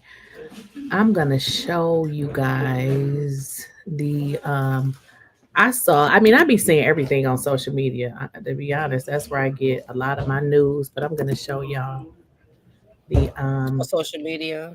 yeah, I think I saw it on TikTok, but here it is right here. I'm about to share. The twins. Uh-huh. Okay. I think I know exactly. I'm not quite sure. Was it? Oh, this runway. Yeah. Oh no, I haven't seen this one. Oh, okay. Yeah, I should have remembered they had on purple, but they're pretty much dressed alike. I don't know what this. Oh, it just says fashion. I don't know. It says the Combs twins hit the runway last night in a fashion show in Los Angeles. They got to be identical twins because I don't know which is which. They look the exact same. Weight, height, everything. Everything. They wear the same outfit from head to toe. Right. But they look exactly alike. So, I don't even know who's Jesse and who. Delilah. All I know is Jesse and Delilah. Don't know who is Jesse and don't know who is Delilah. But they look just like their mother. That's who they look like. They look exactly like their mother. Kim. Everything. Yeah, and the figure of Kim too. So yeah, she used to be a runway model. Right. But yeah, they had to sit in that courtroom, and I was like, "Oh my god!" Yeah, it was a lot. It was a lot. And we were hopefully he changed. We'll see because this hasn't been Diddy's first time. Getting into some trouble. Yeah, he always got away with it. Exactly. Me and MG was saying that we wonder if after this case he's going to become like Cosby and just go into and live a simple life off the beaten path.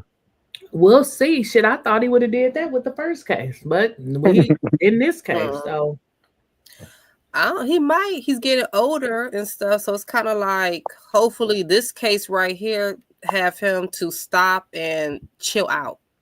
Getting older, they not trying younger. to get his ass, Well, he's also ruined his reputation in the hip hop industry because remember on like Drink Champs, they was like talking about how he was coming off gay and stuff, and it was like, oh, he was like, yeah, baby, and Fabulous was looking at him up and down and stuff. So like, this on top of that, and then all the rumors and everybody's talking about No Diddy and stuff. Like, there's no way he can revamp his career. It was a lot. When you mentioned about that gay stuff, it was like clips that words he be saying to guys, where he be looking at them, and stuff. Yeah, what was the Fabulous video? It was an interview. He came by and yeah. Yeah, he got drunk and he was like, yeah, I I like it when you call me daddy or something like And that. you be scrambling and scraping. Yeah, something like that. Or Yeah, that was I weird. haven't heard from you. You haven't called me or something. Right. That's exactly what he said. Why I haven't heard from you? Why? Oh, why you didn't? Why you don't want to hang out with me for your birthday? Yeah, and then he was like, and then 50 Cent was calling him out, talking about, I don't want to be taken shopping or something. It was getting real strange. I'm gonna say 50 been calling people out, and he never lies. He be having receipts. He be calling people out. Oh my left God. to right. MG, but speaking of 50, I think he's going to be the next one because you see how he trolls people so much, You know, and he goes off on people. I feel like he's the next on the shit list because he thinks that he's so invincible and X, Y, and Z, and he's going to F around with the wrong person, and he's either going to get exposed. Mm-hmm. Well, his baby mama said he puts his hands on women, so he not no which innocent. one? The youngest. The little what I want to call her, The Asian one. Yeah, the little nasty one. Her, yeah. Y'all remember years ago, his first baby mama that her house, I think, got caught on fire or something, and she believed that 50 had something to do with that. 𝐤𝐿𝐫𝐾. Oh wow! How you say her name, 𝐤𝐿𝐫𝐾? I don't know their names, but I remember years ago. His oldest son's mother. Yes, something about the house. I'm not quite sure it was set on fire or what, and she believed that he did it. And people was asking him, he said, "Nah, I had nothing to do with that." But I forgot. Let me see if I can look that up. I remember something happened to her house, and she believed that 50 had something to do with it. You probably did. But this happened years ago. Let me look this joint up, make sure. But he talks so much about so many people, and I'm like, you can't have so many enemies. And then also, he's a Trump supporter, so I think he's gonna piss somebody off. Yeah, he's kind of. I mean, because think about it like this, y'all. I mean, why in the hell is Puffy taking care of his baby mama? Like, what is that all about? Like, dude, why are you not giving this woman enough money so that at least she feels secure? That kind of lets you know what kind of dude he is. You know what I mean? Yeah. Yo, baby mama being pimped out by somebody. Come on now. No. She's doing all this to get money. Why he's not being a better father? And I get it, he's only required to pay child support. But dude, you got Diddy paying your baby mama rent, and that's weird. You know what I mean? Like, why he not being a better, you know what I mean? But that's what the first baby mama said about him. Well, Lakeysha, a lot of times these dynamics go into the fact of you gotta be catering and kowtowing to these men's egos, and a lot of times some of these women might be tired of his ish or whatever like that, and if you're not kissing his ass or whatever like that, that's true. Yeah, that is true. He's gonna cut you off. That's why these controlling men, they tell you, oh, remember what's her name? Evelyn Lozada's daughter thought she was gonna get paid from being with the game. It's not as glamorous as it seems to be a baby mother. Like, it's really not. Like, the only way it's gonna be glamorous is if you're a wife and you getting alimony or you getting spousal support. Like, but y'all know what? Diddy must be a little different with his, because he's still paying, their bills. Yeah, because I think some of them have secrets on him, and it's a two-way. It couldn't be too much of a secret. The way she showed up in court, sitting up there acting like she was a victim. So I don't think she have too much of what she said on that damn stand. No, I'm talking about up until the case, up until like whatever. Like, no, but he's still in court. They learned that he was still paying that woman bills. Still paying her bills. The moment she became the state's witness, please, you better find somebody else 50, to pay you. Baby mama. Yes, he was still paying her bills. Diddy. Oh, Diddy is still paying his... Well, Diddy is paying 50's baby mother's rent bills. Like, he pays her rent. Well, I think Diddy's one of those type of guys that gets off from feeling like people need him, if that makes sense. So if you saw the trials and tribulations he went through with Kim Porter, and he broke her nose and did all this crazy stuff, like, he was not perfect. And he had like a harem of women. Like all his baby mothers were dependent on him in some type of way. Mhm. And I think he also probably intimidated them because you notice all his artists that he worked with, a lot of them either went to jail or got caught up in some stuff. And you see Shine, and he's a hot mess. So I think that a lot of women probably were afraid to fully cut him off because did you see that video where he last night where people were reanalyzing it years later, where he was saying that he's never gonna let you go, and they was breaking down the lyrics. Diddy was basically saying in that song that he's a narcissist. Like, I mean, I believe it. You said I video? believe it. yeah, the last night video and the premise of the song. Like it was basically, and people were speculating that the video was dedicated to Cassie because the girl in the video looked like her and stuff. So I think once you get involved with Diddy, it's never over, if that makes sense. Oh, okay. Yeah, I mean, y'all must say when you part of Diddy and stuff, it's hard to break up from him. Yeah, because you have away some men from that feel like you're forever theirs. that's so weird. Yeah, like considering that's a Cassidy. weird look. She moved on and hookup. got married. I think he, Let's they see, say he may Diddy suffer from a little video. PP though or something. Because why are you sitting in a room while your girl? That's weird. Like what is that? Like, phew, man, Yeah, get up and then out of here. That's also crazy. Lakeysha, they were saying when I was modeling, everybody was talking about him being allegedly gay. So they were I saying heard that that. the rumor was he was messing around with Tyson. I mean, it just seems With Tyson? awkward that you. Yeah. It's weird. It's weird behavior.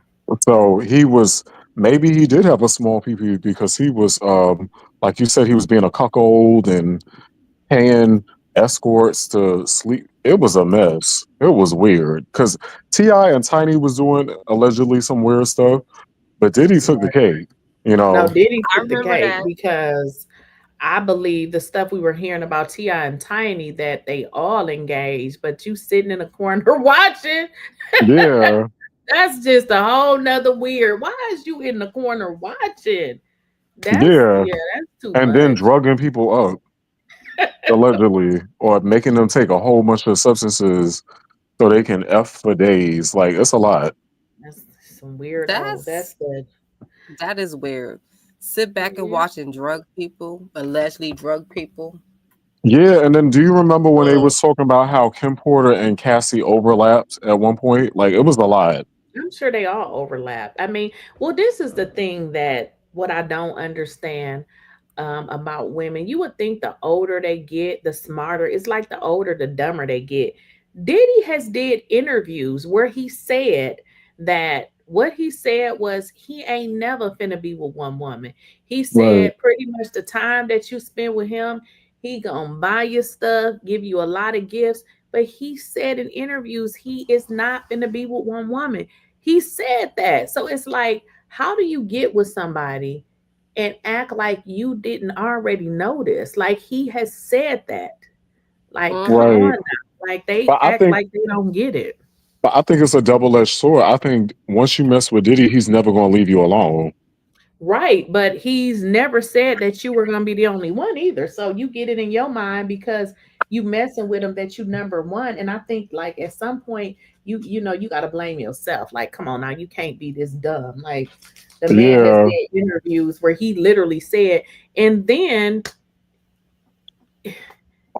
it's like, look at what y'all are doing. Y'all are not in a committed relationship. Y'all bouncing all around. It's just like, come on now. Are you stupid? Like, come on now. Y'all cannot. Like, the twins and their other sister, they like around the same age. Yeah, I think the Chance is about a year older than them. Yeah, and their mothers got pregnant at the same time. Right. Wait, so they have another sister besides the twins? Yeah, there's another sister. She's more low key. It's rare that you see her. Oh, if you pay wow. attention to the video, you have the twins and there's another young lady beside them. Oh It's wow. Right.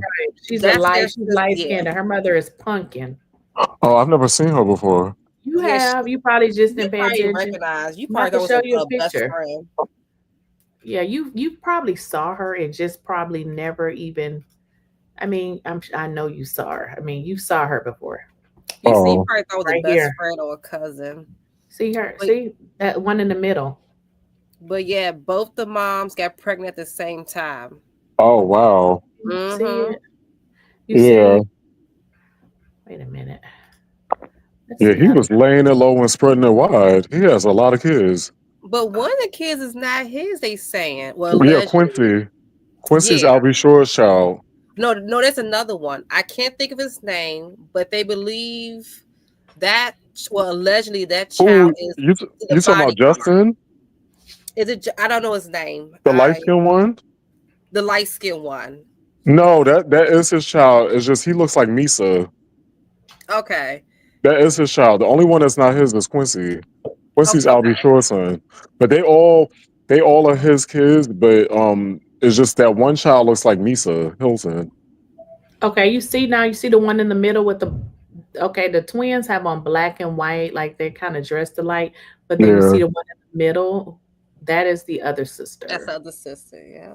The only one that looks like him is that dark skinned one. The dark skinned You boy. talking about? I know you're talking about Christian. Christian. Yeah, That's his talking about name. Christian. Okay. Yeah, the other one looks like his mother. See, he looks exactly like Misa Hilton. So, but who knows? He might have a different daddy, but I think, Yeah. I Well, think allegedly, what y'all talking about is, on YouTube, they feel like they done found who his real daddy is. They talking about his daddy is Wolf. the bodyguard. Right. oh, really? You Yes. know how these people do, yes. Yeah, They but say that people don't that's understand really genetics. right. You could look more like Right. your mother, look more like your Mhm. father. He My looked like his cousin, mom.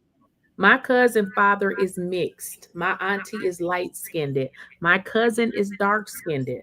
My grandmother is not dark skinned. Where do you think he got dark skin from? He didn't get it from his mama, his daddy. His grandmother is white. Then my grandmother looks white. So it's just Right. like he is dark skinned. So it's like sometimes the complexion can be the same, but it don't necessarily mean anything. Right. Mhm. And that's what I'm saying. Like, I think so. Lakeysha, you gotta look up that Cassie video. I mean, no, the last night, and what he was saying in that song, it was just saying he was basically saying like he's one of them type of lovers that never leaves you alone. Mm-mm. I And mean, it they was talking about he got a little thing, so he can go find somebody else, hopefully. I mean, any man, think about it. Any man that's in the room with you being with somebody else, I think it's something else to that. Like something is wrong, I think, it's going on. well, it's about sometimes it's not about them being a small thing. You got some men that are so possessive that even if you want to leave them alone, like I had a guy one time tell me, he was like, "Oh, I can watch and I can whatever," just because he didn't he didn't want to leave me alone. You know what I'm saying? So it's his thing wasn't small or anything like that, but they want to be they want to have access to you, and you unfortunately have demented and narcissistic people like that Mm. where I think Diddy just got so rich that he wasn't pleasured by normal things anymore. And if you really think about it, he has so much access to substances and women and men and everything of the above. He's probably having these big freak offs and orgies at his house. You know what I'm saying? Like normal stuff he can't get off from. And it's just like with Kanye. Kanye's another loony too. Amber Rose, even though I don't like her, she was talking about how he likes to have his women dress up provocative where other men want to look like they want to sleep with them. Like he gets off on that. So I think they get this money and they just start checking out. When you mentioned that about Kanye West, his wife, is it what's her name? Bianca Brianna? Sensori. Okay. And the way she dressed. Yeah, he was dressing her. Kanye dresses all his women. Mm-hmm. He makes them naked, and Amber Rose says that he gets off from other men wanting to F his women, and he knows that he has them. So he's like pretty much exploiting you. Clearly. And Diddy, that's what I'm saying. Diddy is like that in a different way, where he's dating you, but he wants you to be used by other men or other crazy type stuff. Like they get real kinky and Mm-hmm. crazy. They get crazy. Try to shake it off, but you can't. Yeah, Diddy was hiring male escorts, and the stuff that the male escorts was saying was crazy. But look how long Cass had to deal with that. Yep. And then to add insult to injury, when he took Usher in when he was like 13 years old, and he was talking about Usher was at the parties and stuff, it got real gross. I was like, how you got a little 13-year-old boy, you living with him, and then they were saying allegedly he was doing some things with Justin Bieber too. You know, when you brought up Justin Bieber and Usher, and Yeah. so as in grooming them and so forth, and Justin Bieber, he just turned left. Yeah. You could tell he was touched. Somebody did something to him. Yeah, because he was crying, having depression, and all sort of stuff. And then this is another funny thing. Remember when Usher had that herpes lawsuit with that woman? Mm-hmm. Who do you think he got it from? Y'all going too far now. No, I'm saying because think about who it. you think he got it from. And also the escorts. No, Lakeysha, follow me right now. The escorts was talking about the escort that was in prison that they interviewed. They said he contracted herpes. So it's a whole web of stuff that's just like you doing stuff like that, honey. So you gonna catch something. You know what I mean? That's some crazy. Yeah, but it's like, Lakeysha, I'm tying this all in to say that sometimes things is not worth the money. Right. Like he could pay your lifestyle and this and this and that. Right. But it comes with all this other stuff. All this other stuff. And that's when I say, ooh, I love my boring life. Hell to the no. All this shit they doing, they can keep it. I was raised not by my grandmother. Ain't nobody got time for that shit, y'all. Ooh, y'all is going to hell. Right. If you date somebody like 50 or Diddy, like it comes with a price. Like they're gonna F up your life in some type of way with some dollar sign. They keep the BBL girls.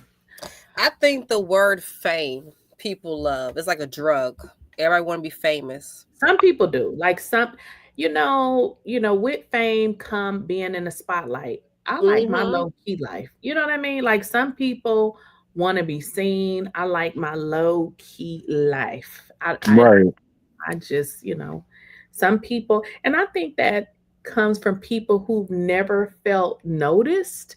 A lot of people grew up, they didn't really feel noticed. I remember having a cousin, actually two cousins that was really big growing up.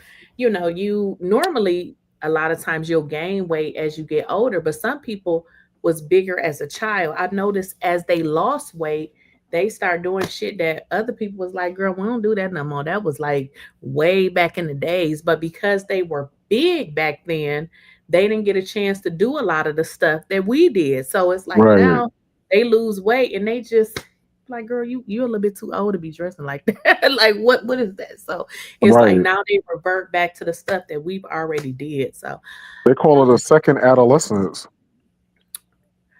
Right. Yeah.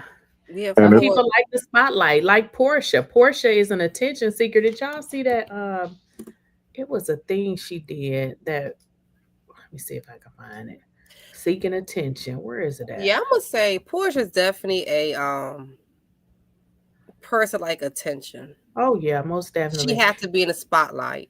But I feel like Porsha's gonna have a really bad demise. Like she's gonna go down bad. Like I just feel like it's when you just do stuff deliberately like that, and she's got to stop playing like that because she's got to be happy that a girl, because a girl like Fallon could have tried to retaliate or unalive her. Like I'm from the Caribbean, you know what I'm saying? You don't mess with other people's husbands and stuff like that. People really go crazy. So Porsha hasn't had that moment yet.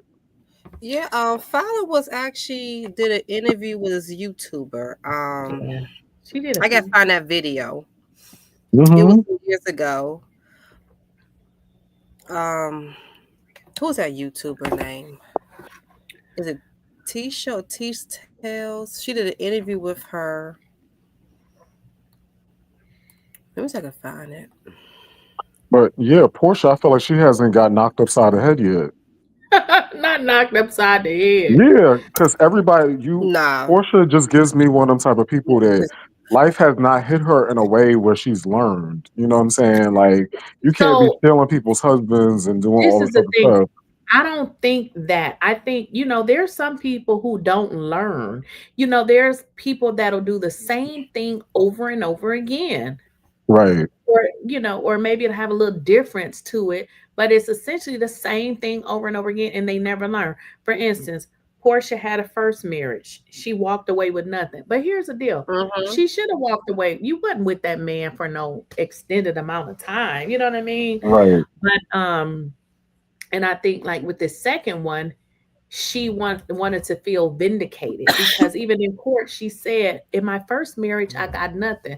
But bitch, how you expect to get something from being married to somebody for 14 months? Like, girl, what? But why would you even bring that up? Like, Well, that's what she like, said. Exactly. But it's to when people say that, you Wait, can 14 almost months. understand where they're coming from. So she was she was responding married for for 14 months. 14 months. They were married It for was 14 not that months. long. One for a year and what? In 2 months. It was a fly-by-night She said, I marriage. didn't get nothing. Girl, what is you gonna Yeah. get? I will be glad to walk my happy ass away. I kind of feel it was not going to last that long. Well, how you get them is how you lose them too. That was the problem that Porsche didn't think about. And then when it didn't, when the glitter wasn't gold, that's when Porsche wanted to get out. Right. Well, y'all, we're going to have to end this because I got another video that I got to do. It's been good. And listen, we almost been on here again for 5 hours. Every time Kyle come around, he dragged this here thing out. And shout out to Extravagant too. Oh, yeah, Extravagance. She didn't come back, huh? Yes. Y'all was getting all the topics. Well, I'll be back on here tomorrow. I said I'm gonna go live. I'm gonna try to go live twice a day, but I'll be back tomorrow at 6:30 and we'll be talking about something. But y'all, we ain't gonna be on here for no 4 hours now. That's All what right, you say. Right. I just think the conversation goes where it goes. It does. So I'll see y'all later. All right, take care.